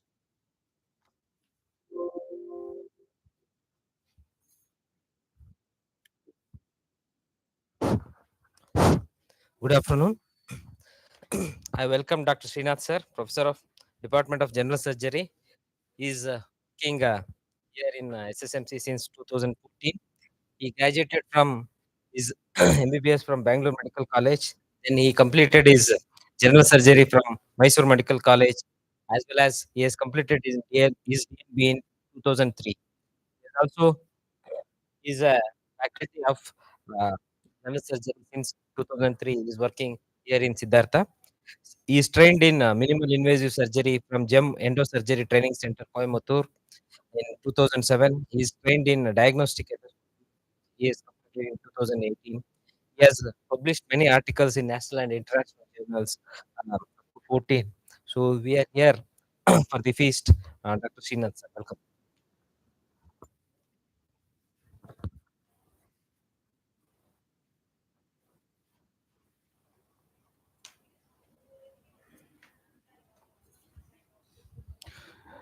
Good afternoon. Specimens are part and parcel of our surgical practice. For a surgeon, surgery is very important and he wants the surgery to go on uneventfully. In a similar way, surgeon also wants the specimen to be delivered to the pathologist and also to get the report in a uneventful manner. That will help to treat the patient, and also sometimes to make a diagnosis. I have divided my discussion into 4 parts. One is, why is the specimen important for the surgeon and also for the patient? What are the issues that can arise during the delivery of the specimen to the pathologist? Second, why do these issues arise? Next, as a surgeon, what is my concern regarding these things? And how can we address these issues?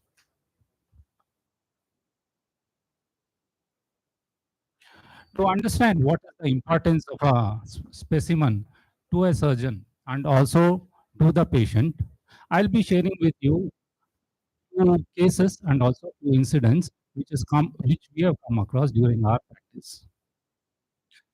This was a 23-year-old young male patient who was recently married, who came to us with a history of pain in the lower abdomen. On examination, we found that the right side testis was absent and also the scrotum was not developed. So the diagnosis was straightforward for us. It was a case of undescended testis, which was intra-abdominal, and the diagnosis was a torsion. This case had a lot of twists and turns, lot of surprises, and it was only the pathologists at the end who were able to help us with their histopathology report that helped us to treat this patient. So the diagnosis was undescended testis. So what we planned was a diagnostic laparoscopy and also an orchidectomy. Before the surgery, we sent the patient for a scan, and that showed that the testis was behind the posterior wall of the bladder. That was the first surprise for us because that is not the normal position or the normal path of descent for the testis. So once we went in with a scope, what we saw was totally different.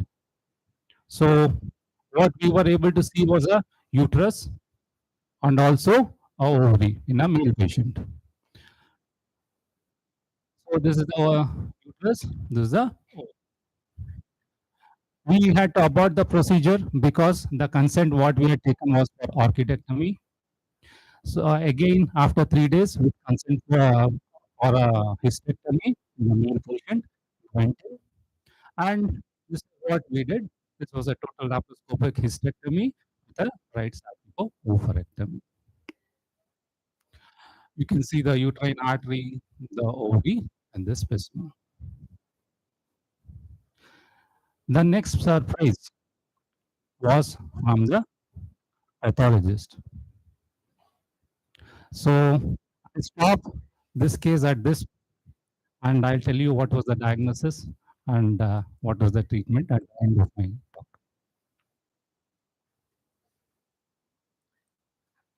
The second case, what I'd like to share, was I think was done in around 2000.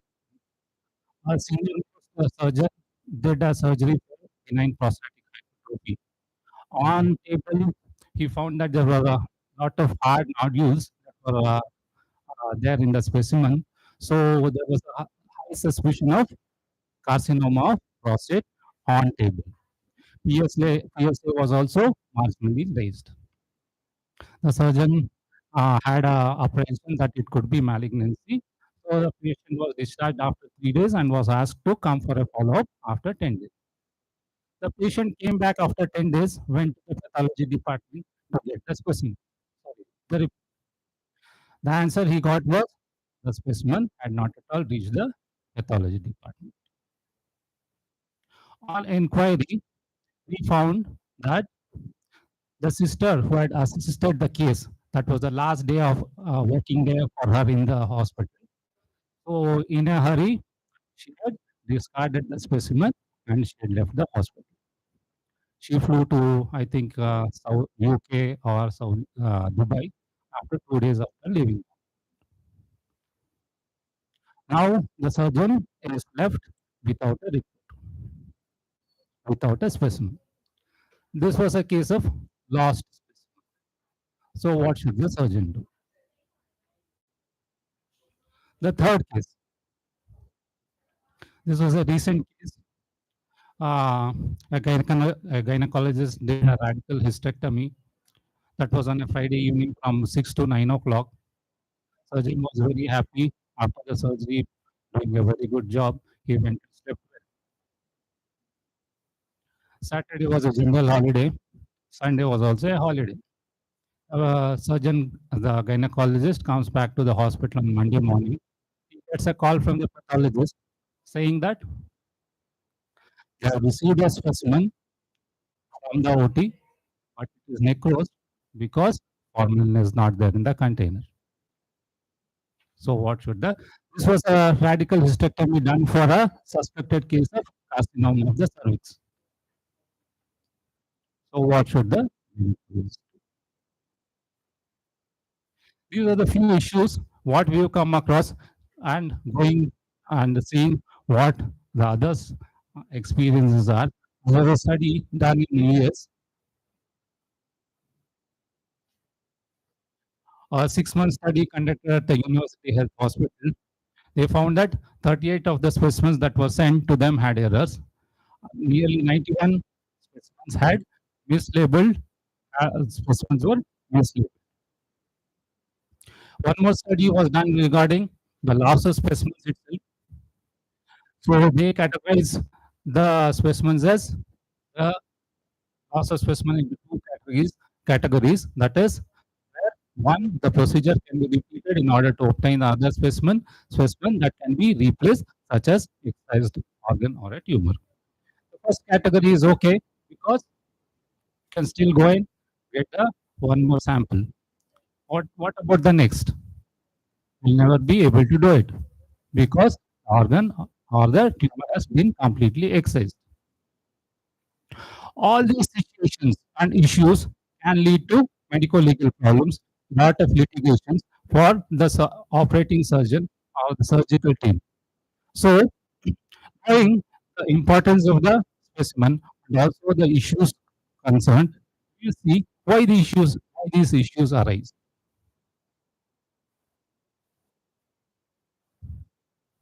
The journey of a specimen from a patient to the pathologist has many steps, like identification of the patient, identification of the specimen, retrieving the specimen from the patient, then putting it into a appropriate container, putting a fixative or a receptacle, correctly labeling the specimen, writing a requisition, and packaging the specimen, and also transport of the specimen to the pathologist.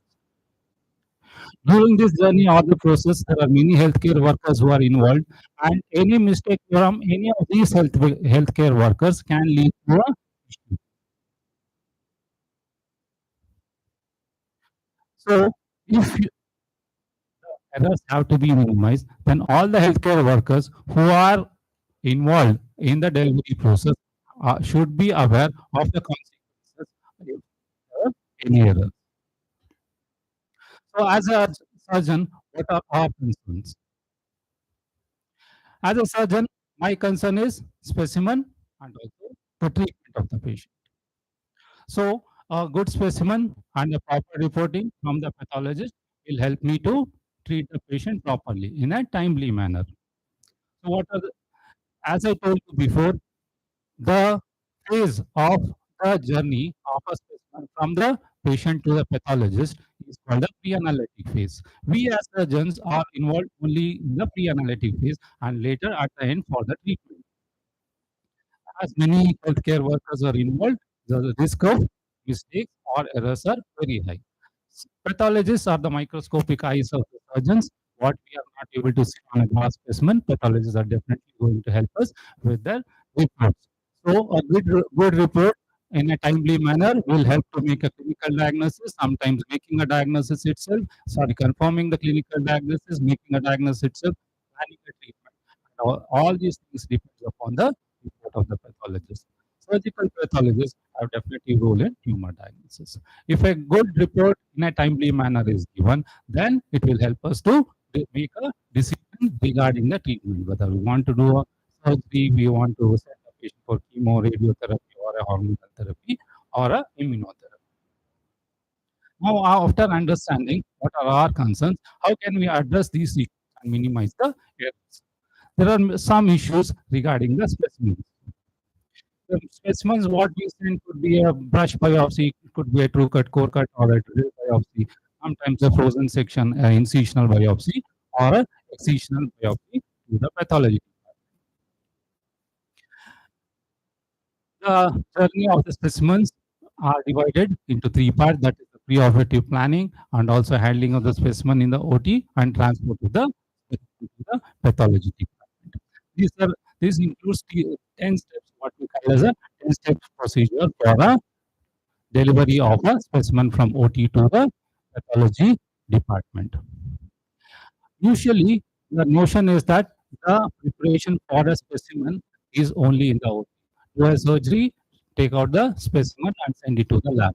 But ideally, the preparation for a specimen delivery should start preoperatively and it should be a part of the preoperative planning itself. Just like as we prepare the patient for surgery, our preparation is needed even for the specimen.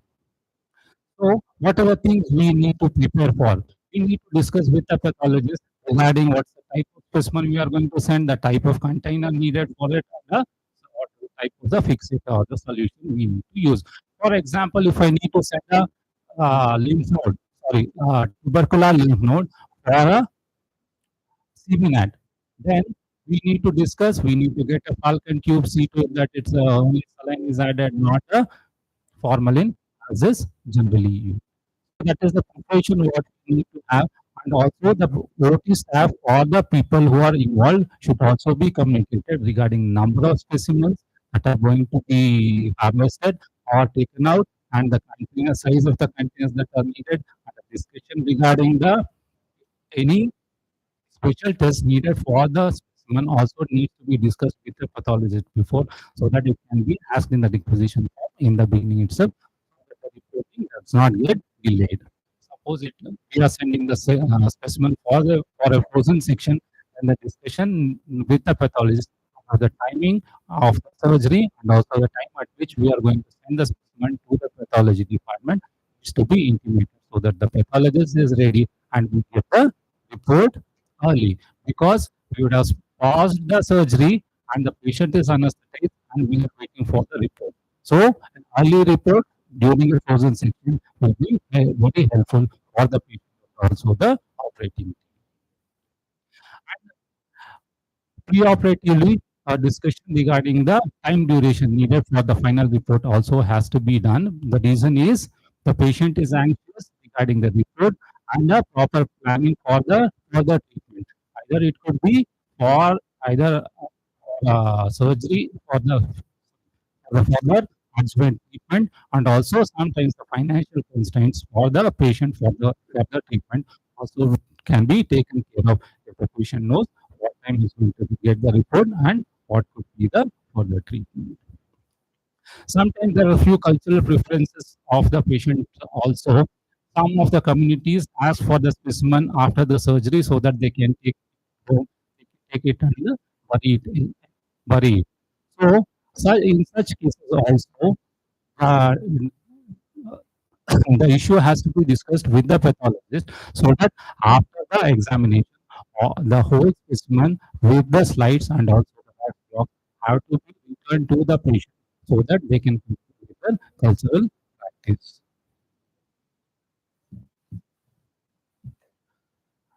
After preoperative planning, what do we need to do in the operation theater? There is a whole team doing the surgery. It's a surgeon, nurse or the first sister nurse who is assisting, the circulating nurse in the OP. There are different responsibilities for each of them when getting a specimen.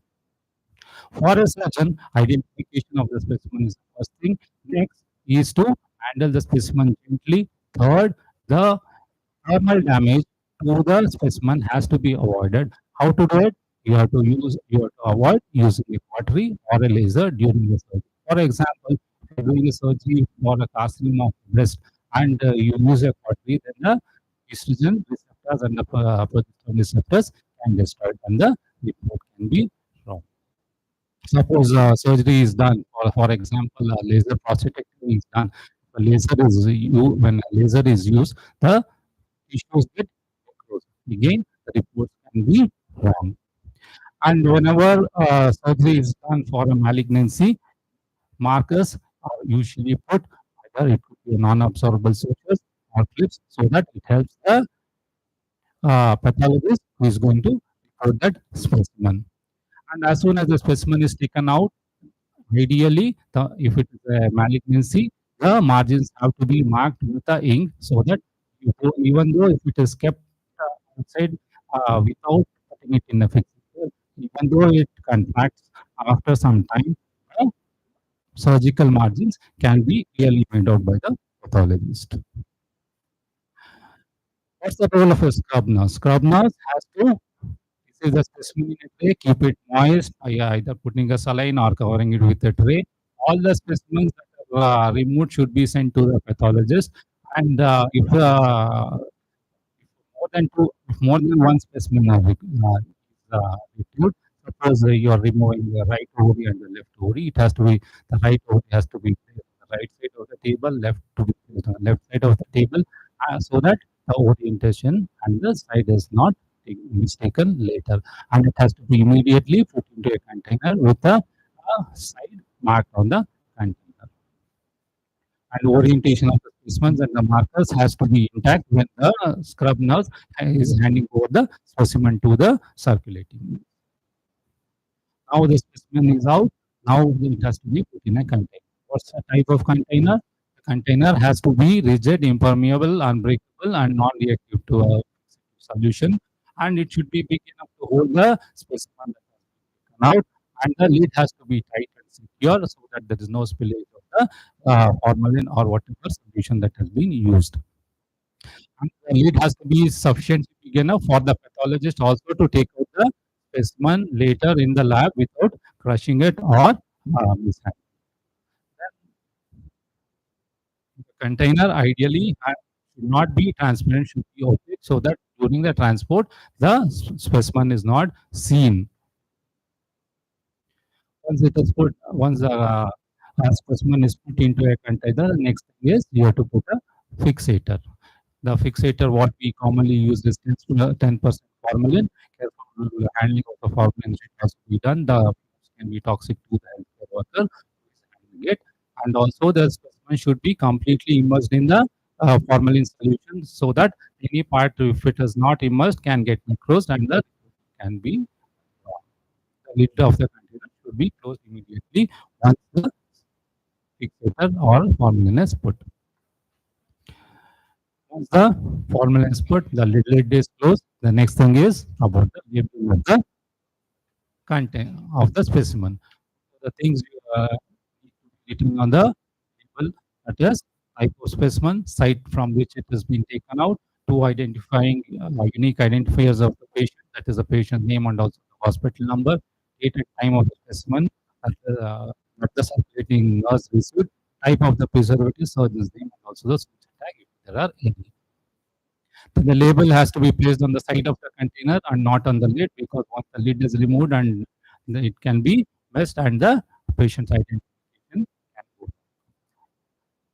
If it is a biohazardous specimen, then it has to be written and marked on the container itself, and use a black ink or a blue ink permanent marker so that the whatever has been written gets merged or erased with the use of a.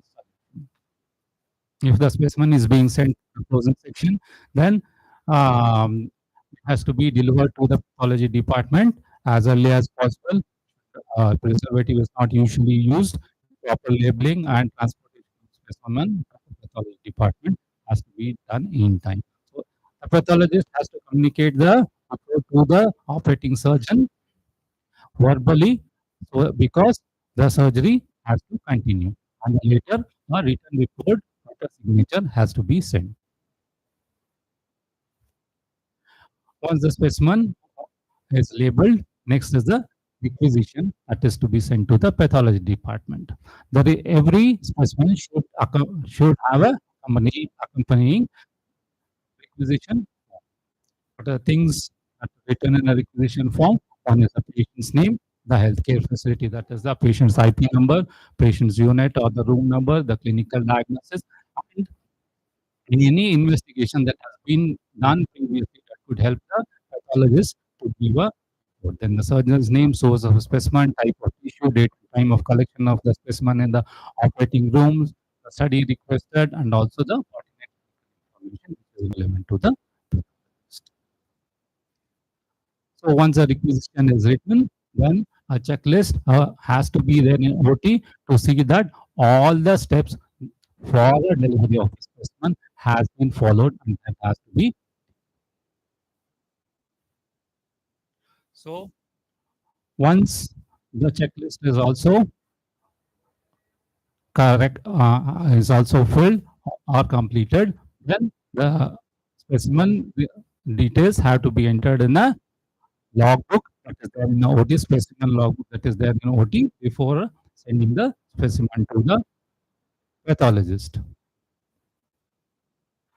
Now is the time to send the specimen to the pathology department. A packaging of the specimen has to be done. Outer package has to be there.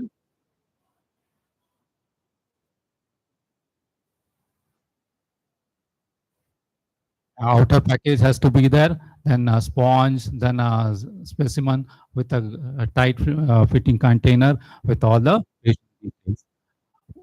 There should be a scheduled time for picking up permanent specimens, and if it is a frozen section, the time has to be intimated to the pathologist earlier.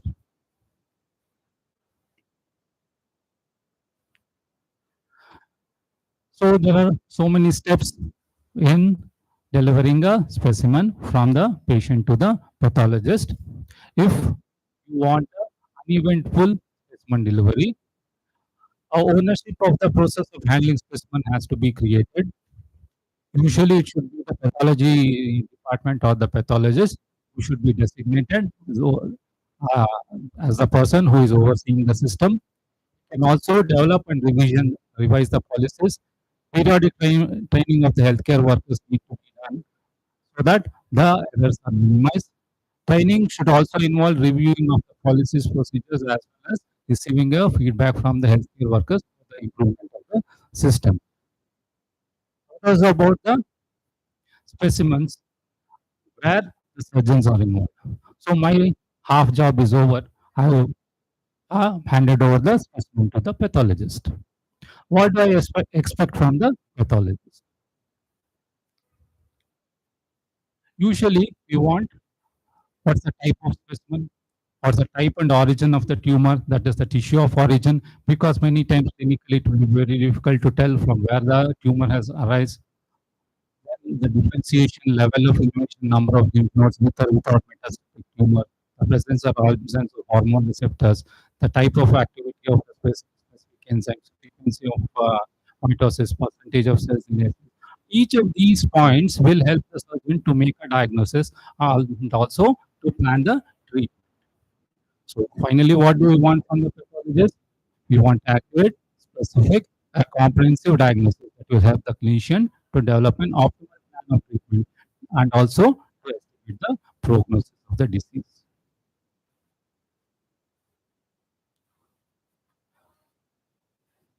So coming back to our first case. Any guesses? What could be the diagnosis?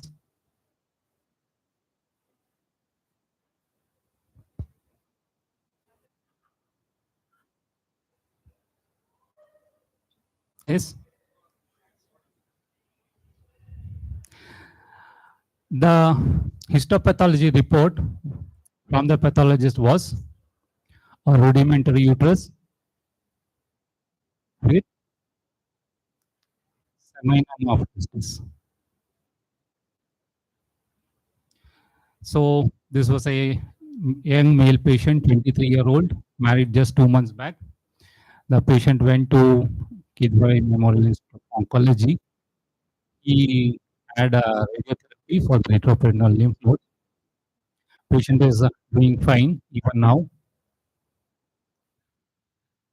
This case was to tell you how important a specimen is, how it can help the clinician to make a diagnosis and also plan the treatment for the patient.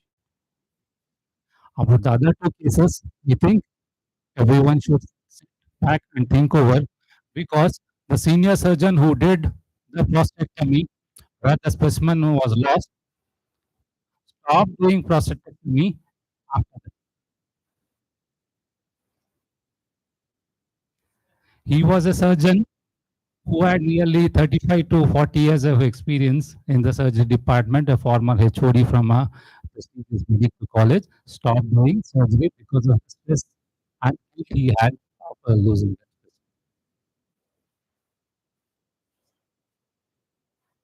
The third case, we were lucky enough, the pathologist could still retrieve some specimen from the radical hysterectomy specimen. We were able to give a report. The patient underwent treatment. So, to summarize or to conclude, the process of delivering a specimen from the patient to pathologist involves a lot of errors can happen because many people are involved, many steps are there. So there need to be a systematic approach to the delivery of the specimen. And if there is a uneven specimen delivery, timely report from the pathologist that will help to treat the patient and the surgeon will be very happy. So we have to develop a system where you can see a surgeon always smiling. Thank you.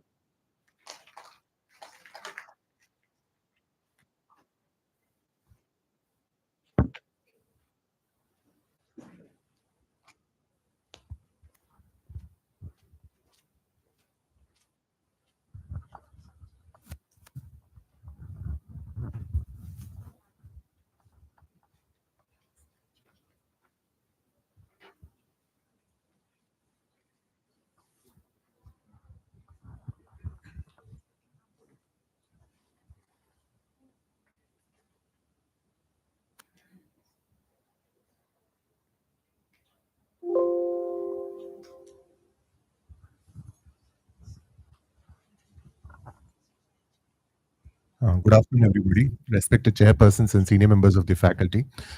Thank you for joining us back for this session, and I thank my previous speaker, Professor Srinath, for making my job easier this session, because that is what day in and day out any surgeon and any pathologist is facing in any institution across the globe.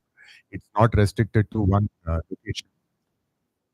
Greetings again from my entire department to all of you on this occasion of International Pathologist Day. Start off with this. This is from which place? Yeah, this is in Rome. I love traveling, and I love to see places I have not yet visited. And Rome is classically related to a lot of historical events also. And I've chosen this for a reason, and I will come back to that in my talk. Sir rightly pointed out, any specimen, be it blood, be it an FNAC, be it all the more a biopsy, which is handed over to the pathology department, the first and the foremost thing which each of us should develop is a respect for that. You cannot treat it like, okay, it is lying around, and be it an EDT accutainer, be it an FNA sample, or be it a small biopsy or a large biopsy.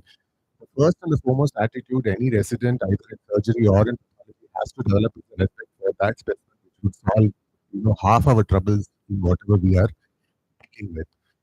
That is the first key issue. So mentioned a point. Okay, I had a neurosurgeon recently operated the case of craniopharyngioma. The OT nurse is always trained, because one of my colleagues, he loves to do squash smears. So she is always trained in doing squash smears. So she picked up a portion of that, thinking that this has to be sent for squash smear. Only thing she didn't realize that was the entire specimen. She's put it in saline and left it for the whole day. And evening it is reaching us. My resident is coming and asking, "Sir, it has come in saline. What should I do? Should I reject this specimen? Yes or no? How many for rejecting this specimen? How many for not rejecting this specimen?" You can never reject anything which comes to you.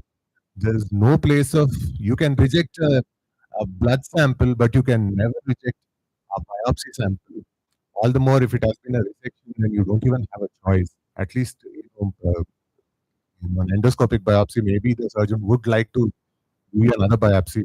But where do they have the choice in case of, a second, radical resection? Please never reject a specimen. For all some part at least was viable or will be viable, and you have to attempt. If not anything, at least you will call it is authorized, but fine. But at least you have made an attempt to salvage the situation. You are never allowed to reject the sample as far as biopsy or surgical specimens are concerned. So rightly put it, and that's what is quoted here. Surgical pathology should deal with each specimen as if they were the clinician, or better yet, patient awaiting the surgical pathology report. Questions such as whether to photograph a gross specimen, how many sections to submit of a particular lesion, how carefully to search for lymph nodes in a radical procedure, whether to order recuts of special stains, whether to write or dictate a microscopic description, and so forth, all become answerable in terms of the single basic question: were I were the patient, or were I were the clinician in this case, what information would I need about this specimen, and how can that information best be supplied? This is what Sir was trying to, summarize. And that's exactly as pathology colleagues how we should be able to support our clinical colleagues. We all went through how a specimen is actually delivered to the laboratory, right from the identification, procedure date. Sometimes, procedures happen over the weekend. Pathology department doesn't work on Saturdays and or after half a day and on a Sunday, and then you have a Monday and somebody forgets. Then the surgeon has done dissection like MRM, that is lying there, and if it is not fixed, then any attempt of me doing an ERPR later on, it is an entirely wrong concept of what is happening there. So that's what I was saying. When you're doing it, plan it in such a way that it reaches in time for whatever it is intended to do. History, the identification, including any special tests, and including the disposition of the gross specimen, as rightly put. Many of them have. For example, if there is a product of conception, somebody want to, as per the religious belief, want to bury that concept test, right? You have to return it. There may be medical devices which can be sent along with the surgical specimen, which the device manufacturer actually wants to, get it back for analysis after the procedure, after your analysis, everything has happened. So you have to take that instruction beforehand.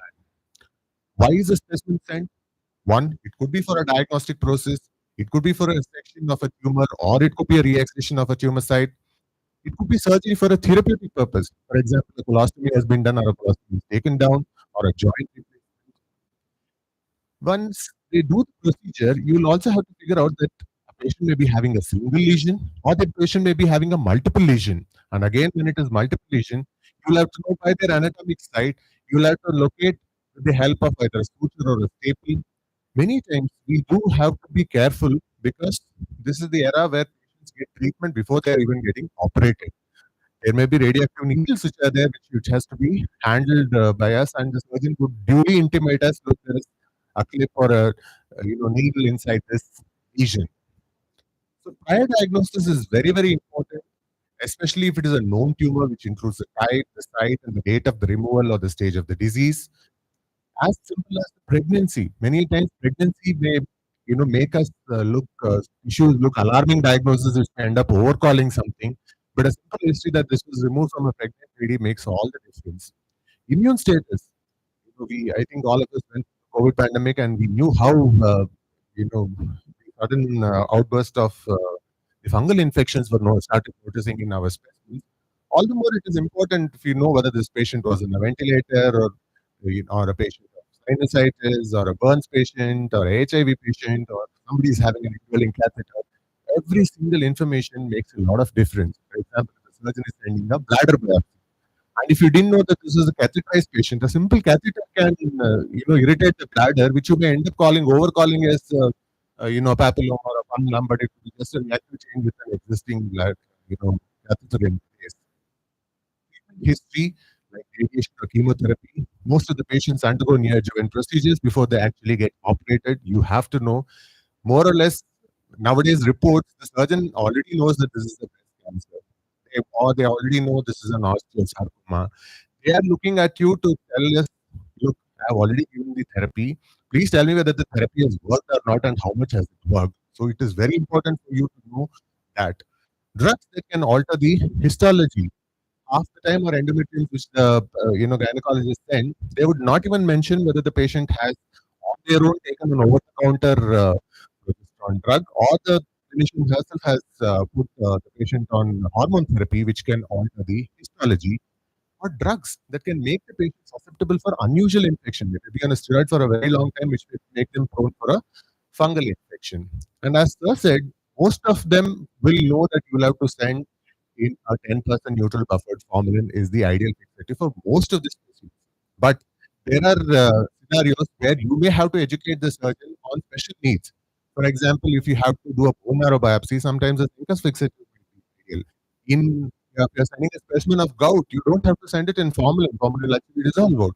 You have to send it in unfixed solution because uric acid will dissolve in formalin. So when they're doing the procedure, it's always good that you communicate with your colleagues and guide them so that ultimately it's not your ego or their ego is satisfied. It is the patient who is at the biopsy end who is going to get benefited. So don't let any egos come in between. Please talk to each other. Adjectives. All of us have learned grammar, and this is the one part of the grammar which I personally like a lot. Why? As pathologists, this is the part of grammar which we all use. Adjective is something which is used to describe the quality, describe the quantity. We talk about the color, talk about the taste, we talk about the appearance, etc. And that's exactly what the surgeon is also expecting in our report. What are you seeing in this specimen, and what are you trying to tell me in your report? Be good with your adjectives. I don't want flowery language, but at least it should convey the information which is supposed to be useful to the clinician. Our surgical pathologists we are equally, if not more, knowing about the surgical anatomy of whatever you're dealing with. It can be as simple as, like Sir said, a uterus. Even now, people can struggle to, locate which is the anterior or posterior side of the uterus. If you don't know the anatomy, you better not touch the specimen. As I said, you meddle with it, you're done with it because you're not going to get the question once again. If you are not sure, please go back to the anatomy, read that anatomy before you even handle this question. For all you know, a Whipple's procedure may be lining up on your table. If you're not confident, so be it.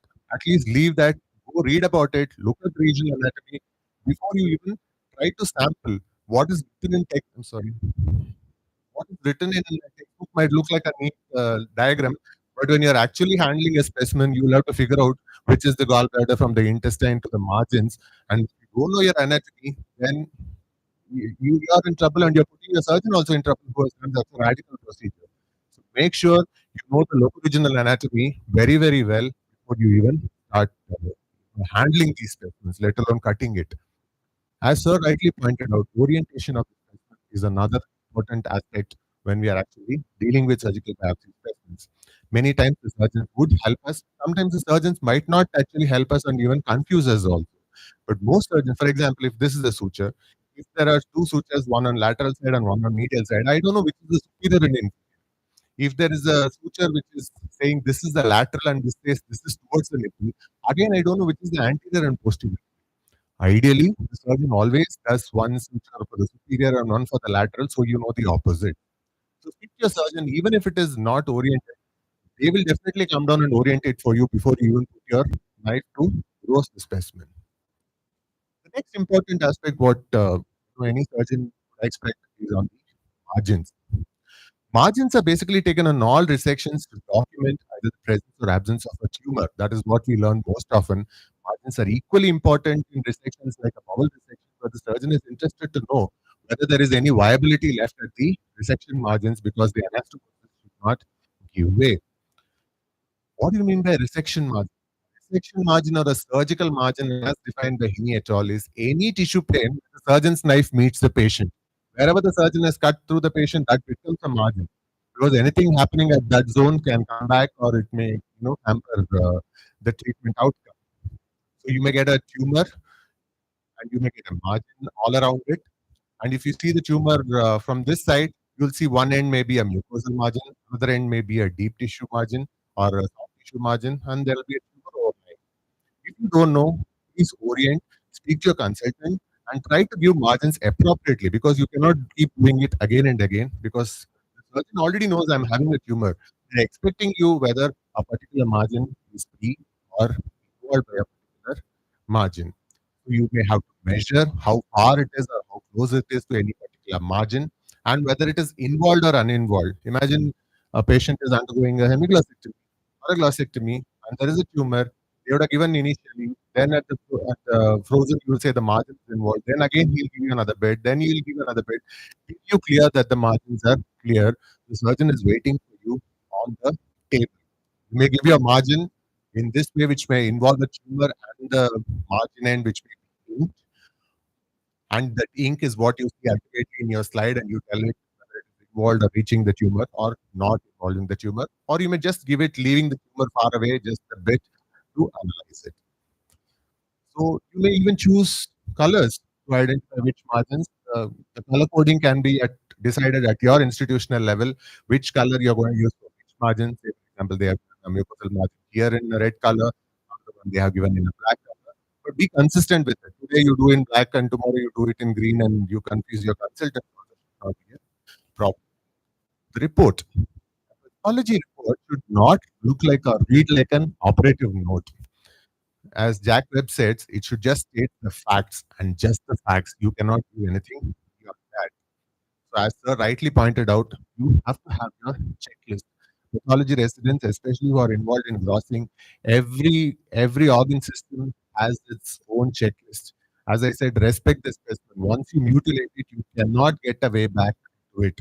So before you are sure of even touching the specimen, read through the checklist, read what are all the elements which are required to even sample, because ultimately from this sampled sites, we are going to write a report. And it is this report which the clinician is eagerly waiting to figure out what next to be done to use this checklist. If there are multiple lesions in the dissection, you will have to sample everything. You will have to know whether they are the same microscopic features, whether they are interrelated, or they could be totally two independent lesions altogether. Each lesion must be sampled separately, and special studies, as indicated, must be taken. And always section a tissue between the two lesions, whether to say whether they are truly interconnected or a separate lesion. And of course, you'll be submitting lesions with the multiple sites to give a report, and including the lymph nodes, the margins, and even when there are any frozen sections that are done, even the frozen section bits are actually ultimately given. That brings me to another topic on frozen section. As sir was telling, frozen section is a live scenario where the patient is under the effect of anesthesia. Way back in 1905, William Mayo said, I wish you pathologists would find a way to tell us surgeons whether a growth is cancer or not while the patient is still on the table. When cancer becomes a microscopic disease, there must be a diagnosis in the operating room, right? In 1927. It's happening in institutions where we provide a rapid, gross, or microscopic diagnosis to guide both intra or perioperative patient management. Most often, when the pathology process itself is unknown, they don't know why, what is the lesion, then they may be asking you for the frozen for a margin status. They may be asking you for lymph node meds, or they may be even asking you to identify a tissue which looks unknown in the operative table.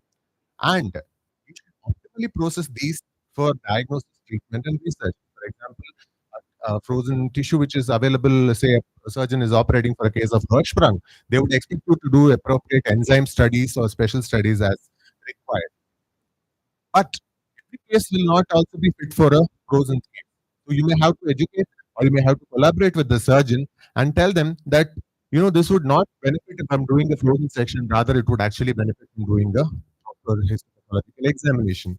As Livolsi said, education of surgeons is the career-long task of the surgical pathologist.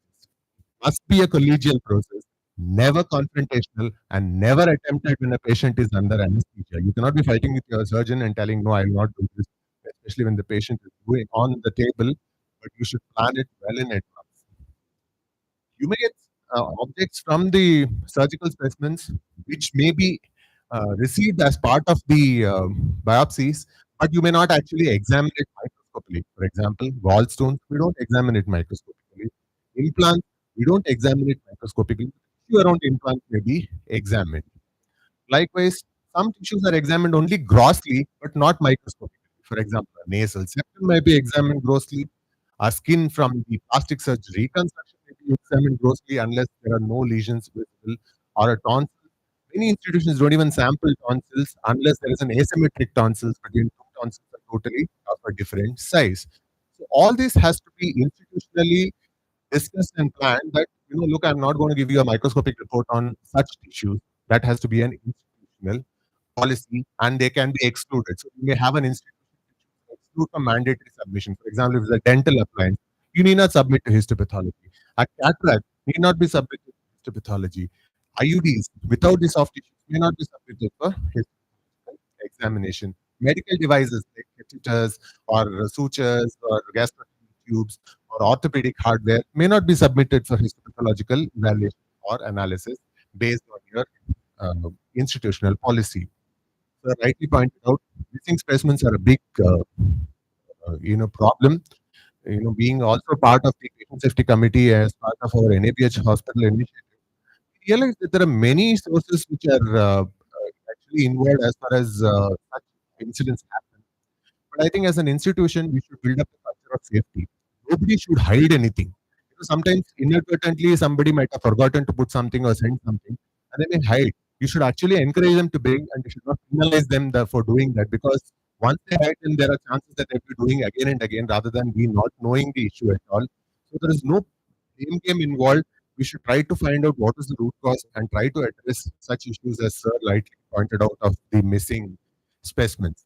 You may also have to retain your specimens as per your local guidelines. You may be working in a country which asks you to preserve a specimen for a particular point of time. You may have your institutional policy which says all my non-neoplastic samples I'm going to discard at the end of 3 months, and my malignancies I'll keep it for 1 year. You may have local regulations. For example, our NLP guideline says we'll have to retain our blocks and flights for at least 10 years, including your records. So those also has to be followed as per the local regulations. Start out with the conviction that absolute truth is hard to reach in matters relating to a fellow creature, healthy or disease, that slips in observations are inevitable, even with the best trained faculties, that errors in judgment must occur in the practice of an art, which consists largely in balancing probabilities. Pathology is an art, and we are bound to make mistakes, and we should be humble enough to understand that mistakes are part of our practice, but we should learn from it. A respected professor of pathology said, "Show me a pathologist who has never made a mistake, and I will show you a liar or someone who has never looked down the end of a microscope." Every pathologist in his or her career would be making mistakes, but that does not make that you shy away from it. You should learn from it, you should improve from it because you don't want to repeat it in another patient's report. And ultimately, you are affecting the surgeon's career who is ultimately related to it. As sir rightly pointed out, communication is the key. You will have to talk to your clinician before the surgery, during the surgery, and even after the surgery for an effective, sign out on that specific. Now that came back to my words of history and Rome. What had history got to do with it? Get appropriate as much history as you want from your surgeon. The surgeon might give you an request, and you may want more. No problem. Pick up the phone and call the surgeon. Look, I want these details. They'll be all more glad to tell you if they have missed anything writing on the request form, be it a patient history, the treatment history, or any previous operative history. Now, what did I mean by Rome? Respect the specimen. Please do not treat it as anything else lying on the table. Please learn to first respect the specimen, never reject it. Once you respect the specimen, then when you learn the regional anatomy, orient the specimen or take the help of the surgeon to orient the specimen. Once you're done, then you give the margins which are required for that particular oncology dissection and then proceed to evaluate both glossally and microscopically for you to give a perfect report to your surgeon. Thank you for your time, and I'll be happy to take Thank you, sir. Thank you, Srinath sir. And thank you, Ramsey sir, for such a lucid presentation, which is an art topic. And this comes especially when the surgical specimens are the malignant specimens are tumors, where the margins are the suture marks are very important for a pathologist as well as for the surgeon. So, a very lucid presentation on that topic, both of you, sir. There is any question?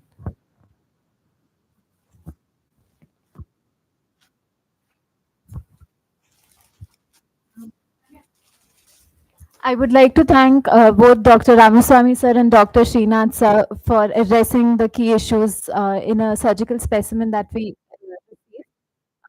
I would like to request the chairpersons to kindly present the token of appreciation to Ramaswamy sir and Srinath sir.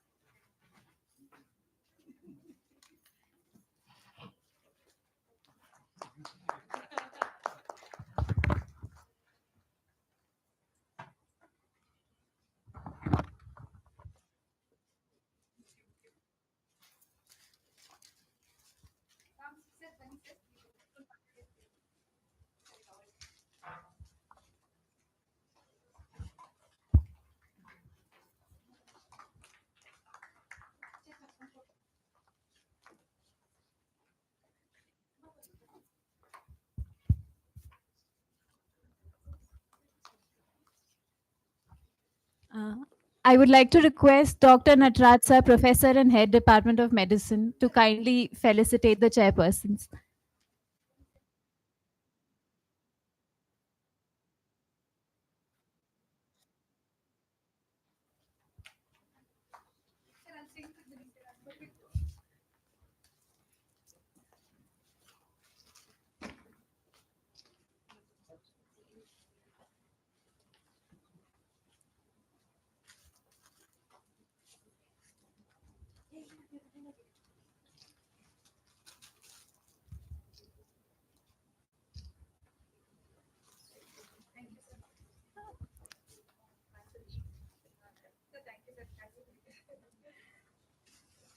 I would like to thank everyone. This will be the end of all the scientific sessions. The last session is the panel discussion. I request Dr. Punika to take over.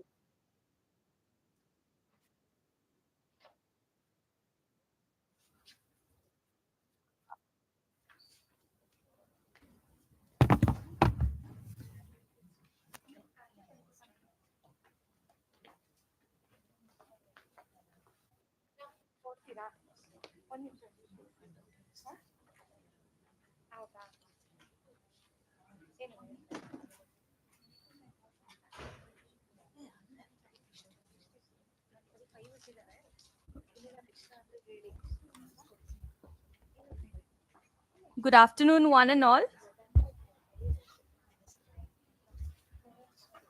It gives me an immense pleasure to welcome all the panelists for the panel discussion on the occasion of International Pathology Day on the theme Impact of Climate Change on Disease and What Can Be Done to Tackle the Challenge. So it is observed to address the global health challenges and improve the health outcome of communities across the world. Climate change has been identified as the leading health threat with the power to reverse the decades of advances in global health, placing increased pressure on the health system. Now, I would like to invite all the panelists on the stage. That is Dr. Nataraj G. Sir, Professor and Head, General Medicine.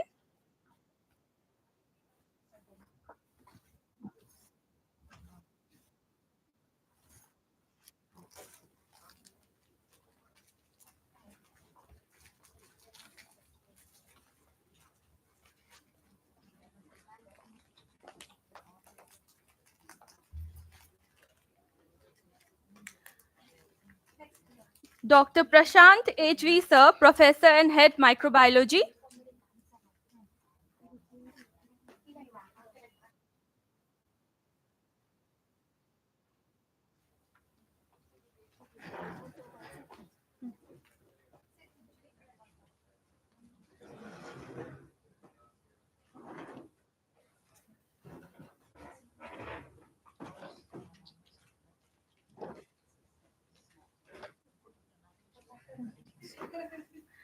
Dr. Kumar G.V. Sir, Professor and Head, Department of Pediatrics.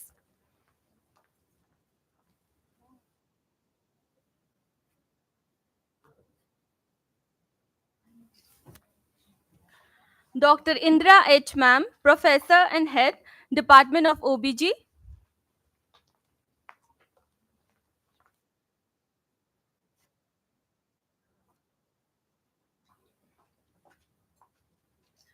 Dr. Venkatesh P., Professor and Head, Department of Community Medicine. We assure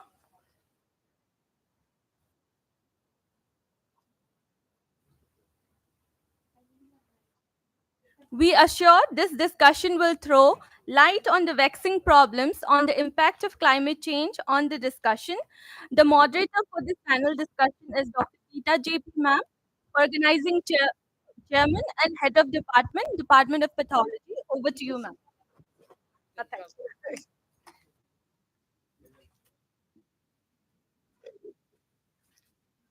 you.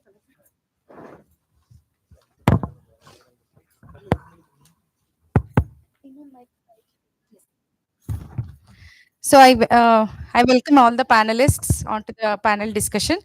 So as we all have gathered here, so we are doing this panel discussion on the eve of International Pathology Day, so which is always celebrated on the second Wednesday of November. That was celebrated on 8th November 2023.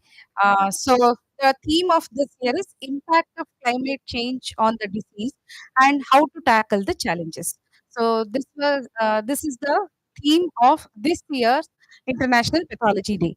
So as Pudika rightly pointed out, climate change presents a fundamental threat to human health. So it affects the physical environment as well as aspects of both natural and human systems, including social and economic conditions and the functioning of health systems. So it is therefore a threat multiplier, undermining and potentially reversing the decades of health progress. So the weather and climate hazards affect health both directly and indirectly, increasing the risk of deaths, non-communicable diseases, the emergence and spread of infectious diseases, and health emergencies. All aspects of health are affected by climate change. That is from clean water, food, soil to food systems and livelihoods. So further delay in tackling the climate change will increase the health risks, undermine decades of improvements in global health and contravene our collective commitments to ensure the health for all.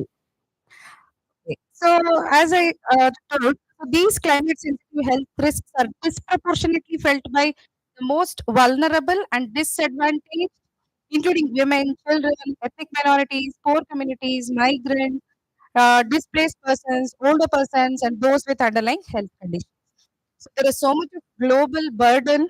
The WHO has given so many facts and figures. So what is the burden of the diseases that is there because of the climate change?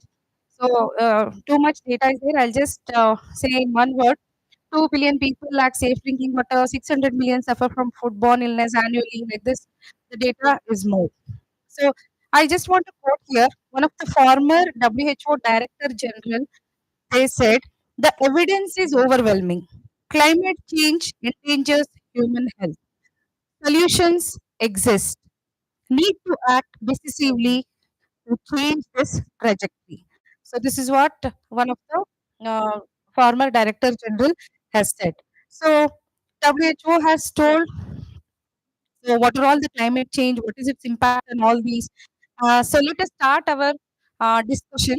So first I would like to pose a question to our community medicine uh, uh, staff, Dr. Venkatesh. So what is your opinion on the emergence of climate change as health issue?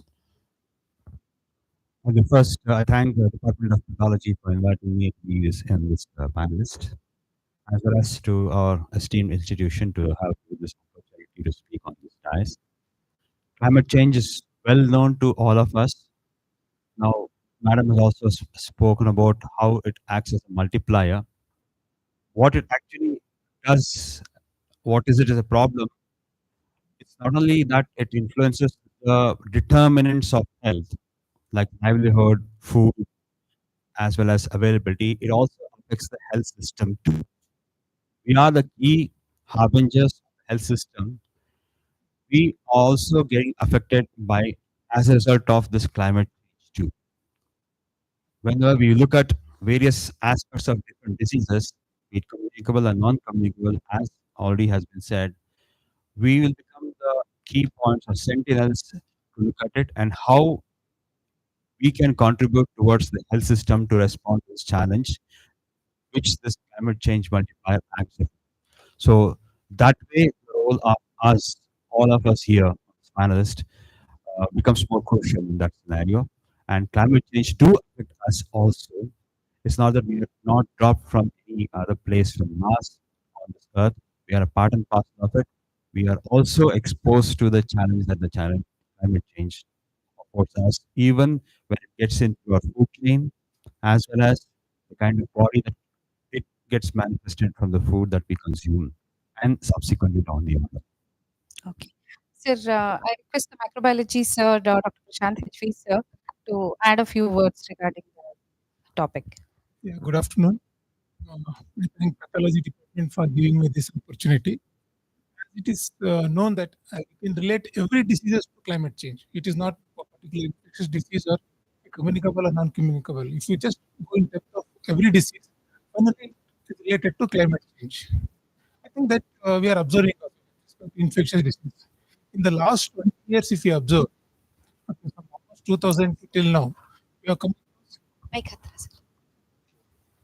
we have come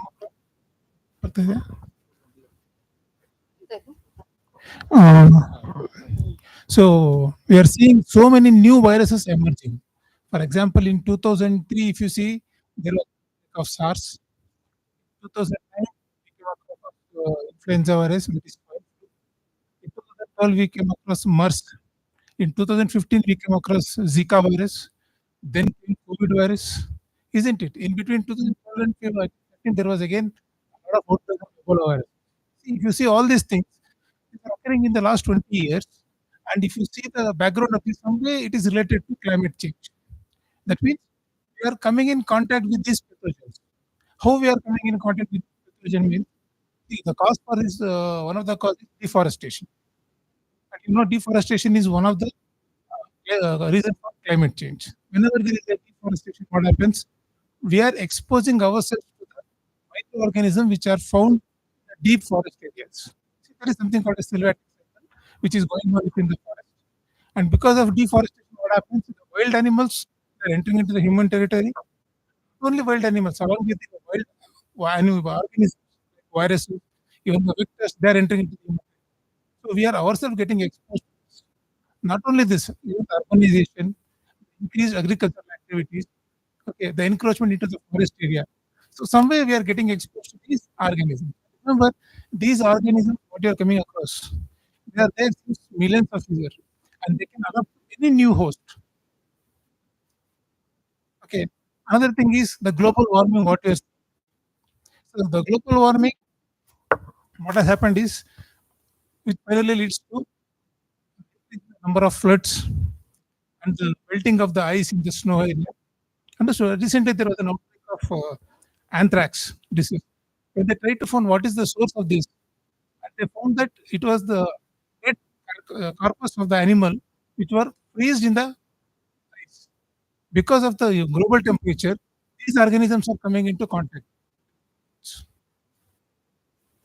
That way, there are many viruses which are frozen in the deep sea, in the ice areas. So we are coming in contact with these organisms.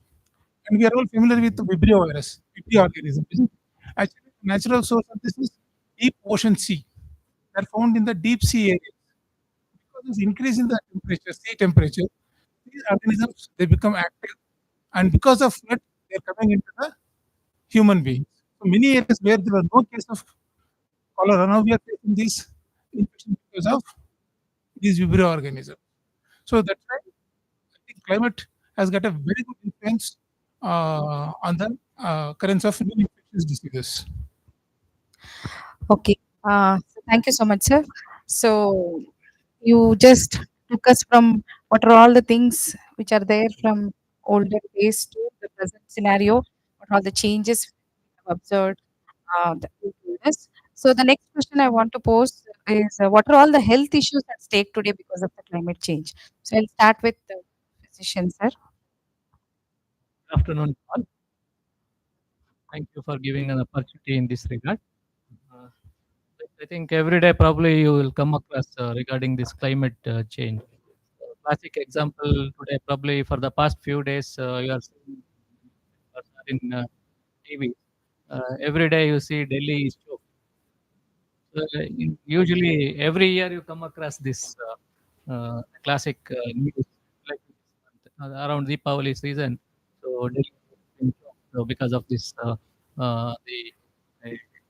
like in and probably Haryana, Punjab, neighboring states start burning the sugar cane remnants, so leading to problems in and around it.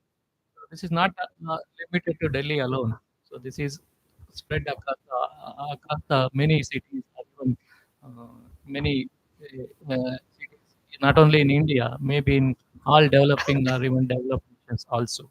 I think uh, climate changes probably you have been reading every day. So what all ill effects we can face because of the climate changes. So probably this leads to humanitarian emergencies arises from this climate change. It includes heat waves, wildfires, floods, tropical storms, and hurricanes. I think in India, probably we come across sudden tropical storms and heavy rains, or sometimes extreme opposite. There are no rains. So we face extremes of the situation in the Indian subcontinent, either sometimes sudden heavy pour of rains, or there are no rains as this happened for the past few months. There are no rains suddenly, but there are certain times suddenly. So these leading to can disturb the human life to significant context. So leading to like whatever so far we have achieved for the last 50 years in terms of progress for the health development and bringing down the poverty. So this can be disturbed because of the sudden changes in the environmental issues. So probably we are seeing in our medical diseases also some of the diseases which are like earlier used to be very common, like malaria. Probably as a clinician, like as a like student as well as in post graduation, we used to see a lot of cases of malaria. Now the malaria cases have come. Why is this? like probably the like the agents which are involved in transmission, so are not probably not able to survive the climate changes. So these diseases are replaced with some new diseases, like just now we told. So there are emergence of newer diseases or sometimes unknown diseases like Zika virus, Nipah virus. So even probably dengue. Probably you are seeing dengue every year. You are seeing outbreaks. So it take, although sometimes it even take years for this really. So this year also for the past 2 3 months we are still seeing a lot of dengue cases. Chikungunya, probably I have not heard as undergraduates as postgraduates. We happen to see chikungunya cases. But again, the chikungunya cases are not. Okay. So these are all because of this, either lot of changes in the environment, either because of the extreme heat or because of the extreme cold. So not only the infectious disease we do come across, even non-infectious diseases, non-communicable diseases like ischemic heart diseases, stroke, sudden death. Every day we come across, see, person is very much all right. He is able to do everything. Suddenly he develops an event. Often sometimes we are unable to find out why is it so. Is it because of the risk factors like a pollution in and around the place which are contributing to it? So often we see like every day. So like healthy person suddenly develop some a critical event where we are unable to find out probably air pollution or other some epidemiological factors which are contributing to this. Probably we need to have a lot of efforts like public and as well as non-governmental organization in this regard. So we are able to somehow contain the infectious diseases. Non-communicable diseases are really taking toll the So what is your experience in children? What are the Good health afternoon, issues? everybody. Yeah. I thank pathology department giving an opportunity to me to be a part of this International Pathology Day. As our colleagues have already told how the climate affects on the disease per se itself. So, as a pediatrics perspective, I would like to bring two important points. So, it has mainly a direct effect and also an indirect effect. Direct effect means what I mean is immediate change in the climate that will affect the children's health. For example, sir has already brought out the Delhi's air pollution. Air pollution is become a big menace in nowadays. See, because as the pediatric age group are most vulnerable group, because their lungs are yet not completely developed or it is in the developing stage.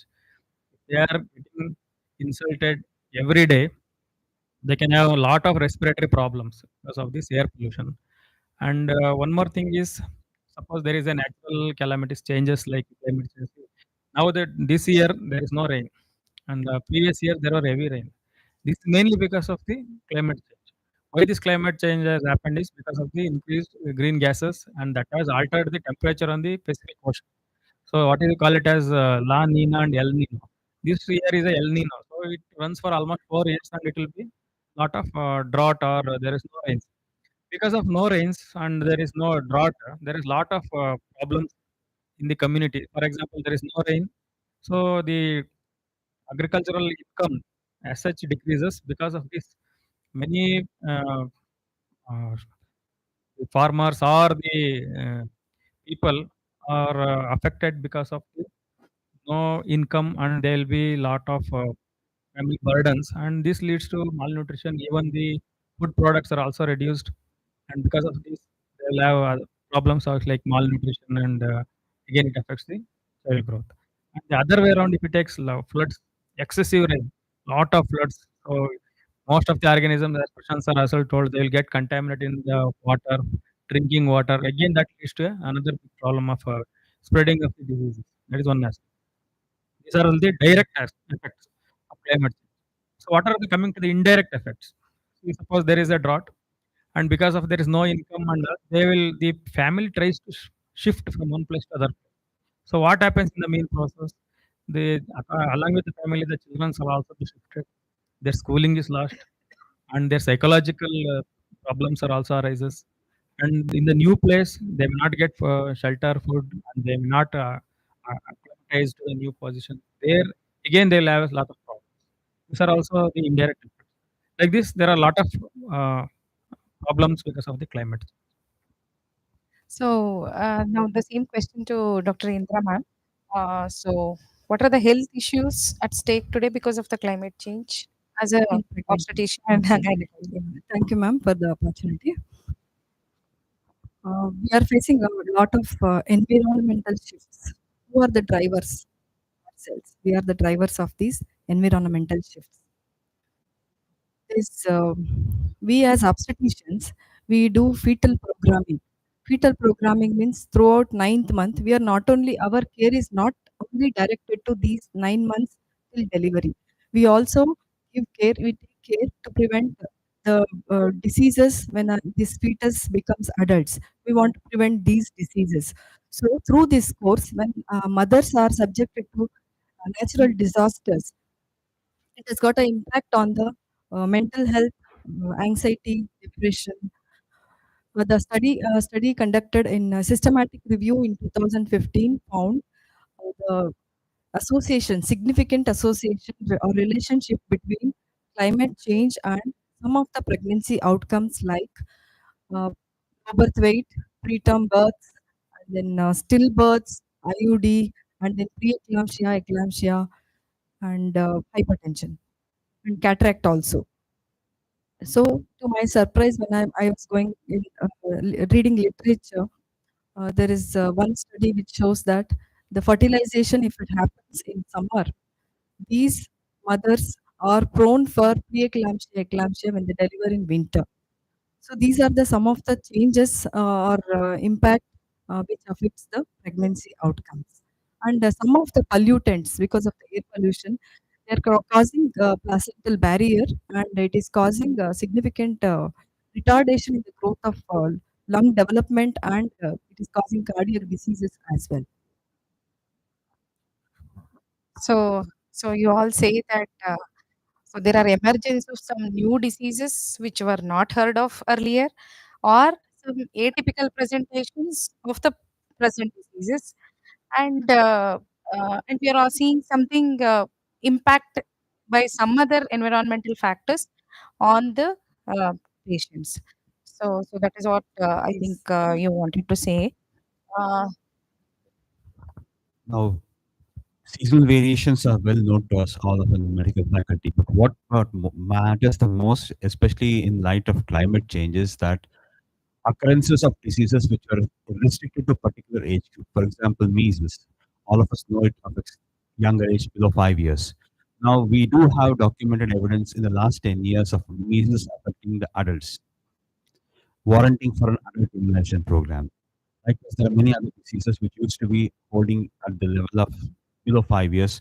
We can see among the youth also, and to even to up to the young age. So this is what could be one of ascribed to the reason where what the driver of climate change is trying to make a shift in the seasonal patterns, as what Dr. Kumar said about La Nina El Nino effects, has brought about the microflora and faunal changes that has resulted this change across the world, and also influenced the effect of the microbes attacking, and we going into the forest and then getting exposed to the microbes, and also environmental change which also driven not only the communicable disease, even the non-communicable disease. And now it has been clearly evident that not just because of Delhi's air pollution problem coming up in news, it is clearly evident in multiple environmental studies triggered by UNEP, Environmental Planning and Promotion, looks at air pollution is a strong risk factor for cardiovascular disease and many other chronic obstructive pulmonary diseases. So this is what to top it up.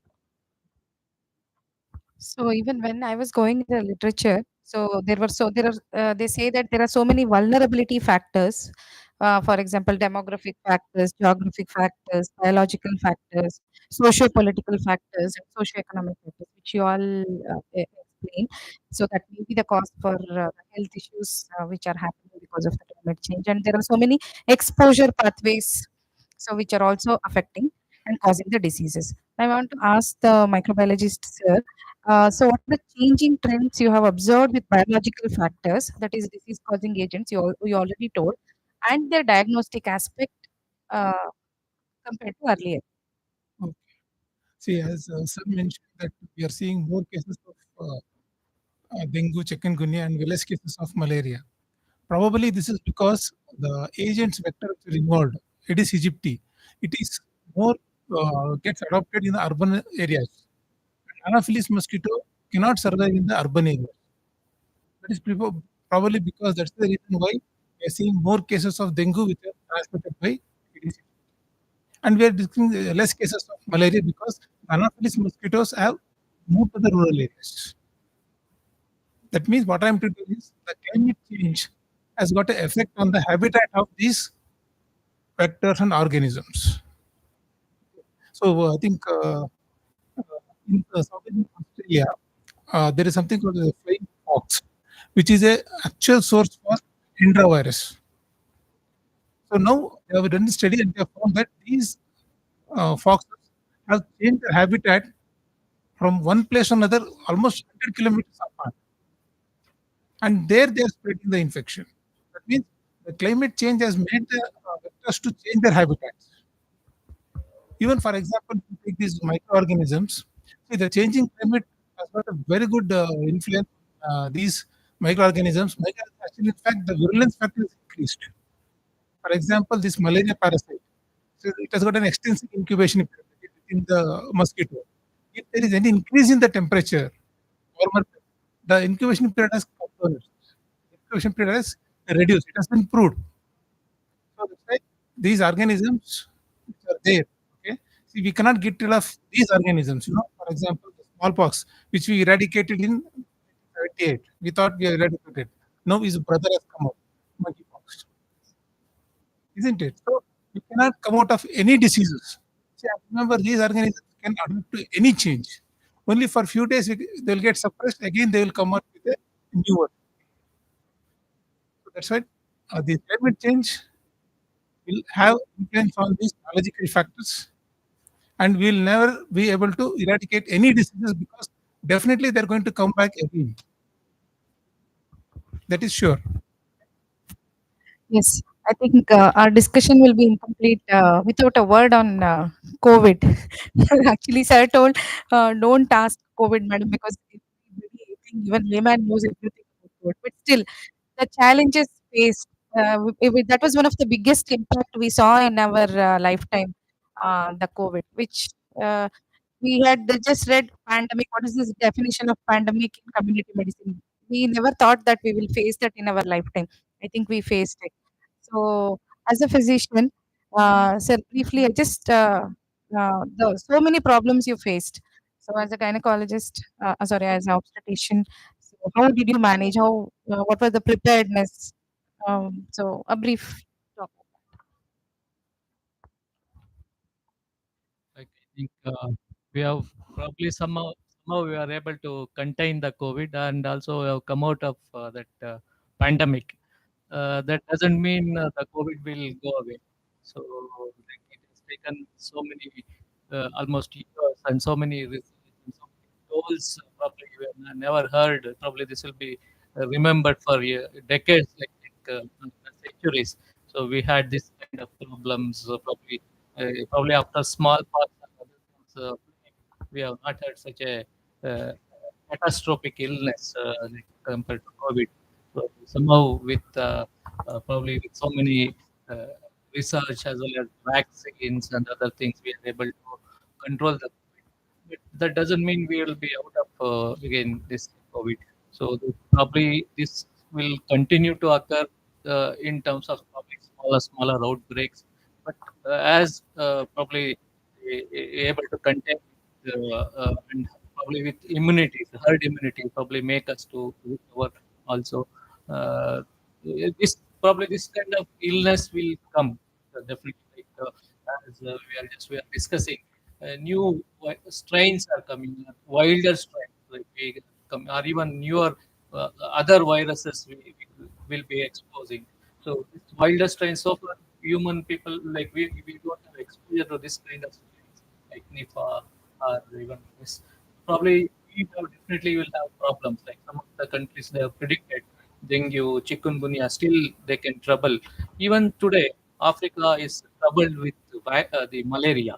So at least we know the malaria, the vaccine has been tried in various countries of Africa. So therefore, the malarial deaths. So at least we are able to control the malaria to such an extent. Probably vector also has helped. So the vector is not able to survive here much. So that probably this ongoing research and commitment from the government as well as policy making be able to control whatever the kind of diseases but probably we require some preparedness plan. So and probably also in this regard, our meteorological department we are able to save many lives. At least they are able to predict we are facing a severe storm or cyclone, so that the people in and around the seashore are moved to a safer places. Otherwise, probably 20 years ago, probably we have faced many goals because of this unpredictable nature. But still now, for the past few years, we are able to predict this kind of cyclone or storm is going to happen. People will move. So similarly, we need to have a research as well as a good commitment from the government and non-governmental organizations so that we can contain this. Disease. Yeah, so to Dr. Kumar sir, the same question, but along with that, I want to add the question. So, what can we do to address and reduce the effect of climate change on the human health? Along with So as in the COVID situation, we expected that we'll be burnt out, but fortunately, see, we know that COVID came as first wave, there was some infection and it came down. The second wave was the worst wave. As we know, many of our relatives, close ones, we lost, and they predicted that third wave will affect the pediatric population. So we were very much worried and we prepared, but with God's grace, or fortunately, nothing happened. Maybe because the COVID, what the response, that is, the immune response created in pediatric age group was not so much disastrous for them, because most of them we have seen many cases, but just like any other viral infection, they have recovered very much without any problem, unless there is some underlying like congenital heart disease or some chronic debilitating conditions. I don't think deaths due to COVID is very less in compared to adults in pediatric age group. That is one aspect. So now, for the second question, as Madam told, how to cope up with climate change. So just like any other thing, preparedness is important. The second thing is try to avoid the climate change. How to avoid the climate changes? We have to decrease the green gases, what they say carbon dioxide. That will indirectly prevent the global warming. That is having a direct effect on the climate change. So how to decrease the green gases? First thing is, sir has told, deforestation is the main thing. So we have to plant as many as trees so that the carbon dioxide is absorbed. So that will reduce the gas. And also try to stop these biological fuels. What we are using is petrol, diesel, and all those things. So we have to change over to renewable energy like solars, electric, and all those things. That is one aspect. And the second thing is we have to educate our students regarding these effects, ill effects of the climate change, and we have to motivate them so that they should not involve in the process which leads to a green gas emissions. That is second thing. Next, now the climate change has occurred, and we have to anticipate the problem. Suppose there is a drought, so there might be a lot of decrease in nutrition or food and all. Preparedness. If there is a now this time there is no water, so we have to make a system to provide a good and safe water for the people, so that they should not go and get the unpesticide or uncleanliness water, which will lead to diseases like diarrheal disease and all those things like that. Preparedness is the most important thing, and we can prevent many other diseases even in the drought also, and in summer conditions where there is no rain and heat waves are there, we have to try to make some management so that this can be overcome. Like that, there are many aspects. Due to time constraint, I am not going to detail. I think preparedness is the main important thing. Dr. Indra ma'am, During COVID times, we changed the way we practiced. We experienced many early pregnancy failures. Placenta offers some amount of protection to the fetus. So before the placental development, we experienced many pregnancy losses. We had more cases of missed abortion.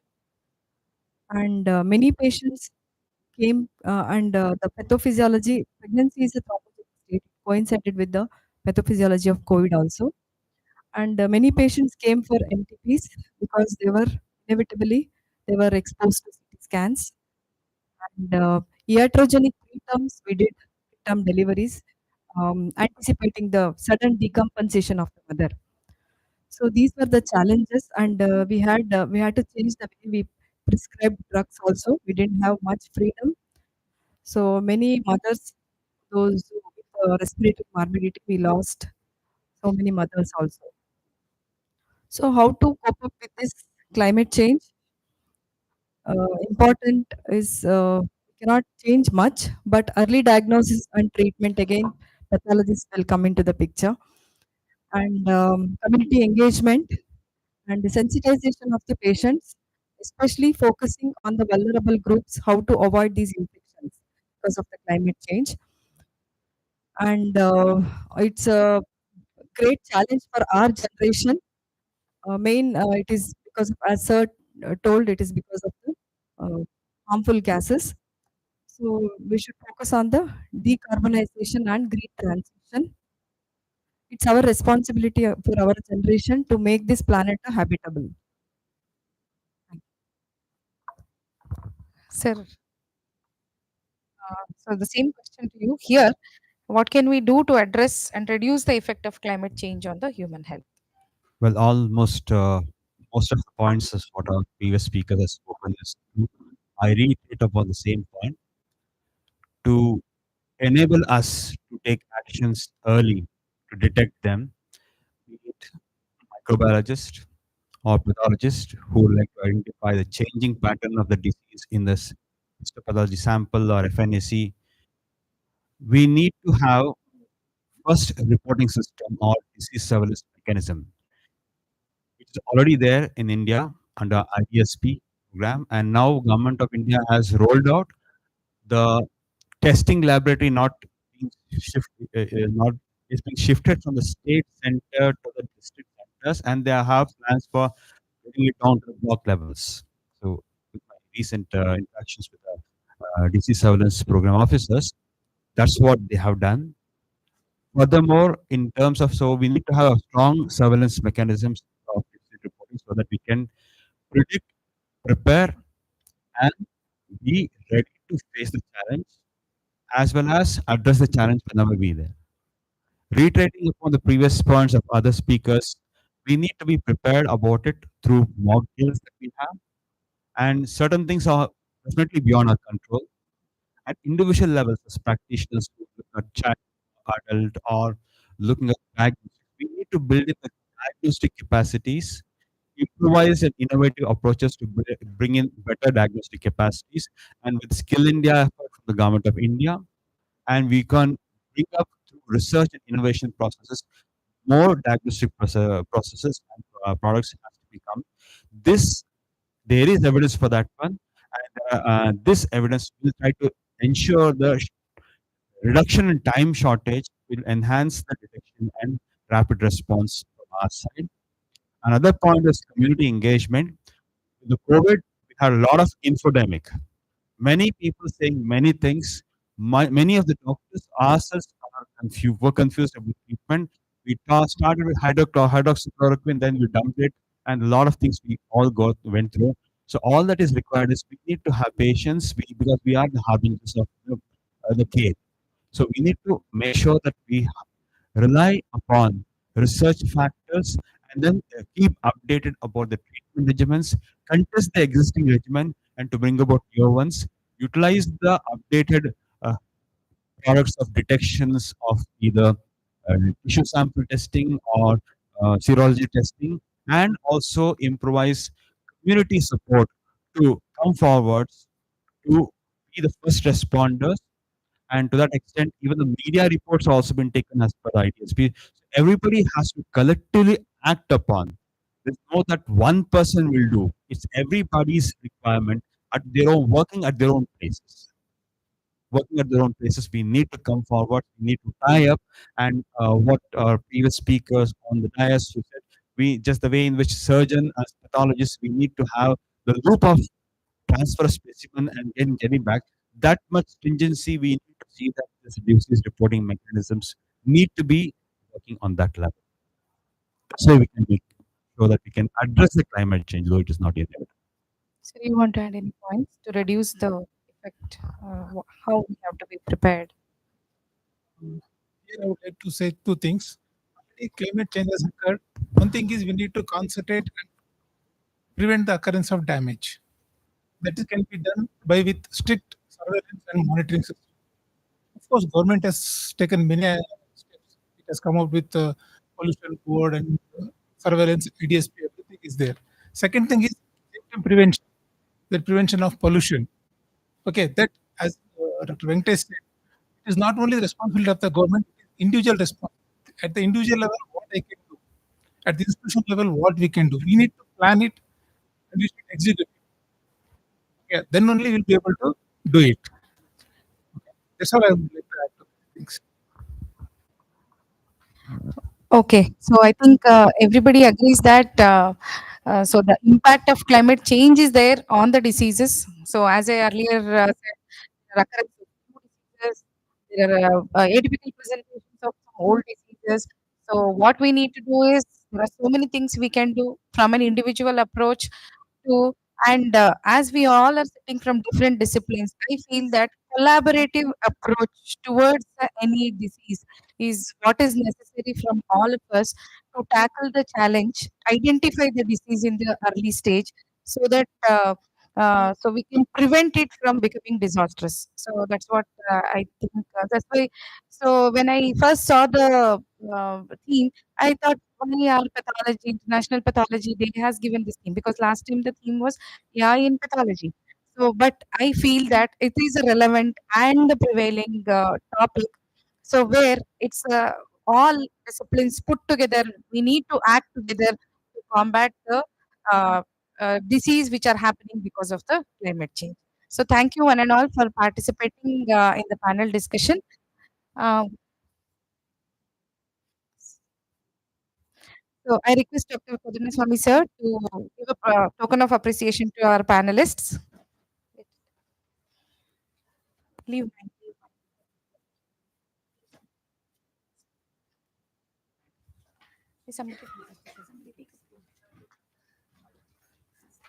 Dr. Nataraj ji, sir ಮುಂದೆ ಬನ್ನಿ sir. Dr. Nataraj ji, Dr. Venkatesh sir ಕೊಟ್ಬಿಡೋಣ. ಹಾ. Venkatesh. International sir ಒಂದೇ ನಿಮಿಷ ಹೋಗಿ ಬರ್ತೀನಿ, ಒಂದೇ ನಿಮಿಷ. Hey, change the screen, no? One second, sir. One second. Ha.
I request all the panelists to join.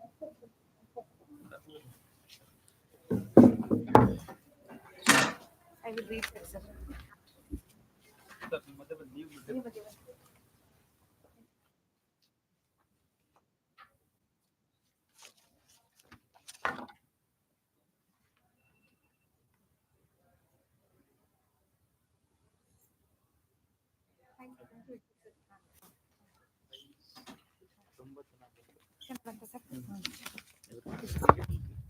So thank you all the panelists. So I just want to add this: without nature, we are nothing. Yet humans are destroying the environment and the living creatures that call our planet home at unprecedented rates at our own peril. From increasing the threat of disease to disrupting our global food chain, biodiversity loss across the globe is threatening the very foundation of our future and the well-being of everyone, everywhere. So this is Dr. Natraj sir. I wanted to end. Okay. So thank you one and all. So now I would like to call Dr. Chaitra in for the poster quiz. Ma'am, just thank you very much.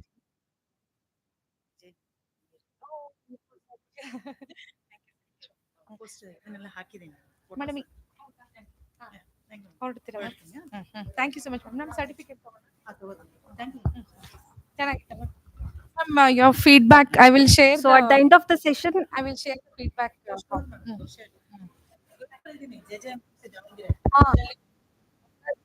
the end of the session, now it's time to announce the winners of the one of the interesting events of the day, that is poster quiz. So we have allotted the prizes according to three categories. One is staff or consultant category, postgraduate category, and undergraduate category.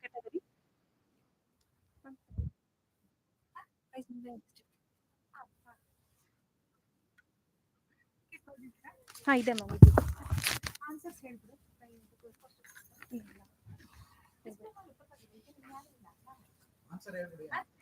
Just answer. Okay.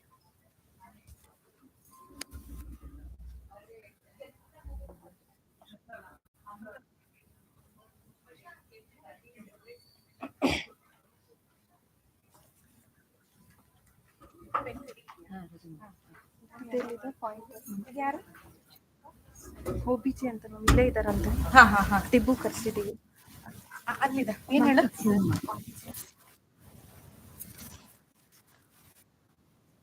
So now we shall see the answers for the poster quiz. So this was the first poster. Yeah.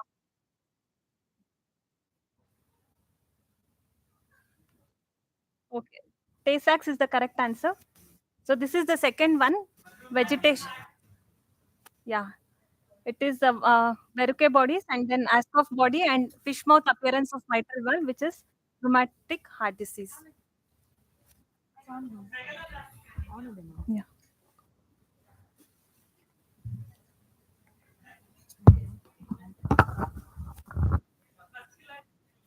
What? How? What is the last image?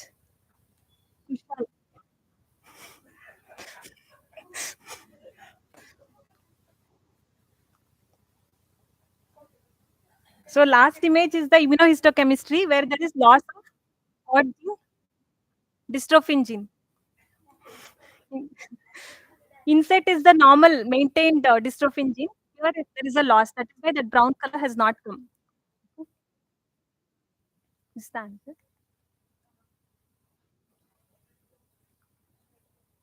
Any guesses?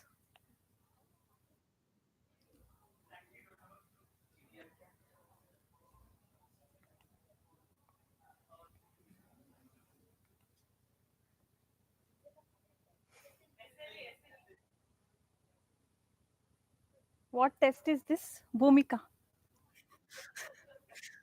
10 out of 10 ತೆಗ್ದಿದ್ದಾರೆ sir ಅವರು.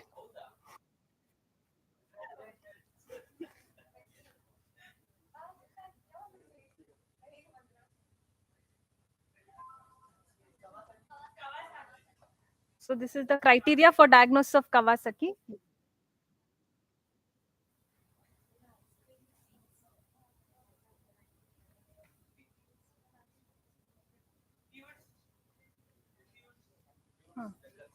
There are polyps and then pigmentation on the oral cavity and the lips. So it is Creutzfeldt syndrome.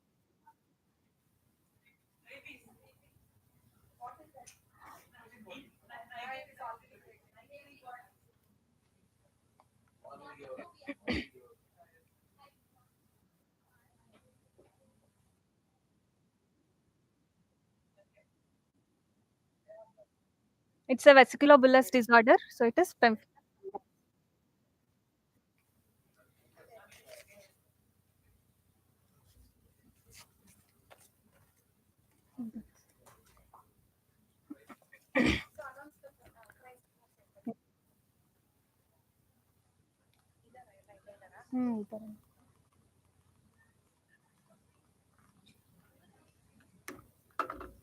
So the winners of the competition are under staff category. We congratulate Dr. Suchaitra MS, Department of OPG.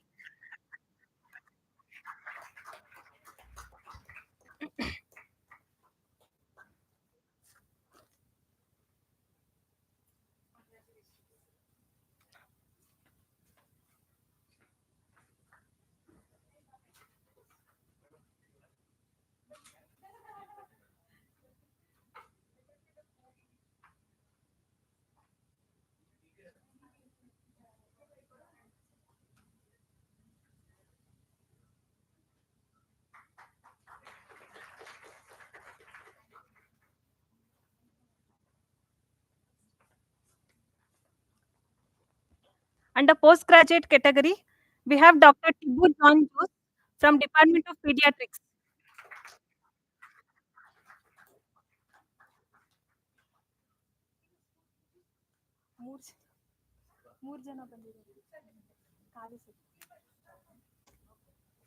Three chocolates you take from Amrutama. Chocolate.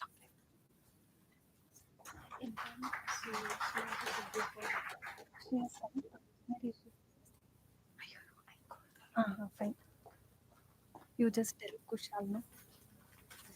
You tell Kushal that intern has come. Under undergraduate category, we have Lakshmi Yumnam, who is an intern. Congratulations. We'll write it later.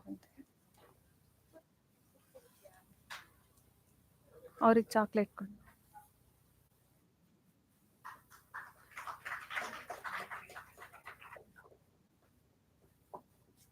Or announcement. And special congratulations to the three volunteers who have got all the answers correct. That is Kushal, Bhumika, and Hindu R. Congratulations to you. Kali certificate.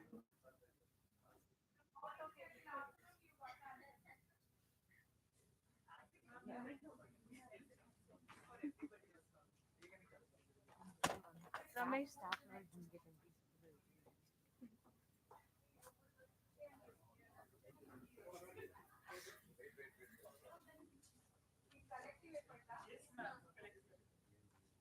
I will go.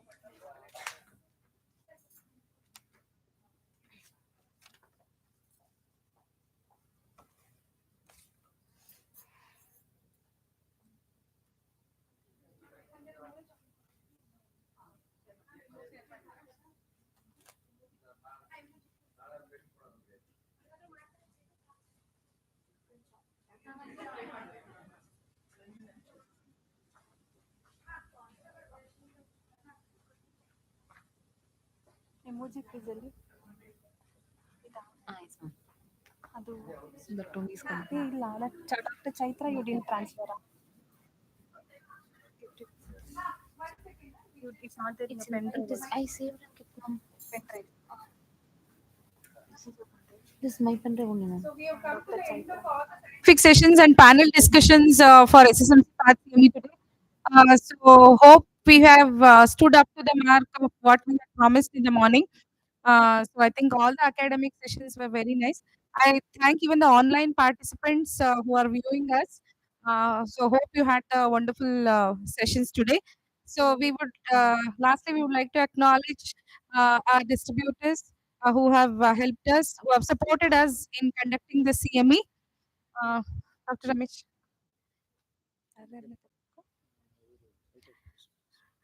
So first I would like to invite high-tech distributors.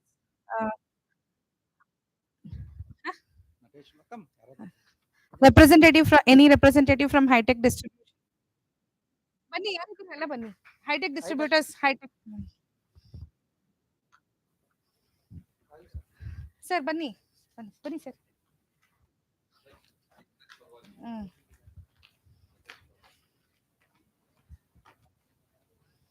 Sir, ಎಲ್ಲರೂ ಬನ್ನಿ sir ಯಾರಿದ್ದಾರೆ next ಅಲ್ಲ ನೀವು ಯೂನಿಟ್ರಾನ್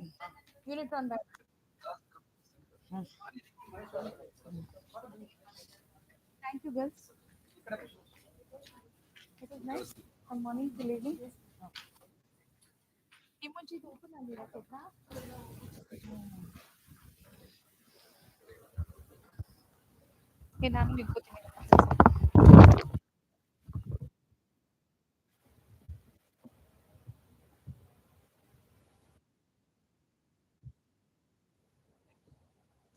next, I would like to invite Unitron Biomedicals, representatives from Unitron Biomedicals. So thank you for your valuable support.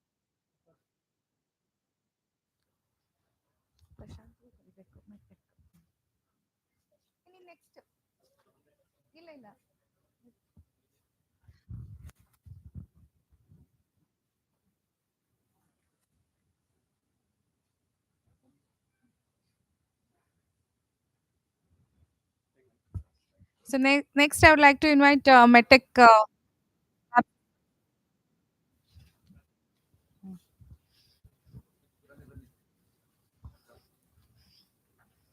Thank you, Prashant.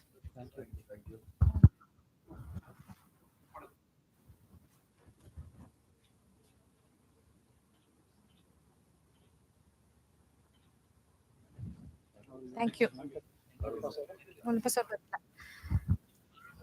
ಇಲ್ಲ sir ಅವ್ರು ಯಾರು So I'd like to acknowledge even the other distributors who helped us, like Arun Enterprises, Olympus, people who helped us in conducting this CME. Thank you, one and all. So that's the end of today's CME program. Thank you.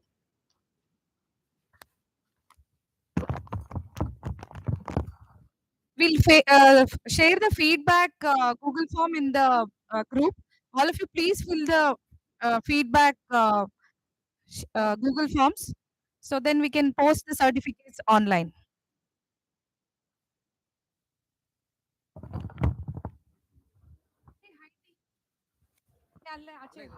High tea is arranged. Please, while going, you can have the high tea. I request the pathology department SSMC. At least now can we have a group photo?